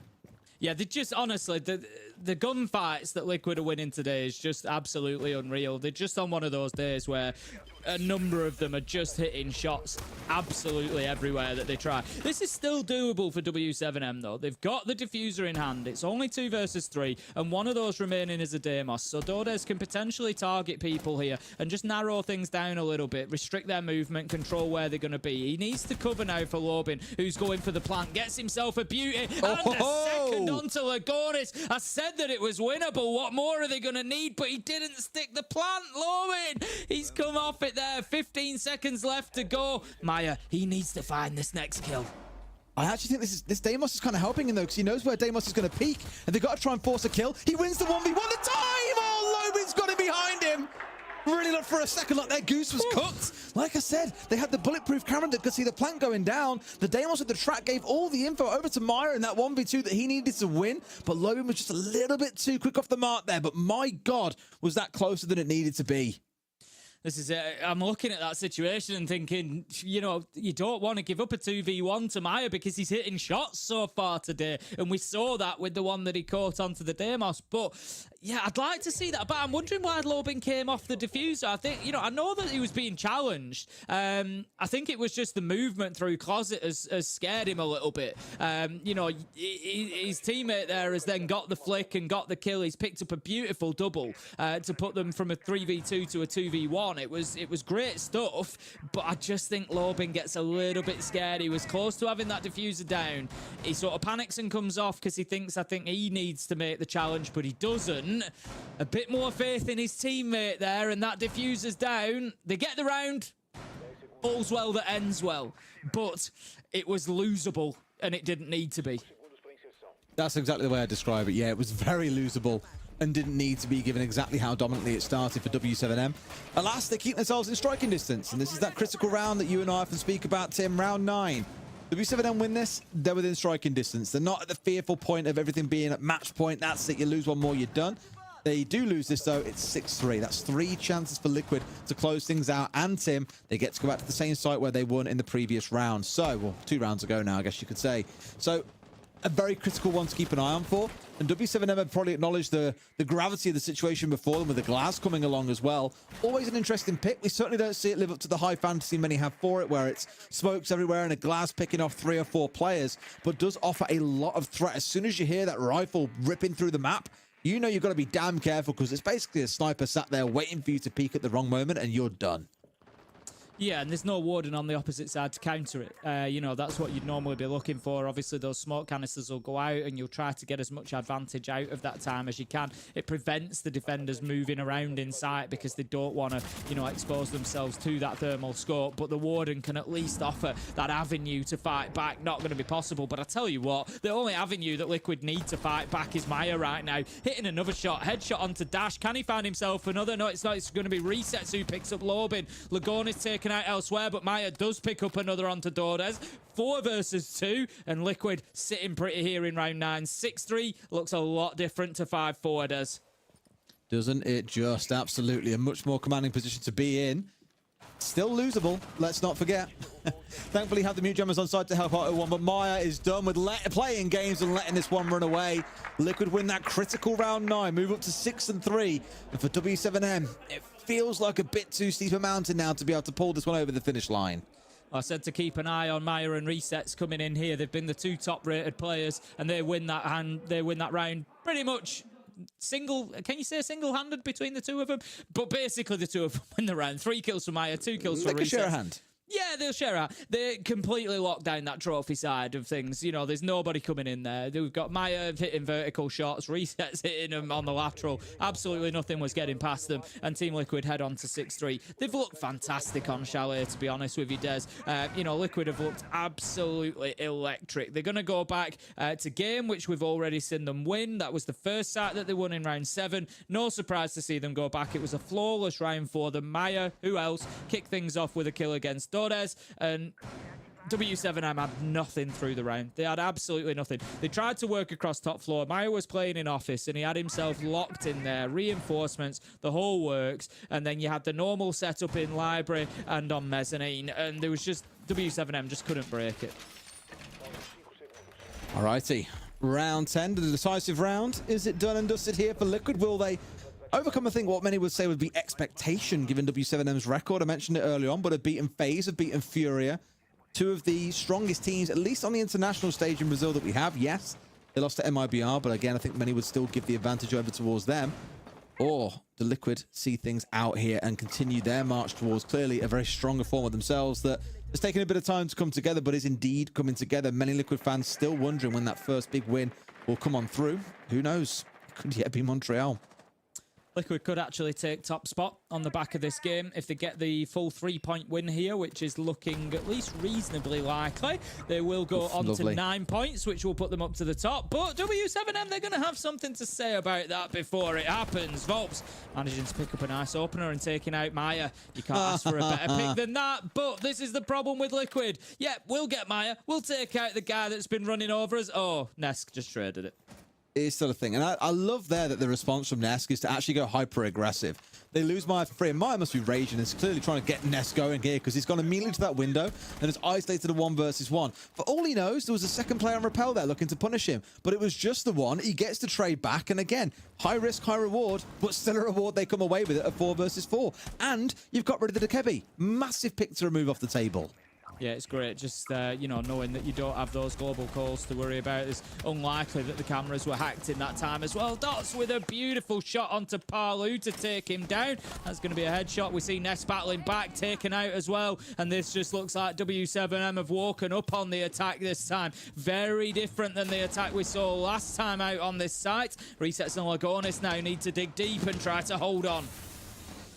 Trying to work their way back in towards site by the looks of it. Lagonis not 100% sure what he wants to get away with. No C4 in back pocket. And you can hear the smokes from Reset starting to come out here. Only 2 left, which is not going to be enough to stave off this W7M onslaught in this last 60 seconds. They've got time to play with here, Tim. They can take their time. They can make use of the ITA in the back pocket, for example. They can make use of the buck. They can do lots with this, but they've just gone for it now. Plant is going down. One comes in. Lagonis looks in for one. Finds a second, but there's a third there on the stairs. Good bit of team play coming out, and W7M start to battle back in here. Yeah, just sheer weight of numbers go against Lagonis there. Bit of a shame for he manages to get himself a really nice double. But you're in a 1v4. There's always going to be somebody else rushing to that point to prevent you, you know, from making it a winnable situation. So Team Liquid at that point, even though they're on match point, they are going to pull that cord that takes them into the tactical timeout, so they can just slow things down a little bit. 23 kills between Maya and Lagonis. What a performance from them too. Parlu in the mix as well. You know, just some really top draw siege coming out of Liquid today. Massively so, yeah. I mean, it's one of those, again, where things are going to stay pretty tight, but Liquid have got 2 bites of the cherry here to try something a little bit different to catch W7M off guard. I spoke about it in the previous map, but a blitz rush can be something that catches them off guard. It can be a slightly quirky comp that you're not used to. It can be slow play. It can be fast play. Anything that you're not used to seeing, essentially, could surprise W7M. They're the ones who've got the choice here, Liquid, to make a choice. They've had the tack timeout. We've generally seen pretty good success after tack timeouts as well. So if anything is going to surprise W7M, this is probably now the time to do it. Heading into round 11 we go then. Team Liquid, they're going to try and get this one done up on the top floor. If we have a look at the last time they defended that, it was round 8, and W7M were the winners. So, Liquid, it's been back and forward. It's round 7, Liquid won the defense. W7M win round 8. Liquid win round 9. W7M win round 10. Surely by that pattern alone, Liquid should take this, but we know that's not how Siege works. It's going to be up to holding on to that top floor. It came down to a very, very close finish. 2v1 it was in favour of W7M towards the end. It was Dores on the Deimos that was just able to create that situation because he got that double kill. Lobin didn't finish the plant, but did get the final kill on Tamaya to take things over the line. But it was a very close finish, and I'm expecting exactly the same in this round. So imagine if we see another reverse here. If W7M come back and now win this in OT. It would just be like the last map where things have gone completely against the flow of the game, and a team has managed to turn around what felt like a massive deficit. Could yet go that way. Time will tell. And I spoke about the cheekiness that Liquid can try and employ at the back of attack timeout. The C4 onto solar window could well be one of those things, assuming, of course, we do see the attackers getting set up on that side. For now, not really too big a focus. An interesting use there of the Ash Breach in charge as well to remove the Legion from underneath that was on trophy window. Will open up for Dots to start his march on forward on the Blitz. And here we go. Box is actually going to open things up onto Lagonis. 5 versus 4. Nitro comes out and Dots just doesn't recognize it at all. Doesn't hear it thrown and is going to be punished. And that is huge for Liquid. You know, if there's a blitz on the board, then a lot of the attacking push is going to be focused around going in behind that shield. And now they can't. So W7M are left scrambling. They know there's one out there on the window. Can he pull the pin quick enough if Palu lets this go? He needs to catch it on the way down. He can't wait until it hits the ground to detonate it. Well, Dash knows. Oh, I was going to say Dash had him dead to right, so had a drone sat there. Didn't even have to think about the shot. Just get your head up there, pre-aim in the right spot. Bosh, easy kill to come on through. Good stuff. Shut him down there. Punish a little bit for the passiveness coming out from Liquid. Reset's also falling, but of course, Nesk and Maya being the 2 players you sorely want left alive in this kind of situation. Yeah, absolutely, especially the way that they're playing today. I think Palu, I'm not sure what he was waiting for on that Nitro. He's waiting for some movement, but he could see the line. He knew the player was repelled and he paid the price, but paying the price now of Ops and Lobin as Maya steps up with a beautiful doubling. You arrived as Nesk and Maya are the ones you want. 2 versus 3, they close it out and take a full 3 points for Team Liquid and send them to the top of the table. Like said, what more could you possibly ask for except those 2 players to be the ones left alive in the closing situation? Shout out to Resets as well. Had a big game. The C4 that he found into the blitz really took all the sting out of that attack and forced W7M to have to be the ones to adapt a little bit. But ultimately, Liquid the ones coming out on top. 6-0 on Chalet now over the last 6 months. What a record they're starting to build on this map. I think it might be. I'm going to hedge my bets here and say that's the last time that we see Liquid allowed to play on Chalet in Stage 2. I'm not sure we'll be seeing it again.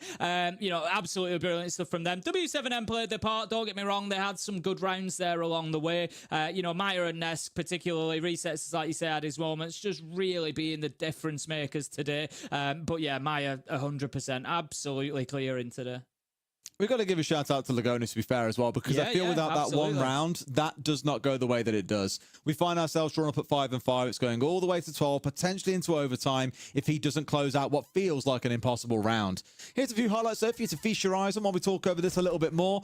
One of those games again, Tim, that I think many looked at and said, with it going to Chalet, both teams love this map. They've got great records on it. As I mentioned, W7M have not banned this map once all year long. They're that confident on it, but Liquid, it just felt moments of brilliance, of luck, whatever you want to call it. It was enough to get them over the finish line. We're going to see that 1v3 from Lagonis now. 4K overall. It's this shot that makes it for me. There you go. The absolute beauty onto Dots just gives him the opportunity to be able to win this out. This ring around the roses was it for me. This chase is just hilarious. Yeah. And again, just so tight on the time. Lagonis, very little left to him there. But yeah, I think, like you said, the fact that we've come out of that and we basically like pretty much throwing 4 names around for an MVP for Liquid just tells you the kind of game that they've played today. Palu was a little bit quiet in some moments, I felt, you know, but you can't have all 5 firing necessarily because there's only so much to go around, and it was just really well played. I really enjoyed watching Liquid tonight. A big one for me, though. Maya will always get the shout-out, I think, most of all, because he was sat at 14 and 8 the way that game ended. 2-1 on the entry, 91% on cost. His KPR sat at 1.27. That is a towering scoreline to run away with. And I touched on this player back at the very start as well. On the other side, I'll mention him again now. Lobin was a player that I touched on and said he is one of these more mobile, active players that gets busy around the map. But when teams manage to deal with him and figure him out, he really can't have a big impact. He's ended that game with an EPS of 76 and just a 5 and 8 KD. Yeah, basically invisible for the vast majority of that game. Just see that situation where Lobin came off that diffuser. They won the round anyway, but yeah, just a few moments like that for W7M where they maybe just showed that, you know, a little bit of a weakness today that they don't normally. And Liquid were ready to punish them at every turn. As soon as there was an opportunity, Liquid were there. They would spring on it and they would make sure that they were punished. And it must have been a difficult day for W7M because you're left feeling like, you know, you can't make a tiny mistake because you lose a round because of it. It's crazy, but with that, of course, Liquid now move up to the very, very top of the table. 9 points to their name. E1 have still got to play. They'll be playing in our last game of the day against NIP. But I think if nothing else, Tim, what we're seeing time and time again is teams are just very, very capable of beating everyone here. There's no kind of one team that's running away with it. There's no team that we're looking at and saying, except for maybe Black Dragons and Fluxo, everyone else seems very competitive. It's an 8-team league, but only 6 spots exist. But with that said, I hear that our desk are ready for the interview. So let's go over to them now to hear what Liquid think about their victory. Thank you so much, Des and Ace. We are ready for the interview, and I don't know why Lax has his phone out and looks like he is stuck in time. But either that way, was my Palu impression of Big Window with the C4.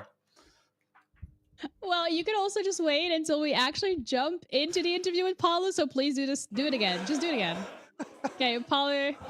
Hello. What do you think about the impression? Do you like it? Do you think it's good? He's coming. I'm gonna throw it any second. For real, I was like, I thought he was like just waiting like for the play. Normally he just stay like down, but he had a drone on me. So yeah, I was waiting for him to like go up and I would throw the C4. But yeah, bad play. We had the bird's eye view when I saw the drone come around from Solar Stairs just staring at you. I was like, Palu, please throw the C4 and move. Yeah. And sure enough, it happened. Okay, well, things like that happen. But you guys have had a pretty decent, I would say, 2 weeks so far here at Stage 2. How are you feeling as a team about your performances so far over the last couple of play days? Oh, we were feeling confident. Yesterday we had a loss, but we had the control of the game. We couldn't close it out, but yeah, we talked a little about it and we fixed some things we needed for today. Yeah, of course it's another map. We play really different than the bank. And yeah, we watched a lot of W7N yesterday playing the Chalet, and they weren't like showing off too much. So yeah, we thought it's gonna be like a great map to pick again, and we knew most of what they gonna do, you know. All right, Paulo, I've asked you this 100 times, but I just got to ask it again. I mean, what is it like playing with players like Lagonis and Maya and Resets, and specifically Maya? I mean, he's taken a lot of the weight off of yours and Nesk's shoulder, and just in terms of that fragging power. Yeah, I said in the last interview, like, it's amazing to see the young talents growing up, and Maya, of course, he has like so much gun power, and when he's feeling it, you just have to accept it because he's gonna kill everybody, and it's fun to watch. Like, sometimes we are helping with some drones, and that's it. For sure. Well, we're kind of like at this halfway mark here where, you know, only the top 6 teams are going to be heading into playoffs. You still have Furia next week, Viva Key Stars, and then you also have MIBR left. How are you looking towards those games? Because I feel like Furia particularly, they have looked a little bit shaky. Would you agree with that? Would you prep any differently for them? It's hard to say. Despite their recent results, it's Furia, right? They are like a strong roster. They always like can show up a lot. Every player is a great player. So yeah, like we are doing the same preparation for the others. We know like they are struggling in some maps, so the map ban should go probably to. It's going to favor us probably. Yeah, we are just keeping what we are doing and hope to get those 2 wins because it's going to matter a lot, especially because there's the Premier Finals and the points there is going to count. So for us, it means a lot. Well, I'm looking forward to that as well, but I hope you guys celebrate after another successful weekend of getting some points up on those standings, and we'll see you next week. Bye. Yeah, thank you. See you. See ya. All right. Look, I mean, Liquid here getting this win. It wasn't even OT, so that's really good for them because they were basically only 1 point ahead of W7M. When it comes to the standings, we'll look at that a little bit further to digest that, but I want to look at the match stats, particularly for this matchup, because you know what? Liquid, I mean, 7-4, like, that was pretty impressive, especially what we've seen from W7M over the last couple of play days. Yeah, and you know, I talked about it specifically. If W7M, they need to be showing up today. You just can't rely on Volps. Unfortunately enough, people did show up. It just wasn't enough to go against the cavalry of Liquid's lineup. I mean, everyone on Liquid, once again, sure, you do see a little bounce from 7 to 9 to 11 to 14, but still in the lobby, everyone is popping off, but specifically Maya. I mean, look at that kills, and then look at his cost at the 91%. That just means he was pretty much there doing everything at that point across the board. And like Palu said, it's nice to see the young talent coming in, showing off what they got, why they're on the team, why they're making a name for themselves. And Maya's doing a good job. But also let me just give a touch up on Lagonas being their IGL, also being the second on the standing. That's a really good job for an IGL to be the second highest performer, still sitting at a 73 cost. I mean, 3 of them are sitting at a 73 cost. The team is just, I'm telling you, they have found the foundation and the building blocks that they've needed to make this team a way more competitive roster than what we've seen prior. And I'm really glad to see these stats and everything working out. Yeah, I think as well, looking at Maya, particularly, that obviously will get that MVP vote again yesterday, so being the case as well, if I do remember this correctly. Again, Liquid, they have had a pretty good start to stage 2. I mean, especially looking at their future and looking at the teams that they have to play being MIBR. I mean, I feel like Vivo Keystar could, to an extent, give them a bit of a run for their money, but I think MIBR, Vivo Keystar, and Furia, these games could very heavily sway in their favor, considering the current performances of some of these teams. So if I was a Liquid fan, I would be pretty happy at the moment. Oh, definitely. And especially being a Liquid fan, given how they've been performing in the past and what they're doing now. I mean, they are starting out the gate running here. And again, it's important to note that Palu said, you know, going into tomorrow's or next week's matchup, he's confident that the map pool is going to play in their favor. The team's playing really well. So the fact that the confidence is there just leads me to believe that they are more than ready for Furia. And Furia said it themselves when I asked them, you know, why do you struggle against your own region? That's a question. That is a question, 1 in a million. They don't know. So you got to feel good for Liquid going into that matchup, knowing that you're that confident and that the map pool will sway in your favor. Yeah, so for Liquid, a successful 2 weeks. And you know what? 3 more matches left for their side of things. But we have 2 more matches left here as well. We still have to look forward to 2 games. It's going to be MIBR going up against Black Dragons and NIP against E1, fighting for that #1 spot so far. So make sure that you stick around because we're going to be coming up right after the break.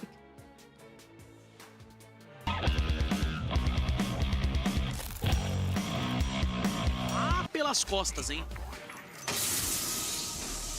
Hornetão preparado, vai smocar. Loira com a eliminação pra cima do Hades. Tá esperto o time da BD.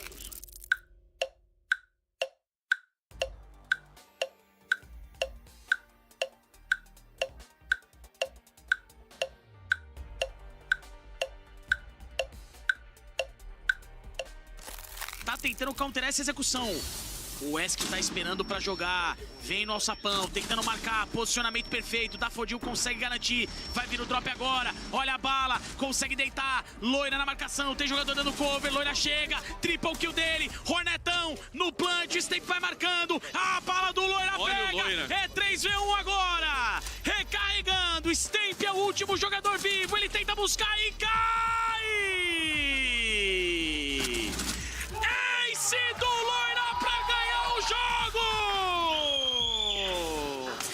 3-1 no placar e o Loira dá um show no banco!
ver como é que vai ser aí esse trabalho dos jogadores da BD nesse fim de round. Ainda assim complicou pra NiP, tá? E 20 segundos. Pois é, nem chegou perto do bombe. Psycho sozinho, cadê os outros jogadores? São 4 jogadores, mas já avançou na área aberta, é isso mesmo? Olha o Pino no ADM, pode tentar varar, o Psycho...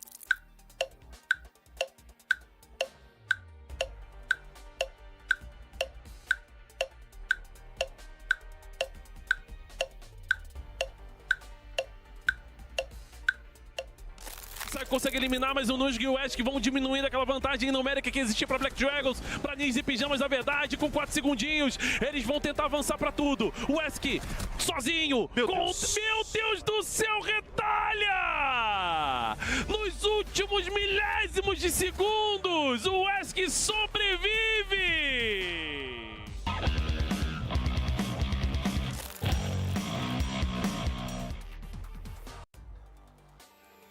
Hello everyone and welcome back to the 4th playday of Stage 2 Brazil. We have MIBR going up against Black Dragons. Both of these teams currently towards the bottom of that leaderboard, towards the bottom of their standings, trying to get a couple of points under their belt, because at the end of the day, especially for a team like Black Dragons, this is genuinely their opportunity to do so and maybe use that momentum a little bit to bounce back.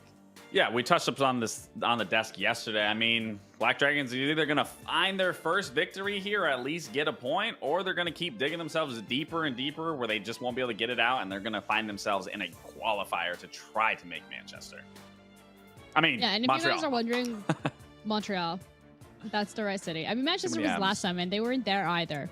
But if you guys are wondering why we think it is so dangerous for a position for Black Dragons to be in, let's bring up the standings. Let's have a look at where they are sitting alongside MIBR on this points ladder. Because looking at Black Dragons, yes, they are at the top. No, that is not a glitch. It is indeed 0 points, even though we are literally at the halfway mark. After today, there is going to be 3 more play days for them to be able to qualify to playoffs, and MIBR at least have 3 points. So to get up into those top 6 spots, Gabe, that is pretty scary for them.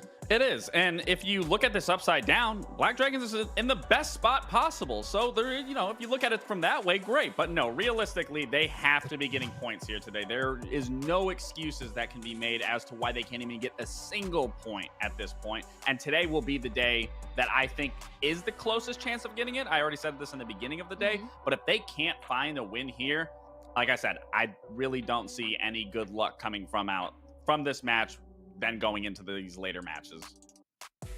I mean, realistically as well, looking into the future for both of these teams, I feel like MIBR, if anything, is in a little bit more of a peculiar position because they have Vivo Keed Stars left, E1, as well as Liquid, which, you know, not the easiest opponents. You're looking at Black Dragons, they have W7M and Furia left, which again, not the easiest, but Fluxo is also one of their opponents, and I feel like if there is any team that they could potentially take on toe-to-toe, it is going to be MIBR and it is going to be Fluxo.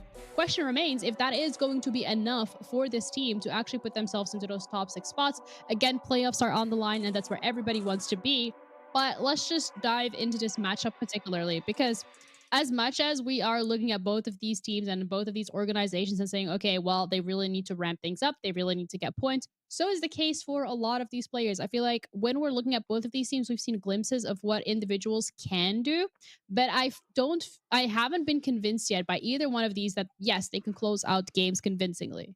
Yeah, I mean, if we're going to talk about Black Dragons specifically, I mean, even yesterday, Guto went 0-8. Not to just highlight him specifically, it's just not to get a kill definitely doesn't help your team's success, but everyone across the board was looking horrible. To be fair, they got 1-7 by FaZe. So I don't think this really comes down to a map situation here against MIBR. I think it comes down to a team game and the basic fundamentals of just working together, communication, playing trades, whatever that is, because that is just not what we saw against FaZe. And sure, FaZe just, again, had a really great day, but still, there's a lot that you can take from losing and then applying that into today's match. And again, I don't think it's going to come down to the maps. I think it's just going to come down to the actual dynamic and how this team is going to play. Yeah, you look at MIBR though, and that is a team that yesterday against W7M, I don't really know what happened there, but they were still able to close that one out. That's how they actually managed to get 3 points for themselves. So if yesterday was any indication of what we can expect today, I'm excited and I'm looking forward to see whether it was a flash in the pan or it's something that they can build up and if it's a consistency that they can keep having, especially when we're looking at players like Machina, who has been very crucial and instrumental to the success of this team, particularly on yesterday's game. Yeah, I mean, you said you don't know what happened yesterday, but Machina happened yesterday. He was leading that entry and getting into the map and shutting down W7M. I mean, the entire team across the board just did a really good job at carrying the man advantage, getting the man advantage, and playing off the man advantage.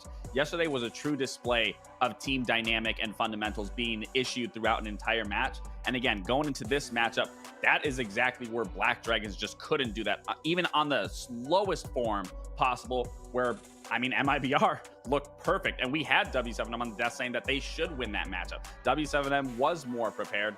That wasn't the case. All of MIBR really showed up yesterday and showed exactly why they were the better team and the more confident team on Chalet. Yeah, but we're looking at statistics particularly. I don't feel like they necessarily very sway heavily in the favor of MIBR, but No, they're still a good roster.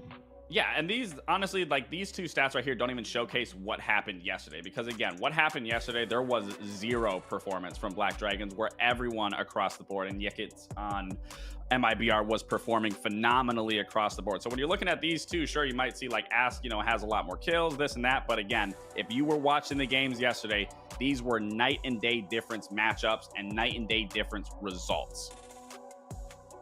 Yeah, again, what's really important here to keep in mind is that Black Dragons are the ones that have everything to lose here. Like, yes, MIBR has 3 points, and MIBR is potentially looking to prove to everybody that they can do and replicate what they've done yesterday continuously. But for Black Dragons here, it remains the question in regards to what happened, because I felt like at least during last stage we have had some games where they were competitive. We have had some, they have won some games themselves, but then it comes to stage 2 here and I feel like everything from last stage just kind of disappeared. Yeah, and you know, you could go back to yesterday's match of FaZe just played a really good game of Siege, but still, I mean, there were many scenarios where they could have won another round, but someone overpeaked. Someone didn't help with the trade. No one was there to even play with a teammate. And again, it goes back to the just basic fundamentals and communication and teamwork that lacked. And that's a scary thing. But it's also a very easy thing to fix because it's just as simple as, okay, look where you are on the map. Look what your team is doing. Play with one another. So it is a simple fix. It's just a matter of, are you going to apply that and truly realize that that's where everything went wrong outside of FaZe just having a really good game? Yeah, and the map as well is going to be really important in regards to where we're going to be going to. I mean, I'm assuming that Black Dragons is going to be banning out that map from yesterday that they necessarily did not have the best performance on. And I think both of these teams, when it comes down to their map picks, I'm assuming something a little bit more basic, a little bit more fundamentals. Border is the one that we're going to be heading to. Nice thing about Border, it's a very gun-heavy map, and as we know, Brazil for the region for loving gunplay. The only issue with it is they weren't shooting yesterday. They weren't shooting at all, whereas all of MIBR was shooting. So this is going to be a situation where you scrape yesterday what happened if you're Black Dragons, and you focus on what you can do today. Because the nice thing about this map, because it's so small, because it's so confined, because it's so condensed, it forces you to play with your teammates. So you shouldn't be in a scenario, really, I'd say 90% of the time, where you don't have a teammate with you. But if you still aren't somehow managing to be playing off of a teammate, playing with a teammate, playing off of a trade, or let alone winning gunfights, you are outright going to get stomped on this map. Oh, a scary situation to be in for either one of these teams, but this is also the start for them to start to prove themselves. For MIBR, this is really this weekend. If they can win 2 back-to-back games, like, that is huge momentum that you have on this half, that you have already when we're reaching this halfway point. So for them going into next week, having to play other teams, it is more realistic. They can potentially push teams to overtime. There are more points for grabs, but for Black Dragons, it's genuinely now or never, because not getting this pick, having to play W7M, having to play Furia, is a bit of a scary position to be in. That is our thoughts and opinions. So let's bring in our casters and see what Ace and Dez have to say, because when we found out that Border was being picked, Dez was so excited he started jumping out of his chair. Yeah, that's absolutely 100% what I did, Ginny. I can't believe that you remember it so clearly and vividly, because I don't remember a thing about that. The big thing about Border for me is that for MIBR, this has been their permaban for ages. They've refused to play it, whereas for Black Dragons, it's one of their favorite maps. There's only one reason why a team does that. That's because MIBR have counter-prepped. They are coming in here with a game plan specific to beat Black Dragons on. It feels a bit crazy to prep so hard and try and like show a whole new map just to a team at the bottom of the table. But I think that shows that MIBR believe they should be up there and punching with the big boys and not stuck down here outside of playoff contention. Oh, I feel like you're hyping up the game quite a lot in regards of what we can be expecting from both of these teams, and that it's almost, you know, maybe you should like try casting or something if whatever you're doing right now doesn't work out. But you know what? Ace is going to be your duo for this time as usual. You guys do tend to cast a lot of OT, so I'm looking forward to whether or not that's going to be the case for this one. So as an Ace, take it away. Thank you very much, Jenny. Really depends how prepared MIBR are coming in for me on this one, Tim, because again, for Black Dragons, one of their go-to maps, they're confident here. Just what are MIBR cooking? Well, you know, obviously, I take what you've said there and, you know, doing all that work, that counter prep for somebody at the bottom of the table. But on the flip side of that, MIBR know that they need points from this. They're outside of the playoffs. These are one of the teams they've got to be beating to get into those playoffs. And, you know, MIBR so far, they had a tough start. Furia and NRP back to back. They've then won coming out of that in Play Day 3 against W7M, and this could be the start of something for them. I was really thinking for a second then as this graphic started flashing up and showing us the name of all the players here as well. Surely someone somewhere has got a very unfortunate split in their name that make it look really weird over 2 lines. So far we've dodged it, it feels. I'm just waiting for the day that something rude appears as a result. But now at least we hold on. That is MIBR that we've spoken about there. Black Dragons will take a look at it just a second as well. Yeah, the team that I'd say many had some expectations for coming into the stage, and so far they have fallen completely on their face, Tim. Yeah, they're the only team at the moment with 0 points. Even Fluxo have picked up an overtime loss, so they have 1 point on the board. And you know, they do have names on this team. Ask and Hornet are going to be the 2 that you're looking at, really, particularly. But they just really are struggling to get going.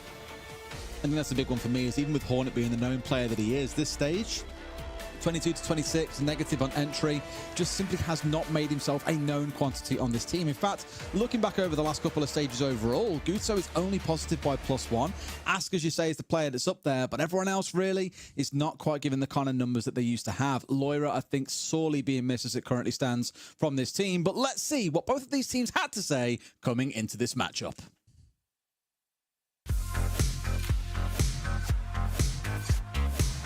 O jogo com a BD vai ser um jogo tranquilo. Eu acho que com essa mudança de line deles, eles deram uma piorada, assim. Eles acabaram perdendo um pouco da agressividade que tinha o Loira, e acho que por isso que vai ser tranquilo de jogar contra eles. Cara, acho que vai ser um jogo tranquilo. Acho que é um jogo aí pra gente mostrar que a gente cometeu erros que a gente não vai cometer novamente da última vez.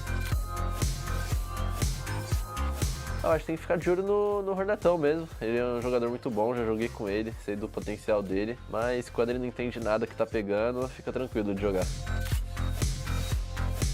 Cara, acho que o Harry, porque ele é suporte 1, mas mesmo assim ele é muito agressivo, então acho que é algo que pode surpreender. E aí, Hornet, eu já tô ligado como você joga, então a gente vai bagunçar sua cabeça e você não vai entender nada. Vai ficar esperto aí que no último jogo foi um jogo bem caloroso, então a gente já vem pra responder isso daí.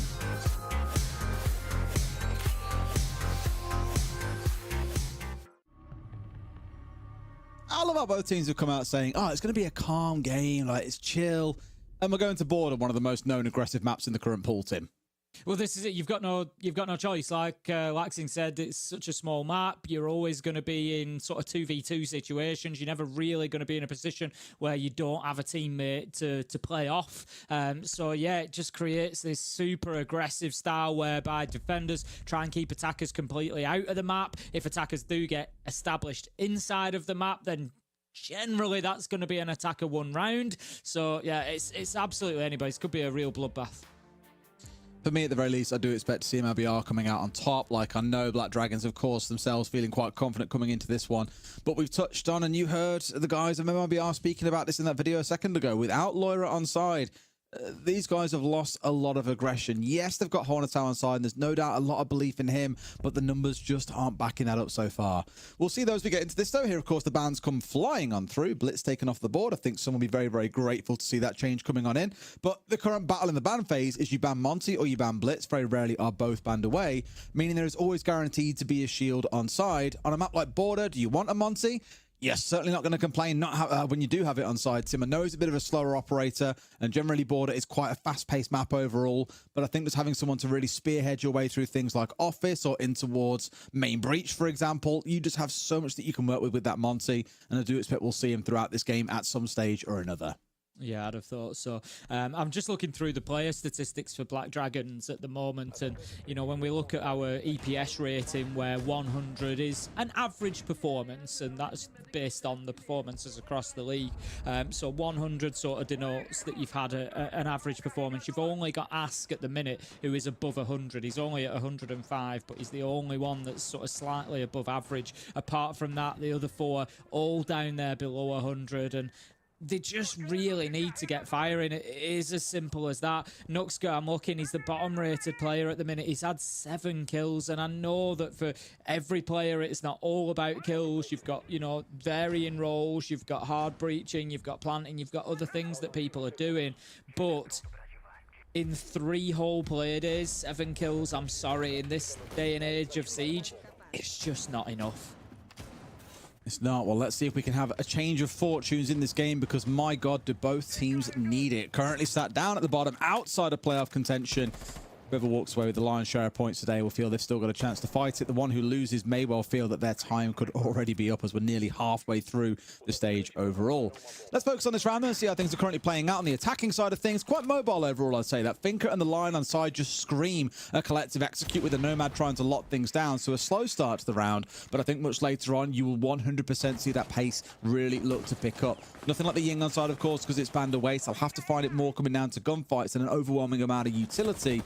But again, this really screams to me that MIBR need to be careful in the early round, because that aggression from Black Dragons, if it catches out the Lion, if it catches out the Finker, they're in a world of hurt.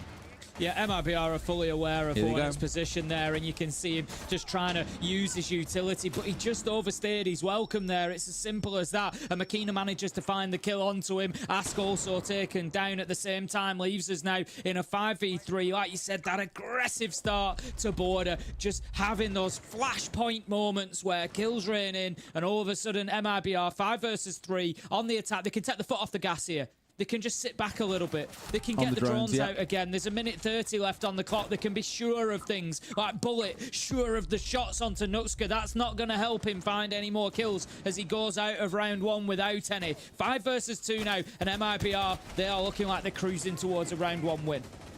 And they absolutely should be as well. Look at this as well. Hold coming on through, but down to basically one of the little bit of players. Florio's got nothing left to his name here. A single bullet enough to lock him over. But you saw Black Dragons go aggressive like we thought they might in the early round, but the answer was there. MIBR were ready. The EE1D scan, as well as the injection, the nano coming in from the Finker, was enough to counter that. They get 2 kills. They shut down the spiky tip of that spear coming in from the defenders, and that was all too easy for MIBR. Perfect game plan, and Black Dragons not even having a hope of a chance at victory in that round. Yeah, and it makes me a little bit worried for Black Dragons here. We're 1 round in, so I'm not going to talk about, you know, potential MIBR speedruns just yet. But that being said, the things that have sort of made me a little bit concerned for them. Hornet on East Stairs. He doesn't have much of a choice. If you're thinking that, you know, I said he's overstayed his welcome, but he doesn't have much of a choice there. But within the first minute, he's throwing out smoke canisters left and right. That's the level of pressure he's coming under.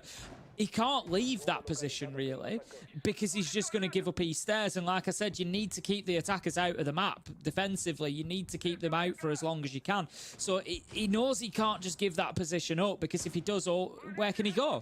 He can only really go back to site, because MIBR have got somebody on break room door. He's going to know that break and CCTV are being challenged. So his option is he goes back in through office and he goes back towards site. Maybe he stays in office fountain, but, you know, that's barely out on the roam, is it? So he can't give that up so quickly, but he also can't win the gunfights. And realistically on Border, that's what you need. You need players who can hold those positions, who are going to win those gunfights, and that's how they stay in those positions. And the way that MIBR dealt with that, that's why it concerns me strongly. I mean, he's on the Vigil now, which is fine, but he's stood in exactly the same place. So when they get the Vigil scanning lines around there, they're going to think, yeah, he's on East Stairs where he was last time.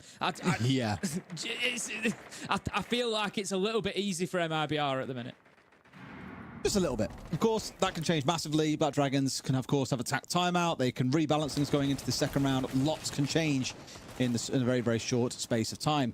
At least for now, though, you've got the Vigil holding out here, all by himself, sorry, out towards East Stairs, already under quite a bit of pressure, and this will always be the concern, I think, is that you've got to be able to stave that pressure off. If you want to keep this area away, you've got to resource operators into it. You've got to resource, put your resource into a utility in general, for example, to keep them back. A matter of pixels there.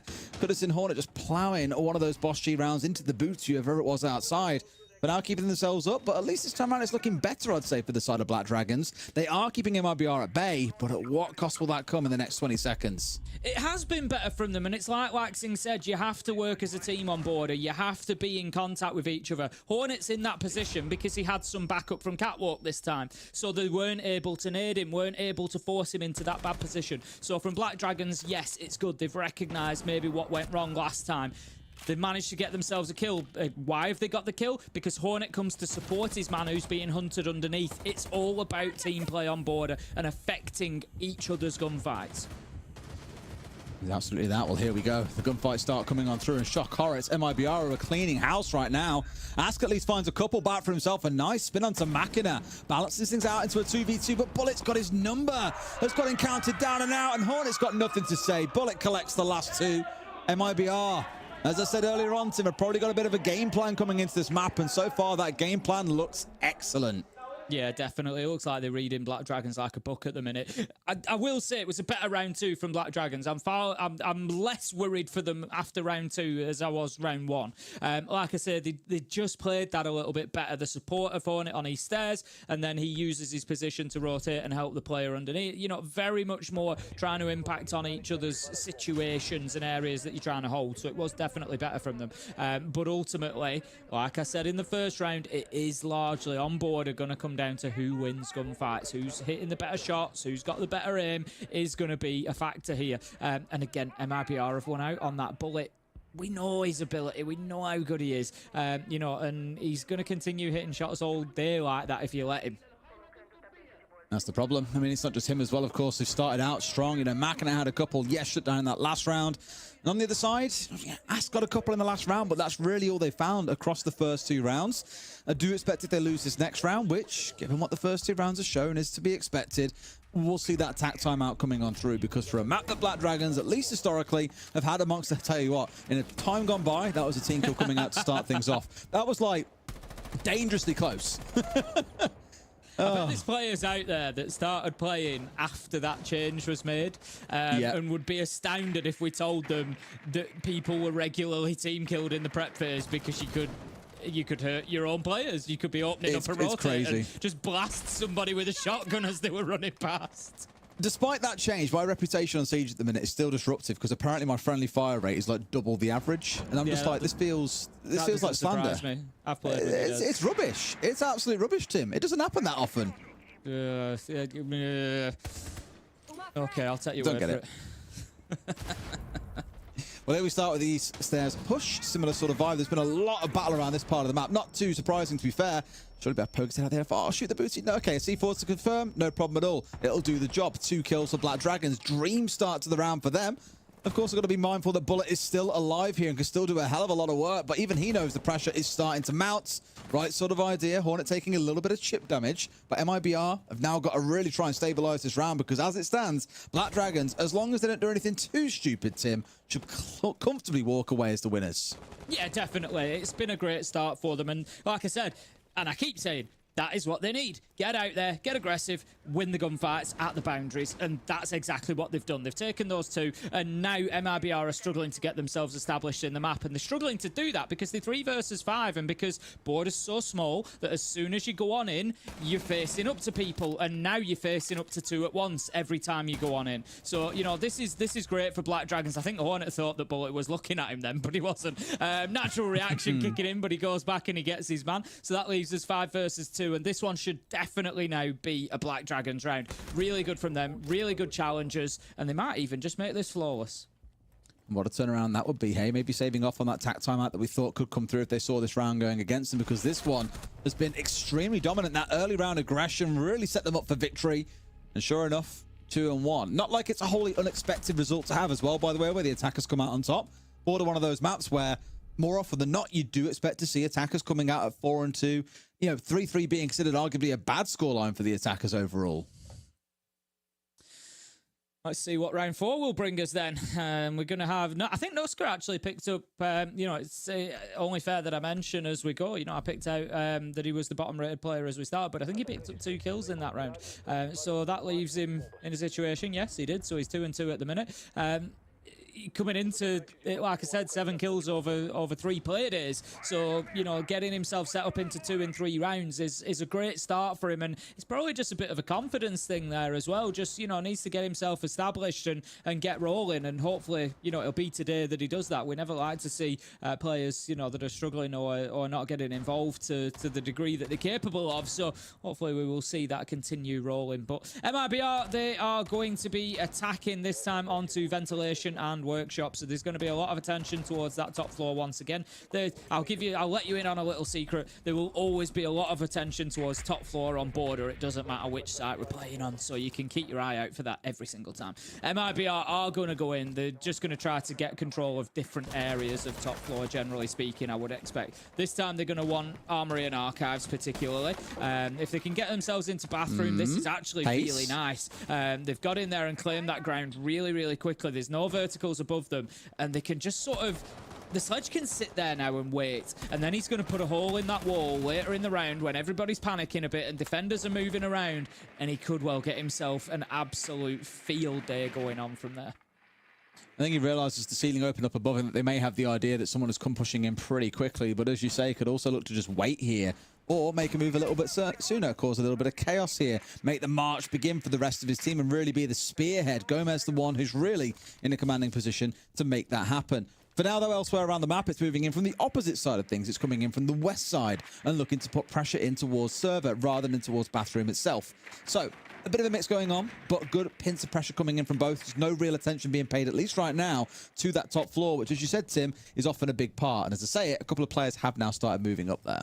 I was going to say, I'd be very surprised if MIBR decided not to go for it, because that site is wholly defensible from the top floor. Makina gets things going, manages to get the kill onto Guto in CCTV, so that's going to allow them now to push through and to start pressuring onto Armory. We're going to see Nutska taken down as well on the top floor. MIBR pretty much in control of that, as Ask now really does need to dip away down metal. Is he going to continue to fight? He's got Hornet up here as well.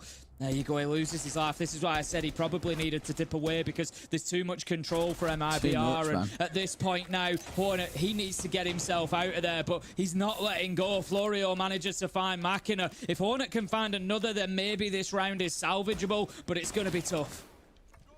They seem so comfortable dealing with early aggression. Let's have a flashbang to the face, why not? In the face with a flash. They just seem so comfortable with the early aggression that Black Dragon showed to them. Yes, in the last round they lost 2 players early, but on average across these 4 rounds that we've seen so far, MIBR are really good at dealing with that. They know that Black Dragons want to control large parts of the map, and they're more than happy to let them come pushing into them and say, okay, cool, we've got a small slither, you want it back? Come and try and get it off you. We'll hold on to it, absolutely no problem.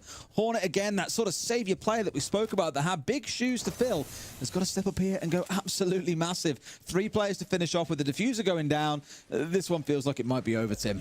Cover wasn't quite in place there when the diffuser was going down. If Hornet could have made a quick swing around the corner, he might have found his man. He's on top. He went for the Toxic Babe instead. Didn't do the job, and that's going to leave another round going to MIBR. Comfortably so. It's worth stressing as well. Very comfortably so. Which now makes you look at round 3 as the exception rather than the norm, right? Like, Sure, they got a great first couple of early kills coming out. They got a flawless off the back of it as well.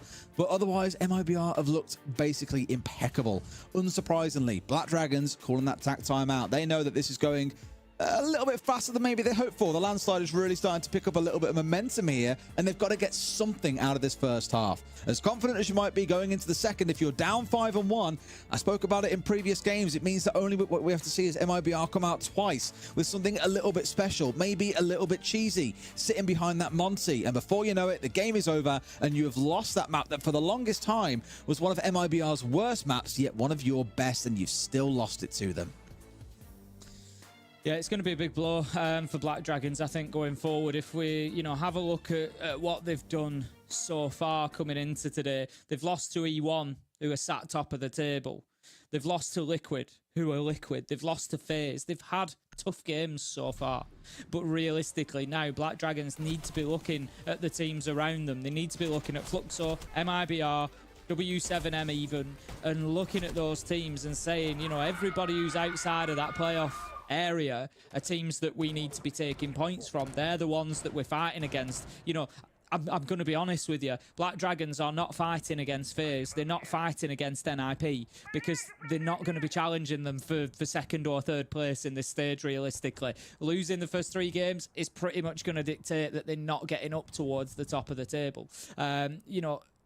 Without an absolute miracle turnaround where they win, the other 6 outright. But, yeah, for me, this is a super important game for them, and I can almost write off the start they've had, given the teams they've been against. But this is where they need to show us. This is what we're capable of. This is what we're made of. And right now, I don't feel that they are. MIBR are, in general terms, well on top of this.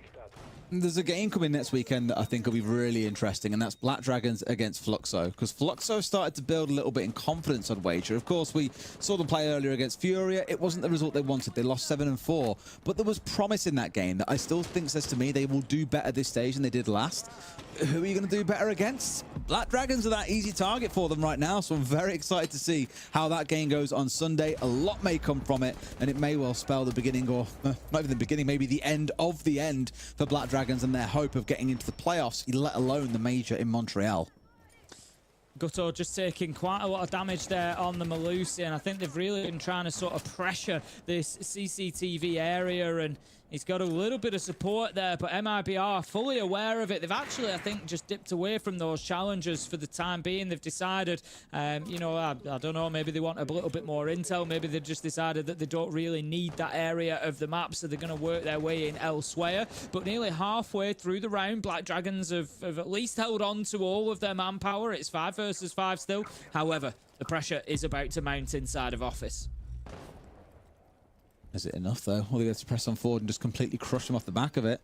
It always comes down to those first couple of kills, I think, in a round that tell you which way it's going to go. As we've seen, the only round that BD got on their side was an early couple of kills.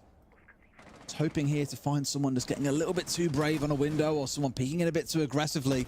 But shock horror, Tim, it carries on as it began. They've already found one down. A second one falls to the deck. Guto's down to basically no HP. They're almost down 3 players here, Tim. Nux has now fallen. Oh my God, Machina has absolutely cleaned house. MIBR, it's far too easy. That was wonderful to watch from Machina there. 2 of the players were downed that he went in and got kills on to finalise, but it was the one on the door taking down the mute who was playing on Archives. Nuxgard just didn't know what day it was after that shot. It was absolutely beautiful from Machina. Gutto is going to get taken down. He's on for the ace here, Des. He's already managed to find 5. Are they going to allow him to get the last? Gomez says no, not today. He goes in and picks up the last. A 4K from Machina. A couple of those kills will probably be assigned to other people because they were on to down players, but absolutely wonderful stuff from MIBR. They're just in cruise control at the minute, Des. 4-1. And again, you can see why maybe Border was a pick for them. A map that no one has seen them play for the longest amount of time. They haven't got tons of tape on Black Dragon. They've only been allowed to play it twice, for example. But they just look like they've got this on lock. Like, nothing that Black Dragons are doing looks particularly confident. I'd say they're looking really kind of nervous going into every gunfight. And MIBR are just planting their feet and killing off 2 or 3 players at the same time in very quick succession. It's hard to see where the light is here for Black Dragons, because I sure as hell ain't seeing it. No, this is, you know, we often look towards performances and you say, well, you know, maybe if they could change this or just do a little bit more of that, or like you say, it's really difficult to see the angle for Black Dragons to come back into this, because just, you know, you got to feel for them, nothing that they're doing is working. You know, whatever setup they've got, they're trying to play in numbers. We've seen it in CCTV. They're trying to back each other up and they just end up with 2 dead instead of 1. It's, you know, it's so tough for them at the minute, and I think, you know, it's in large part, there's 2 elements to it. One is they fall into MIBR gun skill, which we're seeing is really good today. And also MIBR are just creating very difficult situations for them. They're recognizing where they're located, and there's often one on either side. They're pushing in numbers. MIBR's team play is really good. They're supporting each other really well. Hard to beat when they're playing this well, to be fair. And straight away, Gomez is in there. Hornet. The man's getting chewed up and spat out. It's the only way that I can describe it. We spoke about him earlier. Like they said in the pre-game interview, MIBR said it. Hornet's one of those key players. We know what he's capable of. I said earlier, he's 22 to 26 so far in terms of KD. And in this game, he is just non-existent. They have got an answer to him every single time.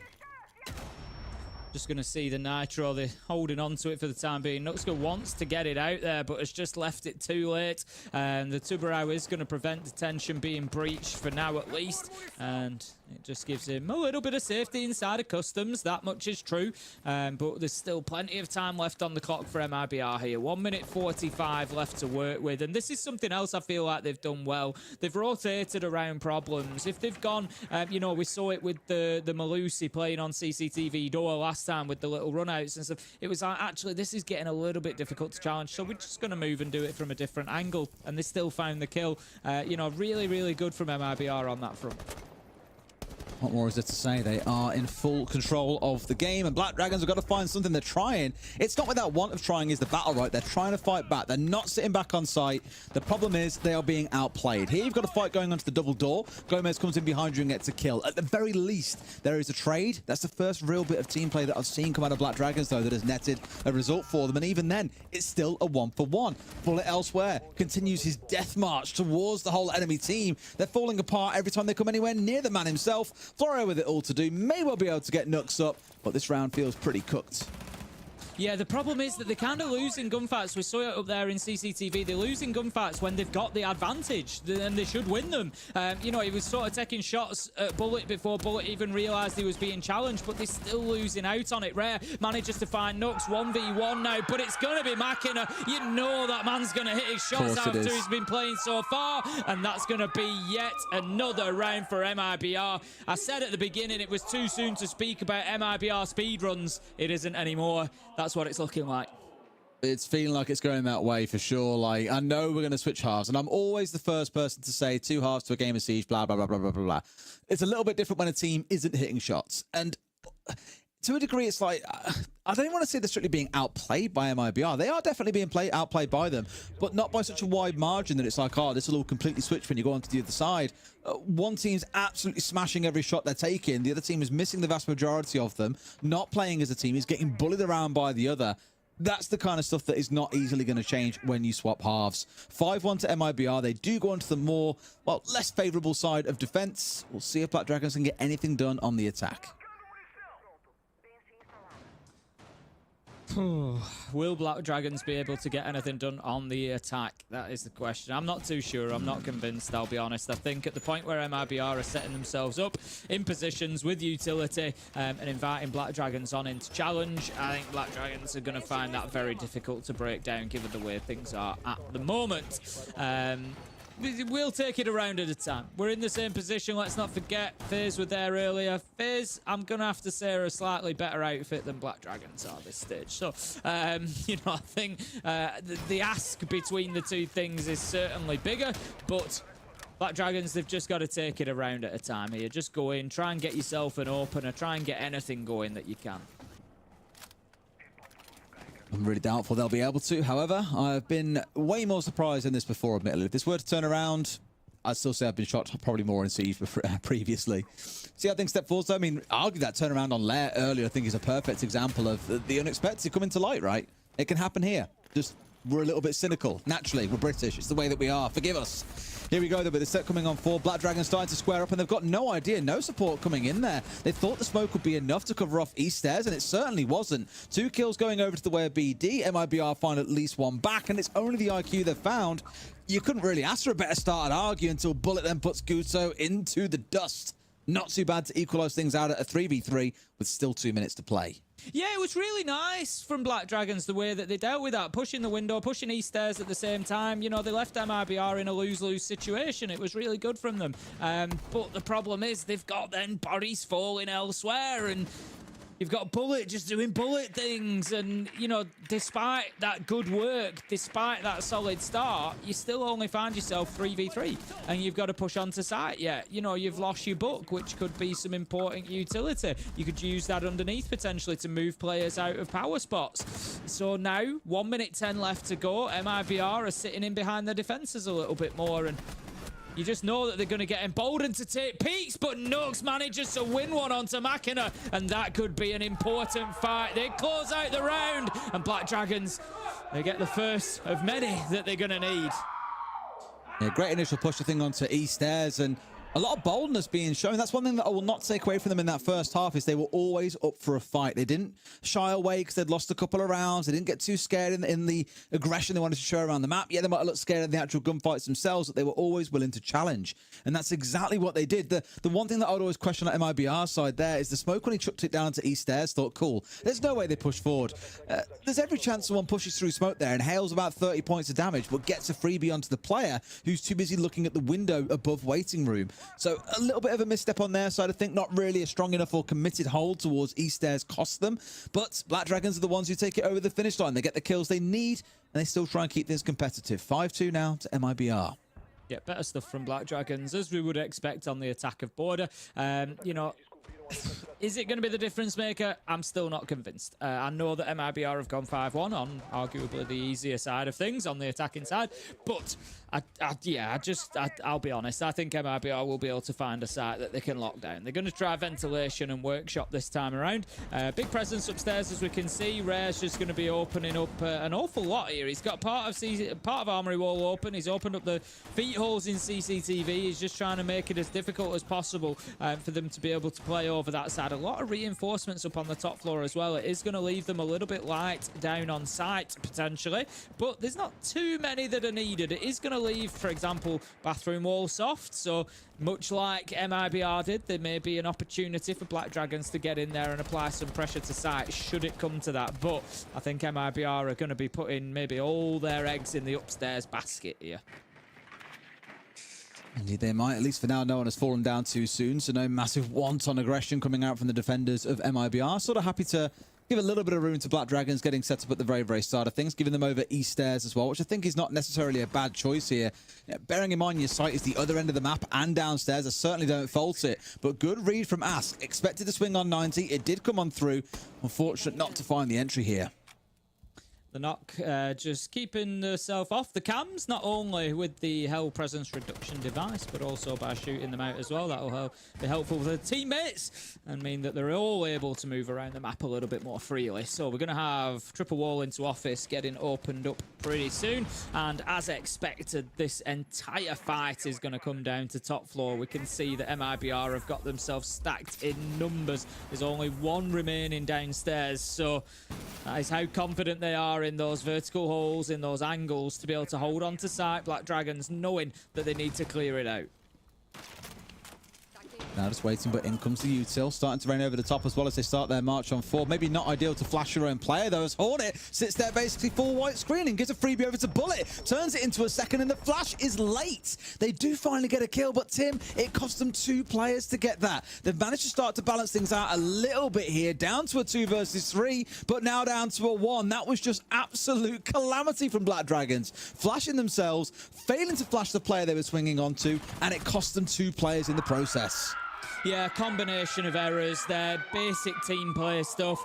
You know, that could have been very different. If everything goes in at the right time, where and when it should, then maybe you've got a situation where you're 5 versus 3. You clear out Fountain, you get one in Archives, you start pushing through and taking the ground that you need. But no, you know, no surprise today with the way things have gone for Black Dragons to see, you know, unsuccessful flashes, just that half a second difference between team members doing things, causing them real damage, and it puts MIBR onto match point 6-2, and they've at least found one site they can hold on to. They're going to take us back to top floor.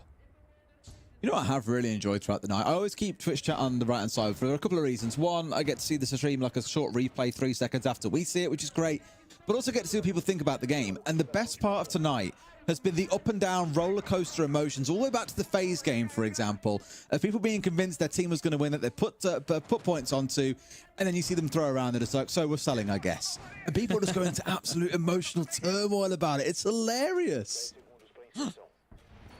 Don't blame them either as well. Because after that previous round, I think I'd be like, oh, come on, MIBR, surely not. Not again tonight. Are we going to see a team that looks destined to win? Just give it all away. Right, here we go then. Is this going to be our final round? The barbed wire goes out on the catwalk, as we often see, and that's just going to give a little signal that attackers are moving into that area. It's not so much generally to be challenged onto. I mean, it does give you that option if you choose to take it, but it's more just about that awareness. It will usually be dealt with reasonably easily, but intel gathering, as we quite often see with things like external goo mines as well. For the time being, Gomez is going to be the one tasked with holding onto East Stairs. Got a bit of support this time, again, from Catwalk, much the same as Black Dragons played it. And they're just going to double up and try and keep hold of that eastern area. Always keep speaking about this East Stairs. It's been a real focal point for both teams throughout the game. Defenders definitely more keen to hold on to it than it seems attackers are to take it for the most part. It's only once the attackers or defenders back away, at the slightest bit of aggression, that attackers actually get control of it. But here, being forced to burn smokes to hold on to it here. 60 seconds into the round, a little bit crazy. Gomez going to find Guto. This could be the start of the end there for Black Dragons. One falls. Will they find a second? Oh, no. It's all going to go from bad to worse. Ask also falling down. Nux on his backside. Hornet taken out. Florio, the last one left standing against 5. This one feels like a comfortable victory for MIBR, Tim. Yeah, it definitely seems to be going that way. Florio looking to get one. Cannot, as Gomez shuts him down, and it's going to be a convincing round to end a convincing victory for MIBR. You can see that passions are high in the studio there. Plenty of emotion. I imagine there's a partner or a sister or something absolutely enjoying the victory. Yep. Oh.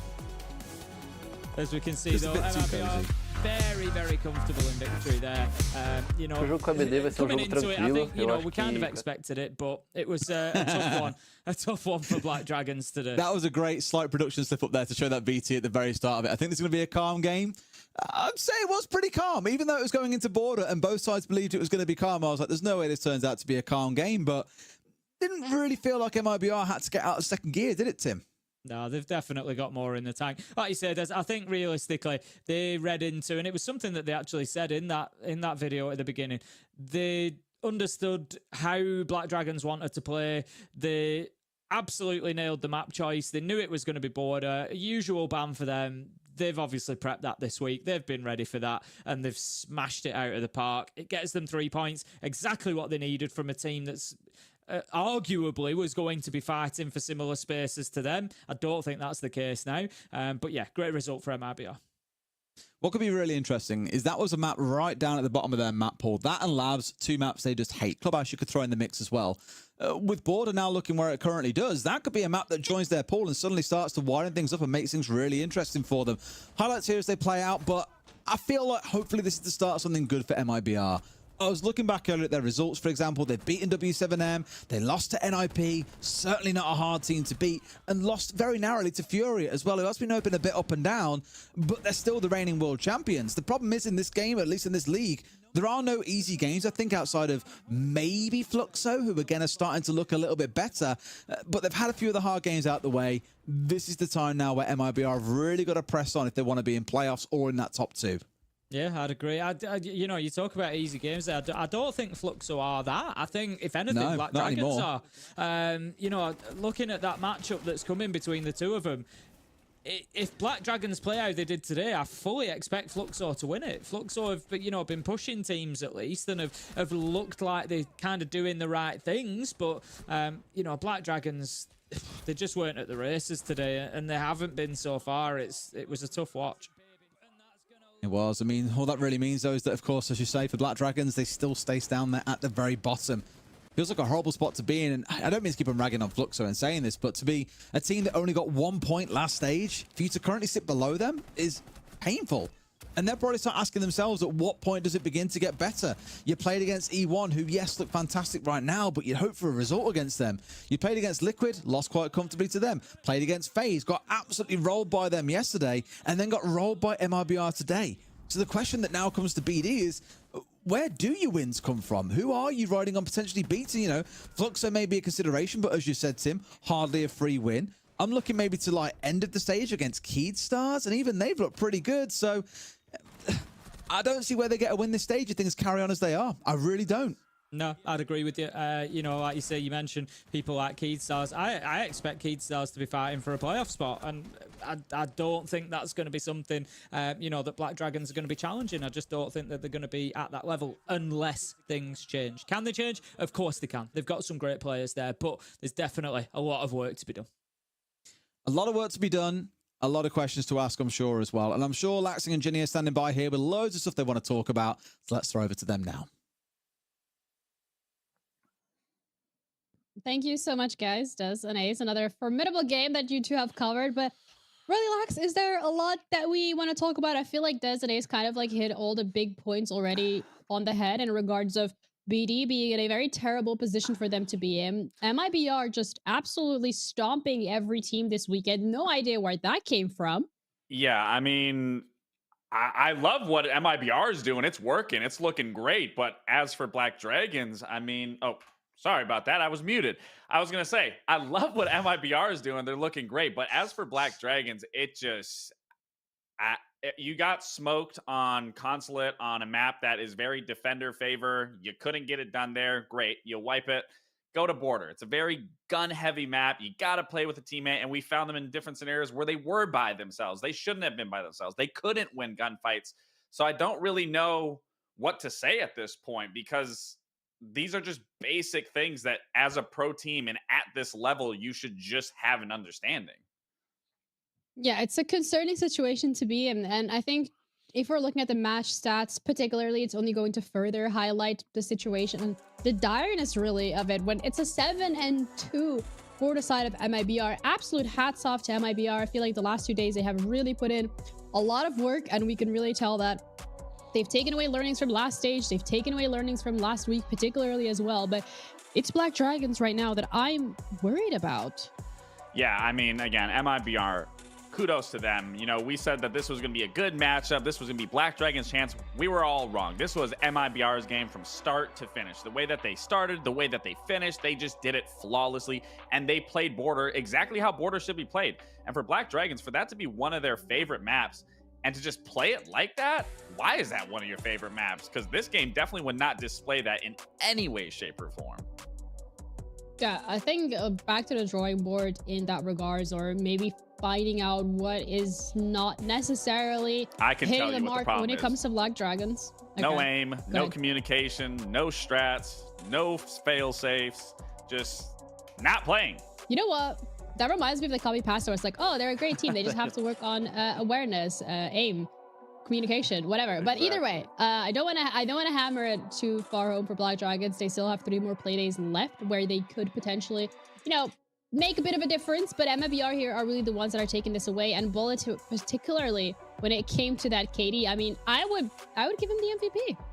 Oh, absolutely. And, you know, he comes from an old roster of that old FaZe era where they were dominant then, just like they're dominant now. So he has tons of history and tons of experience. And I love to see the older guys still shining above the newer guys and still putting on a performance, because not only does that boost your own self-confidence, but it boosts the new guys' self-confidence that, you know, the old guys doing it, why can't we do it? So hats off to Bullet again for a wonderful performance, dropping 12 and 4. I mean, he was putting up the numbers across the board. For this game particularly, I mean, Black Dragons are gonna stick towards the bottom of the standings, but then you're looking at MIBR, they're gonna get the full points here. That's gonna give them 6 in total. So all in all, they have really put in the work over this play day to try and catch up when it came to last week and when it came to the lack of those points. But either way, that was our 4th game of today. And We thought this one was going to be really closely matched, but I guess that wasn't necessarily the case. We still have one more game coming your way, and that is going to be NIP against E1. And both of these teams are currently sitting at the #1 and #2 spot, with a 1-point difference between E1 and NIP. So the winner would claim that top spot pretty favorably. So if you want to find out which one of the teams is going to be on that first spot at the halfway point of stage 2 here at Brazil, make sure you stick around because we have NIP Liquid coming up after the break.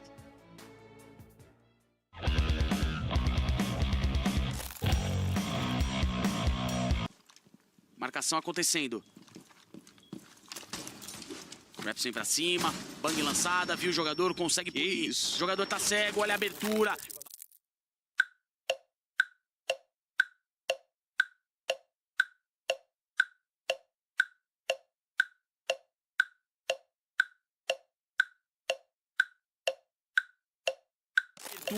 Bala do Dodês, mesmo cego ele consegue eliminação. Vem o prefire do Mitrix, consegue puxar pro V.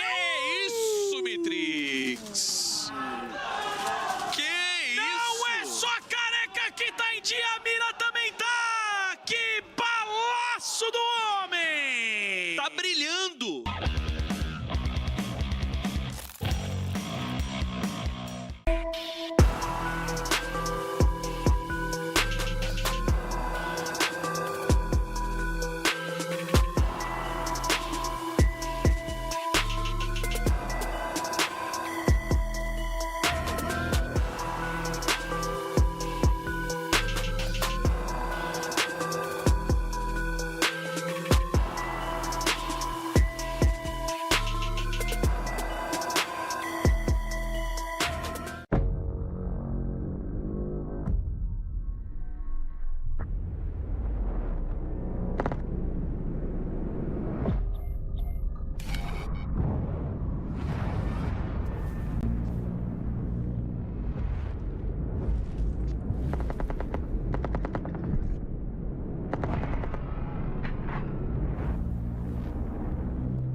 Harry vai chegando, sorrateiro, na moralzinha, tá preso no rotate, ele vai passar com o seu Oryx, vem a bala, não, ele espera, não viu o pé.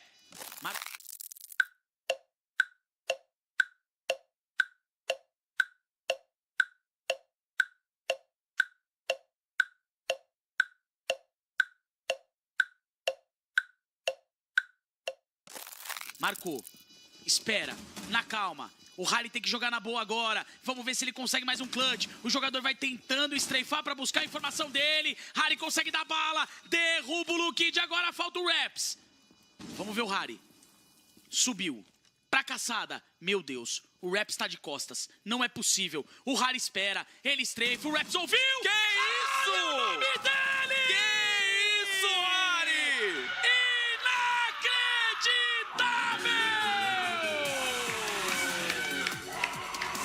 Uma performance memorável do Harry! Joga demais! Um monstro! Uma lenda! Ele é demais! Ele é o Harry, é o capitão!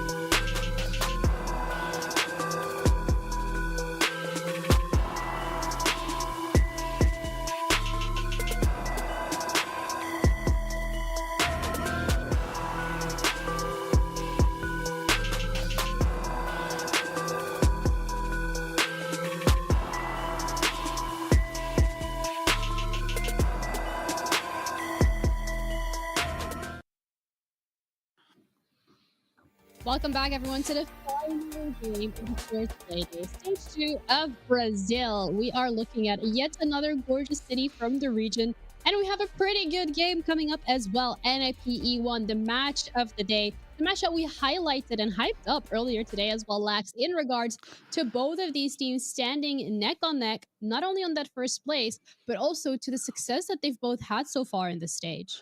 I'm sure E1's getting tired of being the match of the day, the last game of the day. I mean, it does allow you to sit back, relax a little bit, but at the same time, for me as a player, I prefer to get the games out of the way. I hate waiting all day to have to play my match. So I have no doubt that That's this why you're an is analyst.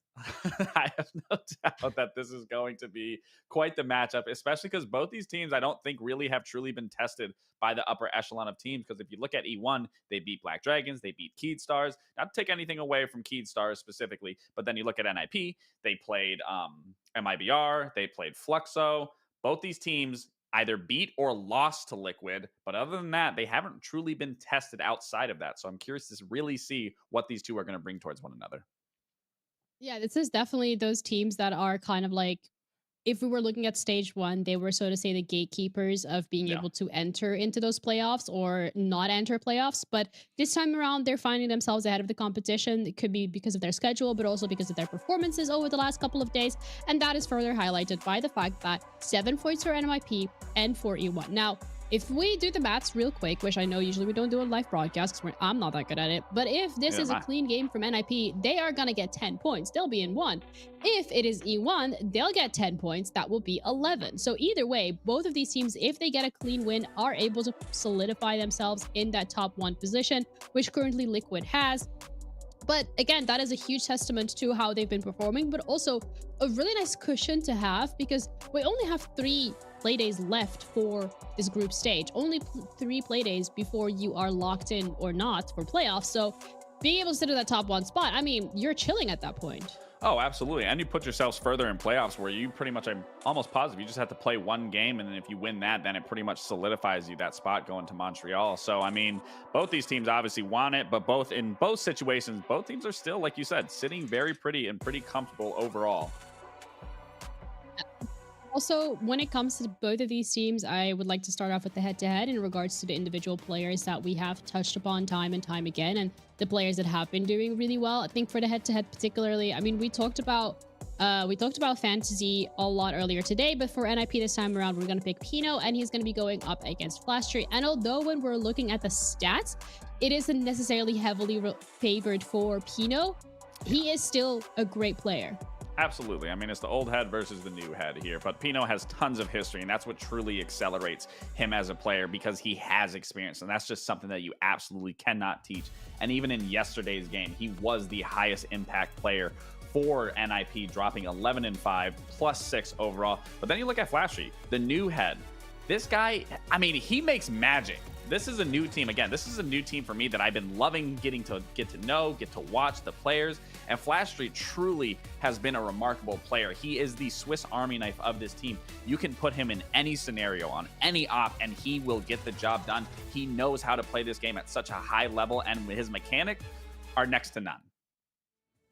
I know we've seen a lot of positives from both of these rosters over the last couple of play days, but let's start off with NIP and see whether there is anything that we could really pick apart. I feel like last time during stage 1, what a lot of people were saying was NIP is a team that kind of like takes things slow. They really like to turtle in, they really like to take their time, but I feel like with the addition of Fantasy, that has like no longer necessarily been the case, and I've seen a lot of variety from them this time around. Oh, absolutely. And in terms of variety, that's where Fantasy brings that, is because no one else is getting as aggressive as Fantasy does. So to allow your front line to have such an entry such as Fantasy allows so much window of opportunity then for your mid and late game to be just as strong. Like, they truly have it all on this team now with bringing on Fantasy. And we even heard in an interview of what roster or what org got the best pickup, and they were all talking about NIP specifically because of Fantasy.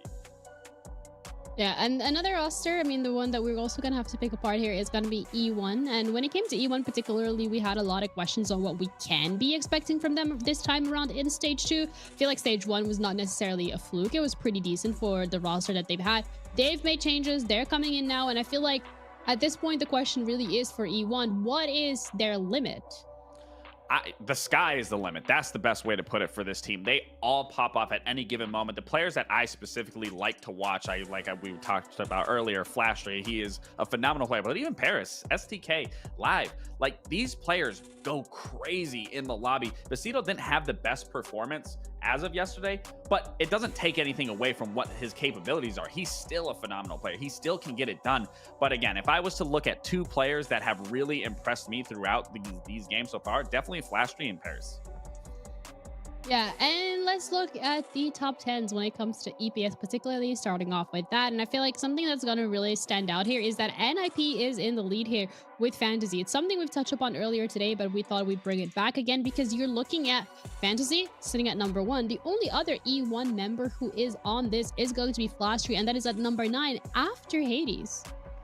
Yeah, I mean, again, we already touched up on Fantasy as much as possible, but to have Hates on there as well, to be performing at the place that he is, because he didn't have a strong showing yesterday. But again, it's the same situation with Vecito. It doesn't take anything away from it. Everyone has a bad day. That's the whole point of being on a 5-man roster, is that they can pick up where you just aren't putting. And that, again, is such an important factor, that just because you aren't having a good game, that doesn't mean that you aren't a beneficial factor of the game. You can be giving comms, you can be giving call-outs, you can be doing all sorts of things regardless of just putting up numbers. You can set up people for success. And then again, Flash 3 being number 9, I mean, it's not a surprise, and I can only imagine that this is just going to be him even higher by the end of this league. Yeah, and then we're also looking at the top 10 when it comes to entry, and that is where, again, NIP is taking the lead plus 12. Which, this is insane to me to think of the entry when, you know, we talk about Fantasy, we highlight Fantasy and what he's able to do, but the fact that Hates here is the one taking that entry away from him is just an insane stat. So it just goes to show, once again, and what I was talking about, is the front line of this roster is allowing so much success to be made from that mid to late round gameplay, just for the simple fact that you have players that are leading not only in EPS, but then leading at an entry level where you need this team to be performing at.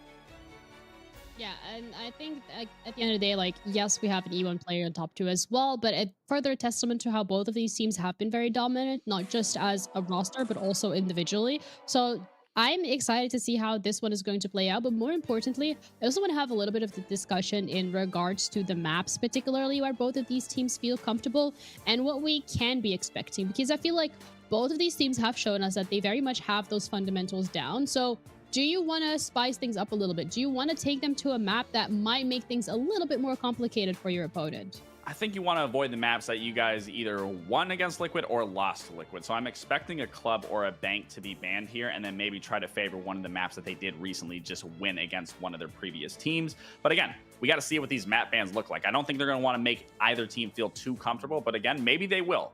I don't expect it, but again, I want to see what this map ban phase looks like overall.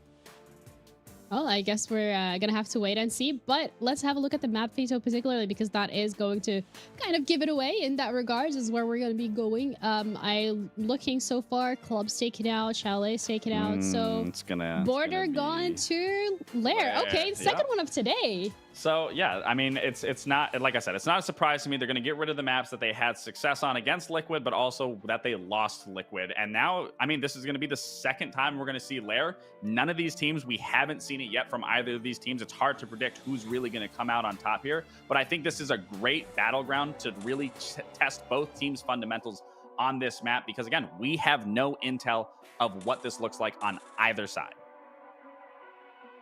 Both of these teams, I mean, are going to be heading into it. This is the second time we're seeing it today. So I want to cast our memory back to the last Lair that we've seen and whether or not that's what we can be expecting now as well. Are we going to be seeing max OT, crazy back and forth between these teams? Or do you think that both of these teams, allowing it to go through, having seen what we've seen earlier today from FaZe and Vivo Keith Stars, we'll see something a little different? I hope to see something different. I mean, I think Des said it best. You know, in terms of these new maps being played, it's fun seeing different regions and to see how they play it. So I am curious to see how much of a difference that this map is going to be played versus what we saw with Vivo versus FaZe. Just genuinely curious if they're going to play a top floor roam or they're going to do a turtle for basement. There's endless possibilities. Lair is brand new to all of us. Lair is brand new to me. So the more we can get to see it, the more we get to talk about, the more we can facilitate and get a general understanding of how teams want to play it. I'm all for. Hey, well, let's see what else we could be expecting here. Let's bring in our casters because we have our final game of today ready, and it's going to be NIP E1 again on Lair. And you know what? Des and Ace, you guys casted Lair at this point. You've also had a little bit of a taste of Lair on E-Well, Ace. What are we expecting from this one? Anything different? Do you think it's going to be crazy? I think I'm expecting this to be a tough test for E1. They've been very, very good so far. I think this is as tough as it's going to get for them. You know, it's easy to say that when NIP came in second place, but just the way NIP have been playing combined with this map, I think there's so much space on there. If NIP can get out on the roam on defense, we've already said new maps, defenders tend to have a good time on there, and I think players like Fantasy particularly could be an absolute nightmare. He'll just pop up all over the place and get kills, and it could be a tough one for E1. Is there any other player here particularly, Des, that you're looking at and thinking, yes, they can be the spearhead of this team, they can make a difference here, whether it's for E1 or NIP, just anyone besides, you know, the people that I we've think the already hard thing is highlighted? on both teams is what, 3 or 4 players is the problem. It's honestly so difficult to call. I really don't know. It could be anyone, and that's the beauty of it. When you've got 2 teams of 5 players that can really pop, it's a good game.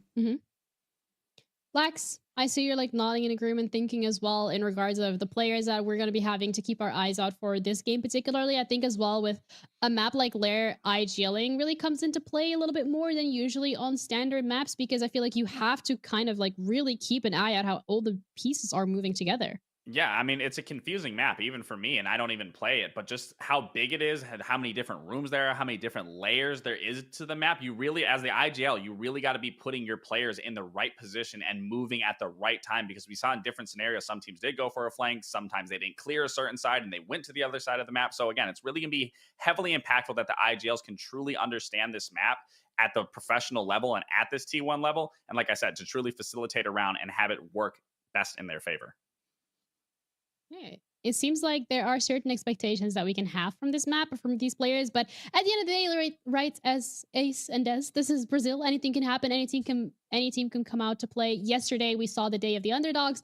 Not necessarily so the case today, but either way, I'm going to let you guys take it away for the final game of today, NIP going up against E1. Thank you very much, Ginny. Indeed, it is the last game of the day. It was the one team at the very start of the day that I picked out and said, that feels like a really spicy matchup because it's the battle for the top. And of course, it's got to be on a brand new map. I just hope it's not as defender-sided as what we saw earlier on today. I think both of these teams may have a better handle on attacking. I feel like they may be a bit more adaptable, maybe, you know, win a couple of gunfights, create a little bit of space. They've got those players. But I still do expect a little bit of a defender lean for the next couple of months, probably. You know, until we really start, as Laxin said, until we really start seeing some more Lair played and people can really start, you know, delving into it. It'll take a bit of time for sure. Of course, we'll have our roster graphics coming up on screen for you in just a moment as well. But I'll largely agree with what you said there as a key point, because it takes a team or two to really latch onto a map and go, yeah, this is our map. I think about G2 and Consulate as an example. Yeah. When it first came out, oh my God, it was a maze. It's really hard to attack. And they show that actually it's not all that hard and it is very, very doable. So I don't think we're going to see real ownership of that map really come into the fore until we get to the major. No, I'd agree with you. I think, yeah, needing a little bit more time. But I don't know. I've got a feeling it could lean in an NIP favour here, just with the way that a few of the players, Pino, Fantasy particularly, are going to probably play out on the roam and make life difficult on the defence. We know how good they are. Psycho's been having a good stage as well. He's right up there in the ratings at the minute. These are all names that you're going to be very, very familiar with. And NIP, they're looking, I don't want to say the best they've looked in a long time, but NIP for the longest time have struggled with time. They've struggled with taking too long in rounds, and Fantasy's really started to fix that problem. He has, but the one thing he hasn't really helped them with, and it still remains an NIP problem, is their entry rate, right? They are the lowest team, you won't believe this, the lowest when it comes to entries. And have a guess, Tim, at who is the highest for entries out of all the teams in the competition. Is it E1, Des? Absolutely, it is E1. They stood up at STK. 63%. So you've really got this battle coming in on that side of things. They might have aggression, but I just worry that NIP are simply not going to have enough to be able to overcome the early aggression that comes out of E1. Yeah, I totally agree. STK has been an absolute demon on the entry, top rated in the league at the minute. Absolutely. And it's just one of those that I'm looking at and thinking, what more can possibly come from it? Well, a whole lot, I'm pretty sure, is the best way that I can look at it. We'll get into a quick video in a second as well, looking at what these two teams think. It's going to be an exciting one. It is our last game of this weekend of Playday 4. Lots more to come. Let's see what the two teams had to say before getting into this.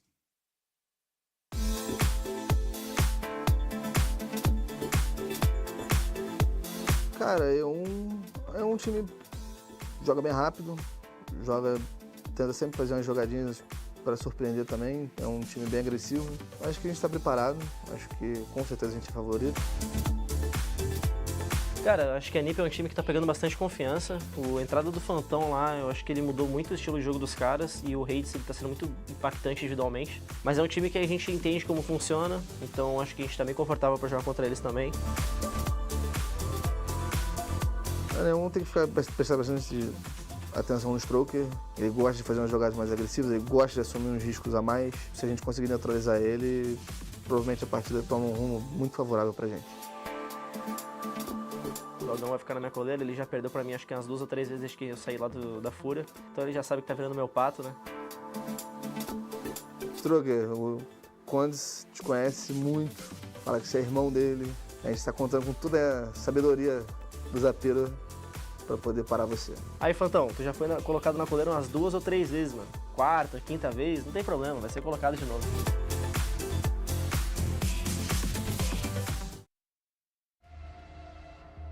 The extensive and profound wisdom of cons to get them through, Tim. Feels like how we talk about you in the stack. Oh, I don't know about that. I don't know. I don't know. Some people have called me the glue, Des. That's not something. That's true. It's I not was something being I very could say about sarcastic, myself. but you are the glue. I couldn't possibly say that about myself, but we'll see whether Cons is the glue for NIP coming into this one.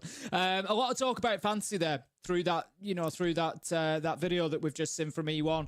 STK particularly saying, he's put Fantasy on a leash a couple of times. He'll do it again, not a problem. And I do think that's going to be a key battle, particularly dealing with him. And if they can keep him out in the cold, that's going to give E1 a great platform to build forward. But we've got to remember on the side of NIP, it's not a one-man outfit. It's not all down to Fantasy. It's not. It's has been playing fantastically. Pino, Psycho as well up there in the ratings. It's going to be a tough day at the office for whoever wins this, to be honest. I don't think anybody's going to have this easy. No, and all these bans coming through, the final one completing out, and keeping a close eye on these actually as well, because all 4 operators banned away are not in the top played operators for either team. I think what you're seeing coming in here is anything that can be a little bit cheesy, can make life a little bit painful. Monty makes life a little bit easier for the attackers. The Ying, as we know, is excellent for force clearing an area of the map that you just don't know how to deal with. Azami transforms the way a certain part of the map can be played. It's very hard to deal with as a fresh attacker to this map. And the Tubarão, I think, is a really interesting one, but as we expect attackers to be a little bit more uncertain at this map, a good way of slowing them down even further is using something like a two brow. So I'm not at all surprised to see those be the 4 that get taken away. They certainly are not target bans, but they are bans to try and make their own lives a little bit more comfortable. We're starting things down in the basement, which, Tim, for 2 of the 3 teams we've seen so far today play on the defensive side of this map, this has been the start for them on the downstairs. It's also been, if I just double check quickly, I'm going to go back to the first game. I'm pretty sure it's the defensive side that we saw actually won by the attackers. Yeah, in both cases, that was the one attacking site that was picked up, was down in the basement. So we go back to lab and support, and we'll see whether, you know, maybe NIP can do any better there on the defense. I maintain that they're going to need a presence above. That's something that I think was a little bit lacking from the previous defenses in the other game that we saw in the first game. So I'd like to see, and it looks like we're going to have it. NIP have got several people up there. They need to be winning those gunfights, holding that ground, and then using that verticality to their own advantage as well. It's not enough just to keep possession of it. You need to get something from it. You need to get a benefit from having it. So yeah, I think that's going to be the key battle for me, as well as the entry. Keep an eye on STK. I think he's 8-2 so far in the stage on entry, going very, very well. So that's going to be another key factor. A big one for me is the lack of mirror being picked up here on the defense. It's one of the most played operators. In fact, is the most played operator overall for NIP. But I've opted not to bring it along in this round. In contrast to what we saw earlier on today, more admittedly for the top floor than downstairs. We did see mirror use coming out across layer earlier on today. Maybe we'll see it when we move upstairs to the top floor. For now, at least, it is not a thing. E1 getting themselves very well acquainted with the map here, quite well scattered around as they start looking at what obstacles have been put up for them by NIP. A castle, no doubt being a big one of those as well. And unfortunately, that speed boost on the drone will put you straight into a mute jammer before you even realize it. I like the use of the castles. This is definitely, you know, something I'd like to go back to afterwards and have a look at. Honestly, that is going to be nades and barricades in clearing the barricade. If you don't get it just right, then it won't do its job, and it didn't in that case. Pushing in, flashing himself into the FNAT. A lot of utility there for the attackers to deal with. Yellow ping is going to give a little bit of info. Hits takes a bit of damage. Can he win this one out? Nope. STK, we talked about him on the entry. Well, guess what, Des? He just came good again. It's horrid. You're being shot for sitting still, so you're forced to move. As an E1D rings out, you're going to get pinged from that and no doubt dead. Really good little pinch there onto that one man, and seeing H taken offline is a good start for E1. They might have lost live in the process, though. A little bit of a stinker to lose, given the fact that he's on the buck and that vertical destruction is in their control as long as he's still alive. He is going to be picked up, so we're going to have that utility still on board. So this is looking good for E1. 45 seconds, so the clock is now the thing to watch as Basetto manages to take down Fantasy. No impact on the round from him, a name that we've spoken about a lot, and E1 are getting themselves into a good position here. We saw this in the previous game, but I was going to say we struggled to, you know, we saw attackers struggling to get into that final position to put the diffuser down. I don't think that's going to be the case. Pino is trying to hold from above, but they can just plant somewhere else. Doing all that he can here. We'll find one, but I feel it's more going to be a consolation kill and a little number for the KD, but that's really about it, because Basetto is getting this plant down. They know where he is. They've no doubt got a bit of visibility onto him as well here, Tim. Nothing he'll be able to do. Plant has been confirmed to 1v4, 1v3 now coming down to us. He does get Basetto, but as said, I'm pretty sure it's just padding. Yeah, exactly. At this point, it's a little bit too late. I think he's got an idea where that diffuser's been planted, but he knows if he takes the drop on the hatch, they're going to be sat watching for it. And so he takes the alternative, and he's going to be moving around. Finds himself a gunfight, but STK closes out the round just as he started it with an exit frag as well as an entry one. Great first round from E1, that does. NIP set themselves up really well. They had the castles, they had FNATs, they had so much utility to try and help them keep hold of that vertical, and E1 just melted through it. STK got himself a beautiful entry onto hits, getting the Legion taken down, and there was just, they felt like dominoes after that point. E1 just had every single angle. It was really good attack. As I said, that's the one defensive site that we've seen lost today, so that trend continues. This is now the big question. Round 2, we go to a defensive site that has been consistently won in the previous game, the FaZe game. Will it continue to be the case here? I do feel like that game was a bit lopsided towards defenders overall, right? So it's going to be, everything sounds like it's going to be leaning towards the defenders. But you'd imagine this being the top floor, it'd be one of the more Simple. Straightforward might be the answer rather than simple. One of the more straightforward sites to attack. You haven't got to worry about verticality because everyone's already at the top of the building. It's rare you'll see too much play coming in from below, though I'm sure that'll become a very viable thing the longer the stage wears on. Making use of utility, making use of information to get C4 skyward, for example. All kinds of good stuff. But I think at least with the attackers, the one thing they did really well in that previous round was they didn't all group up on the same doorway. They didn't bottleneck themselves in, as we've seen teams do earlier on today. So I like that we've got that small change where E1 are playing a little bit more apart. They're not all being completely lost and bewildered when they get shot at, for example. They're actually quite competent and confident going into their 1v1s. And it does give the defenders more to think about when you've got attackers coming out of seemingly every single wall around you. Immediately then, NIP take themselves up to the top floor rather than the basement, and I'm interested to see what E1 do on the attack here. We saw, you know, are they going to push in towards Ops? Is it all going to be sort of bathroom and R6 room sided?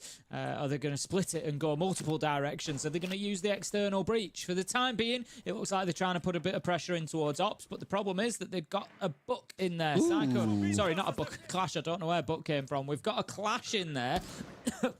On the side of Psycho that's going to be trying to hold on to Ops. Stop talking, Tim, before you die, please. Clash is in a good spot there to kind of be a substitute mirror. Somewhat surprised that we didn't see a mirror window on the actual wall as well alongside the Clash. But the Clash kind of is the information for them. They can obviously dip around that shield and take a few shots if they want to. But it just gives a gun as well as a very electrifying shield to be able to contest on towards Ops, and I really like that. But look at this, the response on the other side is get the buck in below. Let's start to pressure them and force them away here, as Perez is the one holding off on the long angle, hoping someone will swing, but this is all in NIP's favor. They're just going to sit here and wait very, very comfortably until something happens. Yeah, I like that use of the vertical from below. Get the buck in underneath and, like you say, just try to move things around. But it's just not really having as much impact as they might like because, yeah, it might back the Clash up by 6 feet, 8 feet, 10 feet. But it doesn't really matter too much because the time that it's taking to back that Clash up that much is just burning too much, and Psycho is having, you know, exactly the impact that he wants on the round, and at the minute E1 just don't have an answer to it, and this is, you know, much more sort of what we've seen from the attackers on Lair so far in Brazil is struggling to, you know, keep that momentum through the late round and not stall out. At the minute, a little bit of pressure coming towards bathroom, but still in main lobby. Flashbangs galore. It just feels like at the minute it's kind of like just trying to work with what they've got and see what happens.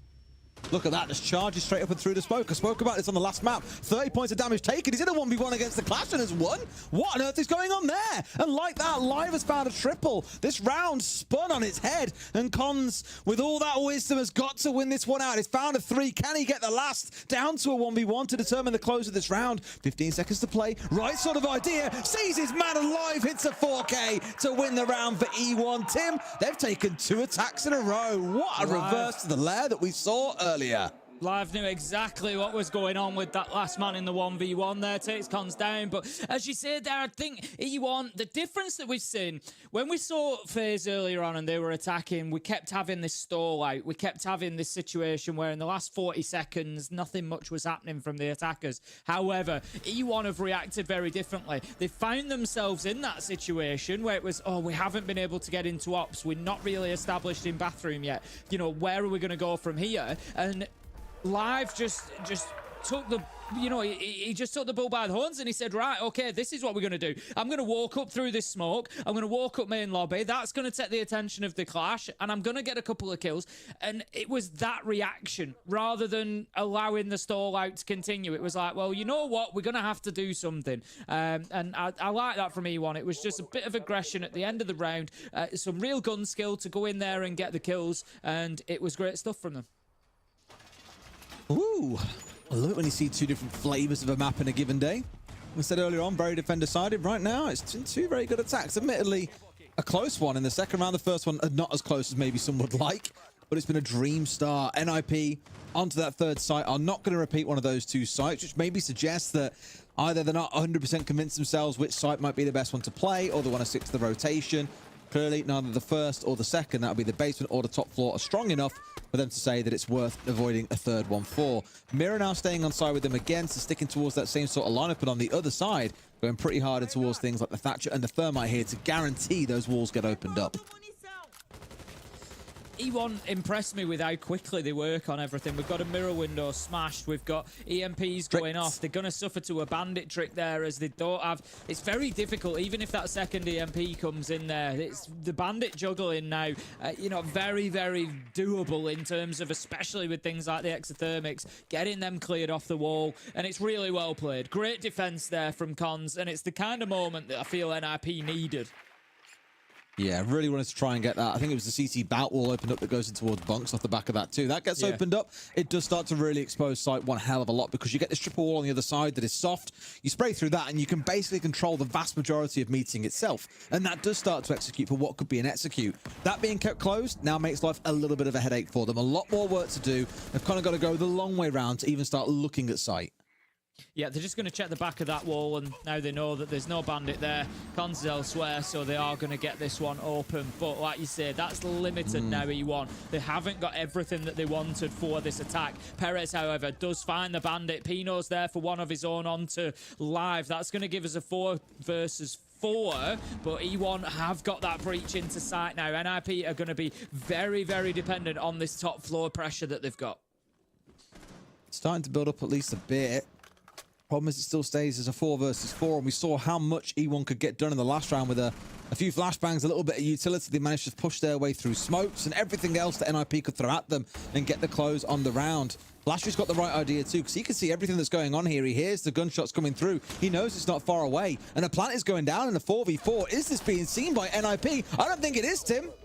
I don't think it is. The plant will be successful, and like I say, NIP had everybody on the top floor. They were so reliant on those vertical angles, and they haven't been able to use them successfully. Looking across the lineup, the Warden was taken down. It's left us now in a 3 versus 2 with NIP trying to fight their way back into sight, and they're going to have a tough time of it because E1 have had time to set themselves. They've got their angles. They're using them well. They get the first kill. Ooh, just time in there. It's going to take Fantasy away from Perez. Manages to get the first man, but can't get any beyond that as Passetto closes it out. And that is 3-0 E1. Who had that on their bingo card? I'll guess not many. You can see why they were so hard and focused on trying to keep that bunk/CC balcony wall closed off. Once that's opened up and you've got someone at the bottom of green stairs, you can just see everything there. The long-range control they had, the scopes really coming into their own, and defenders could do nothing, especially to stop Flashtree, who's in such a good position. 3-0 to E1. NIP, unsurprisingly, calling that tack timeout. Because I guarantee you, Tim, they did not expect this to start off on Lair. They really thought being on the defensive side, they'd be the ones kicking things off with an advantage. And now the best they can do is walk away with a 3-3 half. Madness. Yeah. Chubb's getting involved there on the top timeout. Obviously, just trying to. I don't know what. I think at this point you've kind of got 2 tack timeouts from coaches. I'm sure there's many sort of smaller variations, but you've got your tack timeout where it's come in and offer something strategic. Offer, we need to be playing this site like this. This is a weakness there. We need to be holding on to this area. Offering some strategic feedback into the team. You've alternatively got the other type of timeout, which is just energy related. It's just, it's not going well. You just need to win your gunfights. Come on, guys, hype them up, and send them back in. And it's kind of what they're doing is the right thing, but it's just not working at that point in time.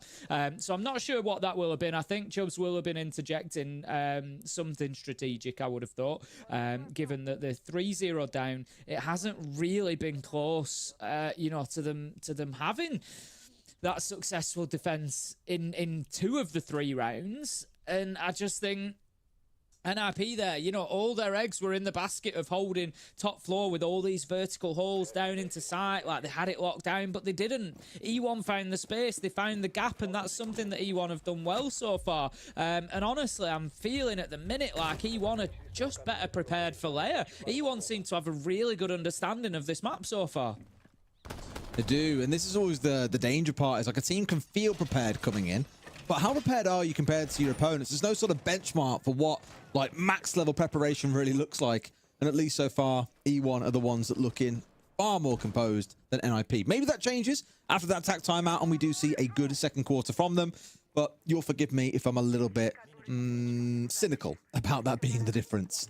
As it stands, at least, we've got a similar story as back in round 1, looking to hold up on that first floor to defend onto the downstairs. If you recall, it was Pino who sat around there with the SMG looking to contest from above. Wasn't really a big point of contestation though overall. They just ignored him and got a plant down underneath his nose in a 1 versus 4. Fantasy at least gets rid of Perez. It's only the IQ, far from the end of the world, but it does create a little bit of a dark spot here in E1's intel. Is someone going to retake that ground? Can they really afford to leave it? I don't think they can. That's a great start for NIP, and it's what they need. I said this. Fantasy's going to potentially be a big player here. There's a big map. There's a lot of space. Get him out on the roam. Get him running around. Getting kills. That's what he does best. He's come in and got an opener. Not only an opener, but the first opening kill that NIP have had so far this game. The first 3 rounds have all gone to E1. STK, Basetto and Perez have had 1 each. So that's a great start. It's the first time NIP have kicked off a round, and it's not been traded out, which means Fantasy can keep running around the map. He can keep making a nuisance of himself. They just need him to find a little bit more of an impact than he has in the previous rounds, and that is not going to be ideal as Basetto comes in and finds his man. What more can be done, though? At least at the back of that, it's even things up to a 4v4 once again. And this is where generally E1 have looked pretty good. Even if they lose the initial man, they go on to normally press on and find a bigger advantage. Just say that as Hates gets one back onto the other side. Not the dream start for them, but still got 3 big players left alive. Let's not forget Live's 4K earlier, or all the praise that we poured onto Flashtree and STK in the pre-game. Both had wonderful stages so far. Same can be said about the other side. There comes STK. Cons falling down. Was locked into a 2v1 and Live hits one hell of a shot onto Hates. And just like that, again, Tim, we're back into a man advantage for E1.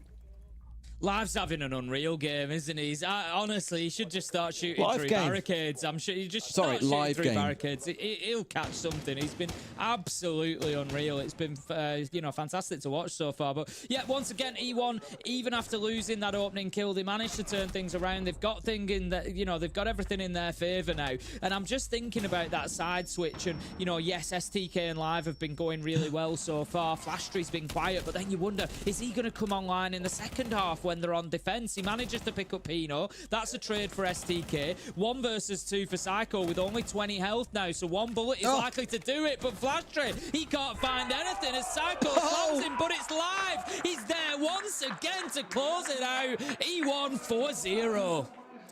Always an answer. They've always got an answer. They really do. It just feels like, again, that awareness of this map and where players are and how to deal with those threats is just on another level for them right now. Knowing what verticals they can ignore, knowing ways they can pinch onto an individual player. They're just constantly forming 2v1s and getting the man advantage over NIP, who it feels are a little bit... I don't want to say confused or unaware, because clearly they'll know this map. They'll have scrimmed it a bunch. They'll be aware of the strats that they've got, but they're definitely not feeling as tight as E1 are. And after attack timeout to still lose the round, that's going to sting. Are we going to see a 6-0 half on attack on Lair? That is bonkers to consider this early on. It's certainly in stark contrast to the game that we saw earlier on Lair. Yeah. I also appreciate Flashtree in the last round for bringing along the Deimos. I appreciate that. Thank you, Flashtree. We've seen Deimos brought along to his lair. Somewhat successfully as well. He did manage to pick up Pino. Like I say, Flashtree's been a little bit quiet so far compared to maybe what we've come to expect. But like I say, is he then going to activate?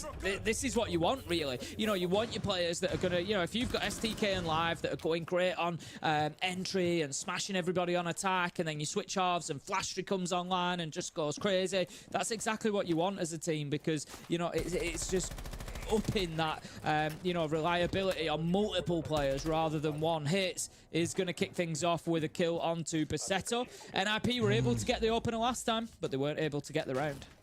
Yeah, hard really for anyone to take that one. It's not an IQ that's falling down like we've seen before. This time around it's the Blitz. A massive part of their attack in combination with the Dekebi instead as well, being able to isolate and run a player down. That's really where the strength comes in. So I don't know if Basetto got spawn peaked a little bit there early off the rip or whatever it was, but him going down so soon is a real stinger for them. Unusual as well, because obviously Blitz is a little bit difficult to find kills onto, and you know, you've got to sort of pick out the feet or a tough headshot, and if he's not in the building and up close, it's a tough shot to find, really. So yeah, it must have been a good one. Talking about good shots, Pino absolutely slams live there. Perez manages to find one of his own onto Cons, but certainly a better round so far for NIP. There's no panic in them. They've got themselves a couple of kills. There's a couple more, and that's the round pretty much done now for NIP, and boy, did they need one at this point. STK gets something going with a headshot onto Fantasy, but it's going to take a lot more work. Yeah, he does have the clock on his side, but he doesn't anymore. As he's going to bring it down to 0 seconds by closing out the round. Man's got to go fast. Not the ideal end. However, you'll forgive them, Tim. They've got 4 attacks. I think if they've walked away with 1, we'd all be impressed. If they walked away with 2, even better. To have 4 already feels pretty incredible. And to talk about E1 for a second, like, here they are playing really well against a team that many of us kind of, in before we got into the stage, were saying, wow, NIP could be that team this stage with the changes they've made. They could come on to be, you know, world beaters, absolutely.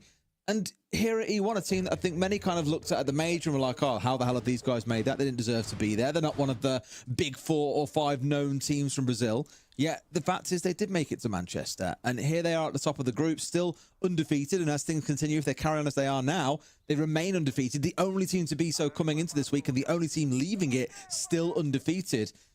That's one hell of a turnaround. And you look at the changes they made, it was mainly in Live and Basetto. As a reminder, it was Arthur and Emps that were with them before that they've then since moved on. It only at that time been a month or 2 that they had like Perez and STK with them. They joined back in the middle of March. A lot of changes to this team in such a short amount of time. And to be playing at this level makes you wonder, what does their ceiling look like? When they've had a few months together, when they've finished this stage and they go to a live event, what changes there? I think they could be real dark horses when it comes to Montreal if they manage to make it.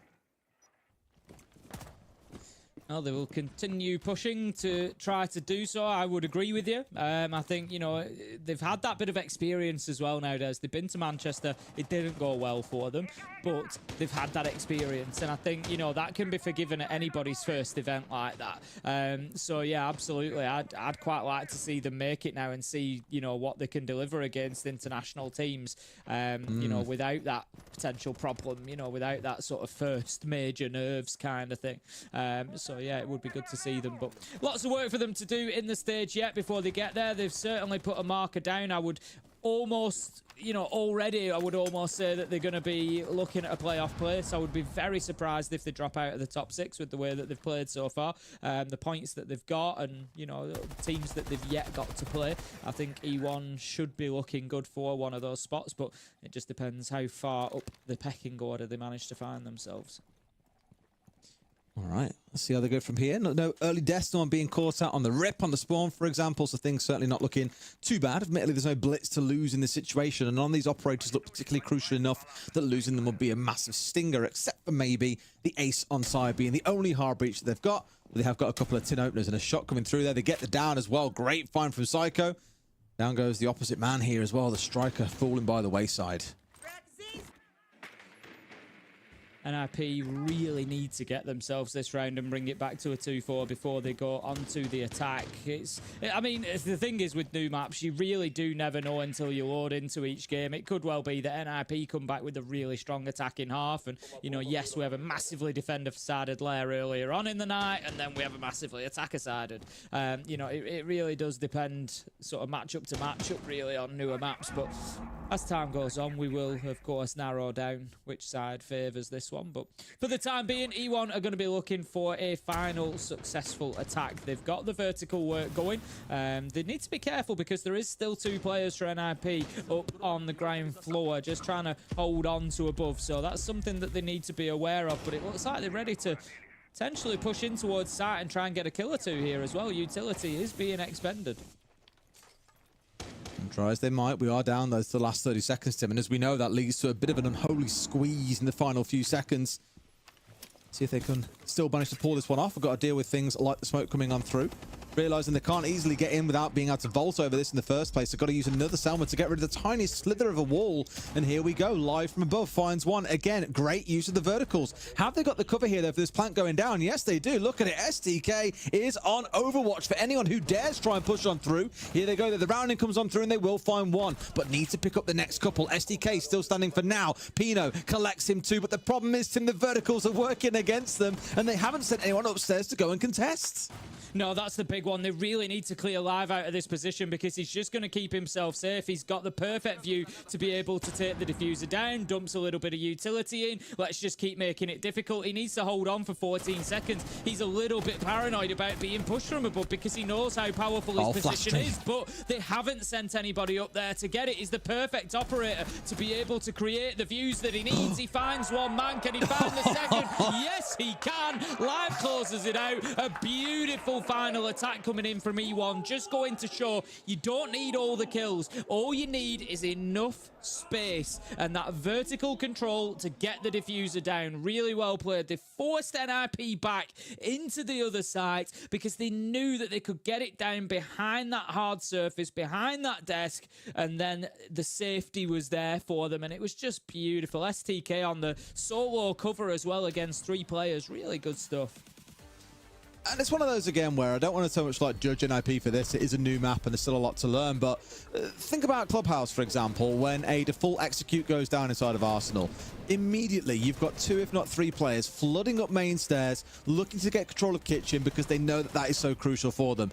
Whereas NIP here, all 3 players just kind of gather inside the same room. They slow march towards the diffuser trying to win fights. And you've got Live sat upstairs who's like, am I going to get pushed at any point? Is anyone coming up to challenge me? And the answer is no, probably because for NIP, it's not baked in for that to be the default response when someone starts going for a plant in that position with vertical cover. Just a really well put together attack overall from E1. NIP just don't yet have that map knowledge to be able to deal with that. And yeah, without having to think about it or communicate it, the default response on something like Club would be, right, run for the main stairs, off we go. So really well played by E1. NIP, they're just being caught asleep a little bit, I think, by the setup that came out of E1.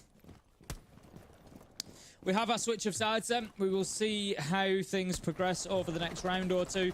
I think it's, you know, fair to say that it's absolutely essential that NIP come out with a successful first attack here. They have to send a message to E1, but also they can't allow E1 to get themselves onto a match point. But the question now comes, is it just that E1 are better prepared and have a better understanding of Layer? Or is it going to be that NIP are able to run it back on the attack? We'll see over the next couple of minutes. I've got a feeling, if I'm honest, that it's going to be the former. I feel like E1 are really well prepared for this map. You know what I really like here as well? It's a real minor thing, but STK coming along on the Solus. We looked at the bans earlier on and said, okay, it's to take away the slightly cheesy things or things that would make life a bit easier for one side or the other.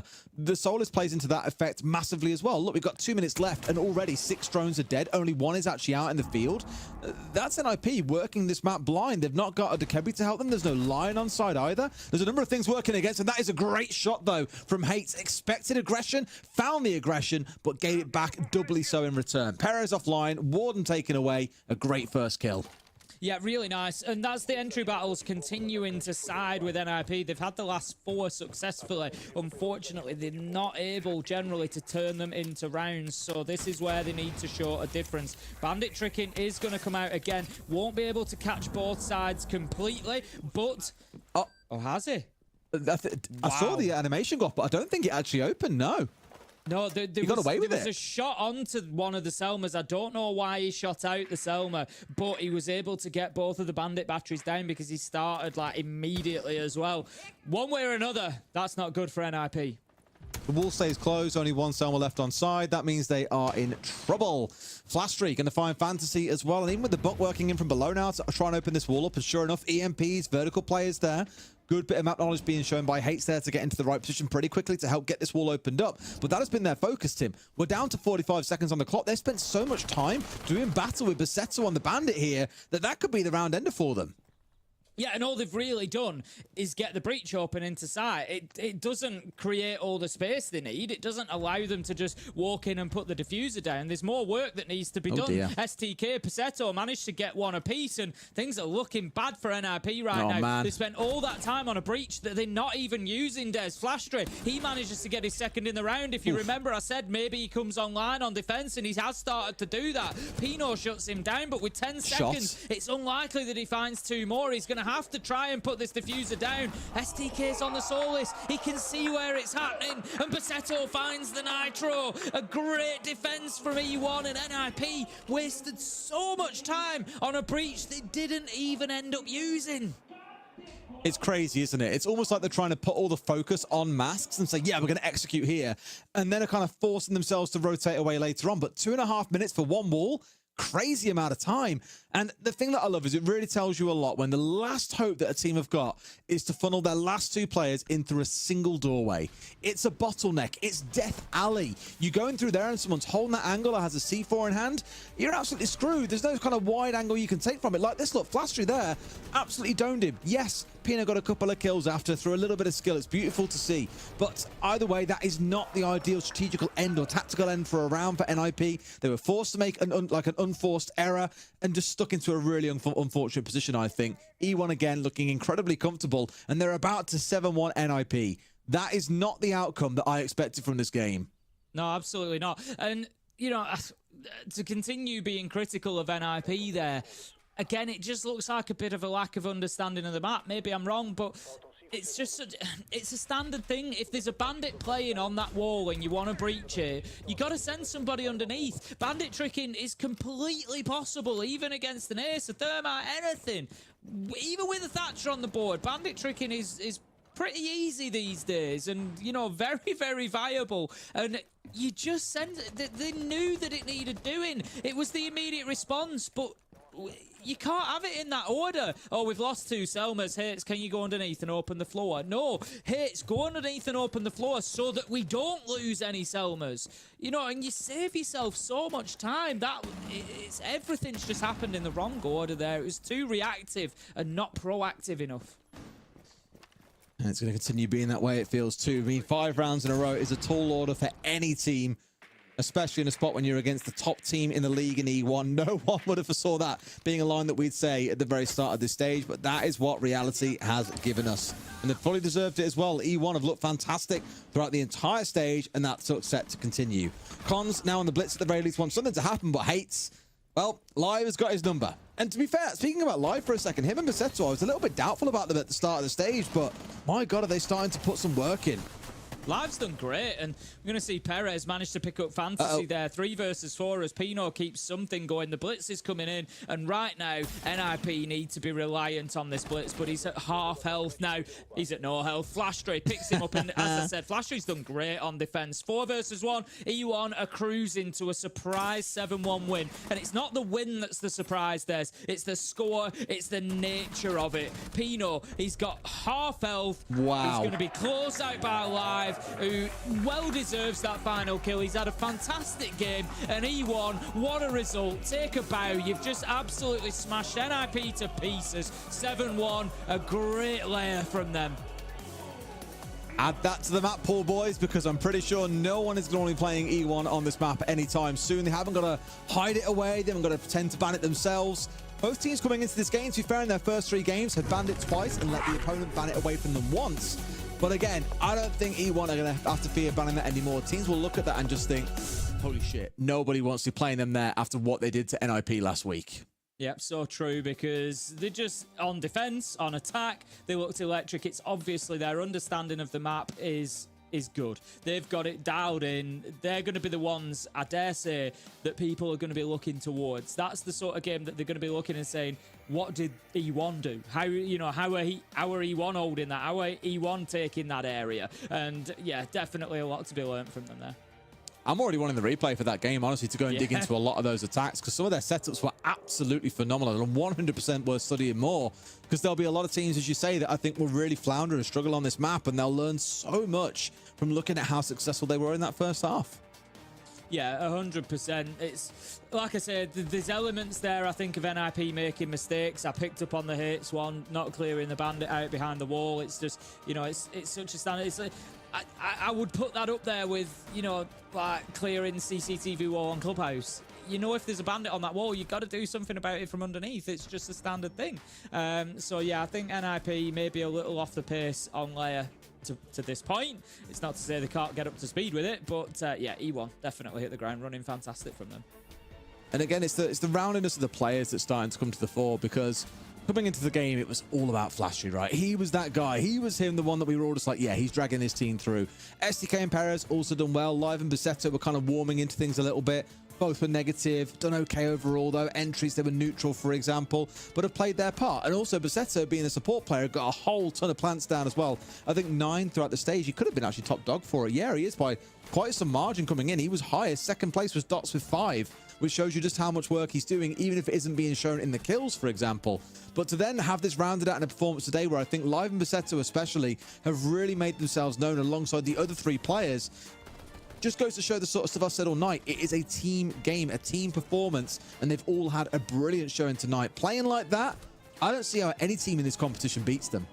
No, I'd agree. Live actually went 12-3. He's only taken 3 deaths that entire game in those 8 rounds. You know, absolutely fantastic stuff. For him and Basetto, 20-8 between the two of them. If you combine their stats, just great stuff. And the thing is, like I said, NIP had the better of the entry at points. They were getting man advantage. They just couldn't do anything with it. They couldn't, and that's going to be a worry point for them, I think. You know, again, we were excited about this team. They've got a lot of promise still building up in them, but are they going to be able to get back to former glory of that team that won a few years ago at SI, for example? There's still work clearly to be done there, and even for them to potentially be one of these top 2 teams, they could yet be fighting for a spot in the playoffs, given just how hot this league is starting to look. But that's us all done with that game and our games for tonight. We'll throw over to Ginny and Laxin to end up the show and also bring you an interview. Thank you so much, Des and Ace. It has been an absolute pleasure working with the both of you this year, and I'm wishing you guys the best moving forward in Brazil. Another formidable day of casting. Lax, we are ready for the interview. We have Paris from the side of E1. Another victory on your plate here. Congratulations.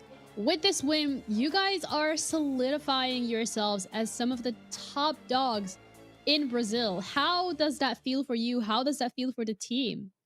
To be honest, it's really good, but if we lose the other matches, we are going to be like out of the playoffs. So to us, this doesn't mean nothing.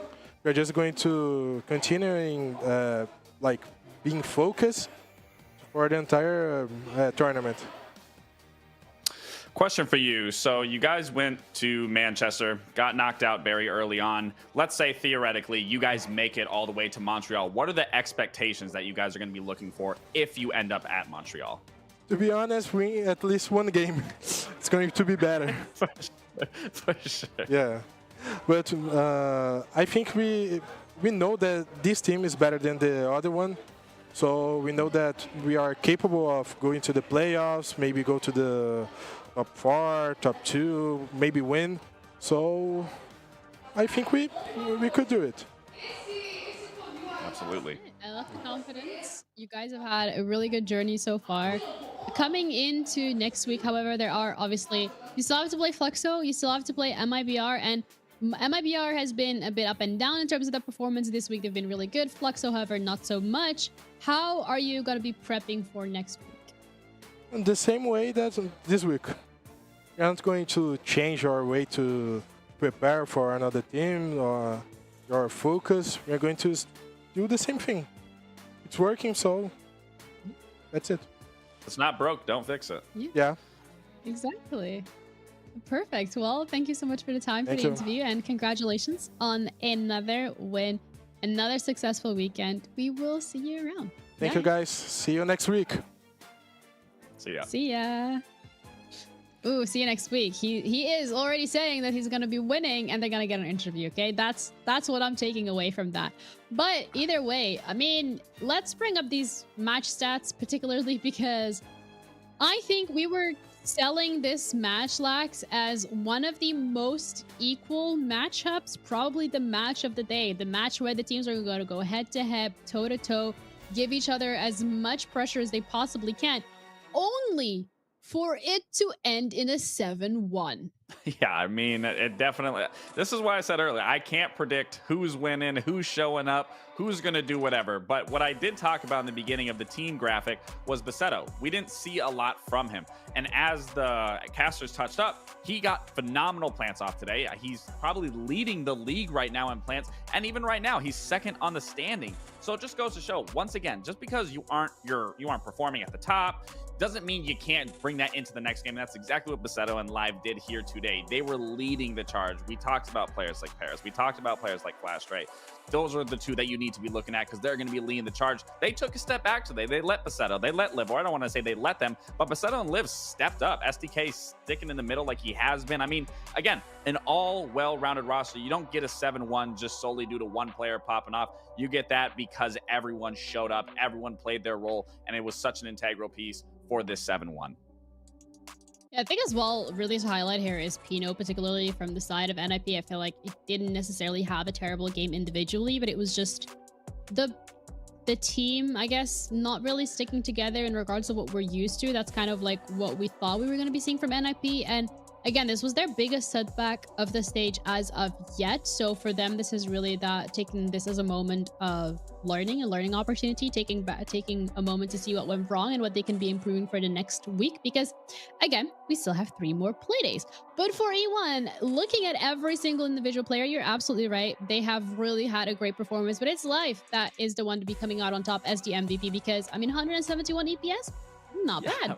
No, I mean, it's not bad. It's phenomenal. I mean, Jesus, he was absolutely crushing it today on his roles that he was playing. I mean, they really, that's the nice thing about seeing layers. What we saw with FaZe and Keystars, it was a very defender-sided map. But then we watched today, and E1 made attack look like a breeze. And then just to end it on with 1 round on defense, I mean, like I said, on 2 rounds on defense, it doesn't get any better than that in terms of results. I kind of wish that they didn't show it so soon because now everyone is going to be aware of it and are probably going to hide it.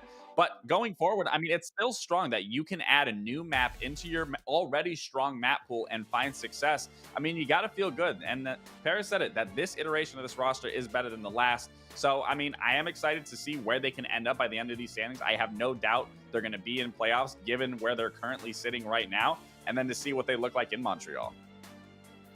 Yep, absolutely. A lot still waiting, but let's have a look at the standings, particularly because as we were touching up on earlier today, this matchup was for that #1 spot, for that first place. Currently, it goes all the way to E1 because they managed to get every single one of the 3 points that were up for grabs, giving them 11 points in total, leading the way after Liquid be right behind them. And NIP, I mean, yes, they might not have gotten any points, but there's still 7 points in total because of the past couple of play days.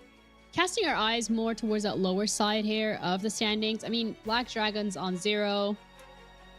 I don't really know what to say. I hope that they get a couple of points because I feel like going through a stage without actually getting a singular point on your plate would be very sad and just maybe demotivating for a lot of these players. So hopefully they can keep their mental strong and come in next week, hit the ground running, get a couple of points. Yeah, and I don't want to keep beating a dead horse on these guys. These guys are still a professional team. They still are some of the best of the best. It's just a matter of applying that best of the best in the match, which again, I think they can do it. They have the players to be able to do it. It's just a matter of really, it's just as simple as working together because that's just where they are struggling the most.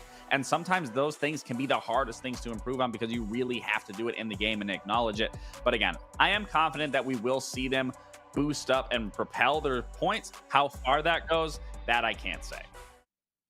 Yeah, something that we're gonna have to wait and see. But with that as well, with the standings being done, we've seen a look at every single one of the games today. Next week, if you're wondering what we're going to be looking at game-wise, we should have the schedule out as well, as we're going to be starting off with MIBR going up against Vivo Keystars, Liquid against Furia. I am very much looking forward to that, as well as NIP FaZe Clan. I think those are the 2 standout games in regards of, so to say, the old guard, the teams that have been really good doing stage 1. But MIBR, Vivo Keystars, to be completely honest, it could go either way. Like, both of these rosters have proven themselves quite a few times already. Oh, absolutely. I think MIBR Vivo Keystars is a great way to start out the day. I think there's going to be high octane level gameplay going on in that first game to get everything going for the rest. Team Liquid Furia. I mean, that's another exciting one. It's not the most exciting for me. I definitely would say that MIBR Keystars is the one that I'm looking forward to the most. But even E1 Fluxo, sure, Fluxo hasn't been performing great, but I really just have been enjoying watching E1 play rounds and play these matches. They just look so good, so clean, and so precise. NIP phase, that'll be another good one. We go back to Black Dragons again. That is a very tough matchup, but W7M is kind of struggling right now. Yeah, but that's it from us for this week. Those are all 10 matches done and dusted, and the standings have also been impacted. We still have 3 more playdays for the regular stage. We then get into playoffs, and at the end of the day, there is 3 spots up for grabs from Montreal that the teams are going to be fighting for. There is going to be a spot through the LCQ, but right now the focus is to be in the top 6 of the group stage. Thank you guys so much for tuning in for today, for tuning in for this weekend, and we'll be back again next week, same time, same place. So take care of yourselves. See you next week.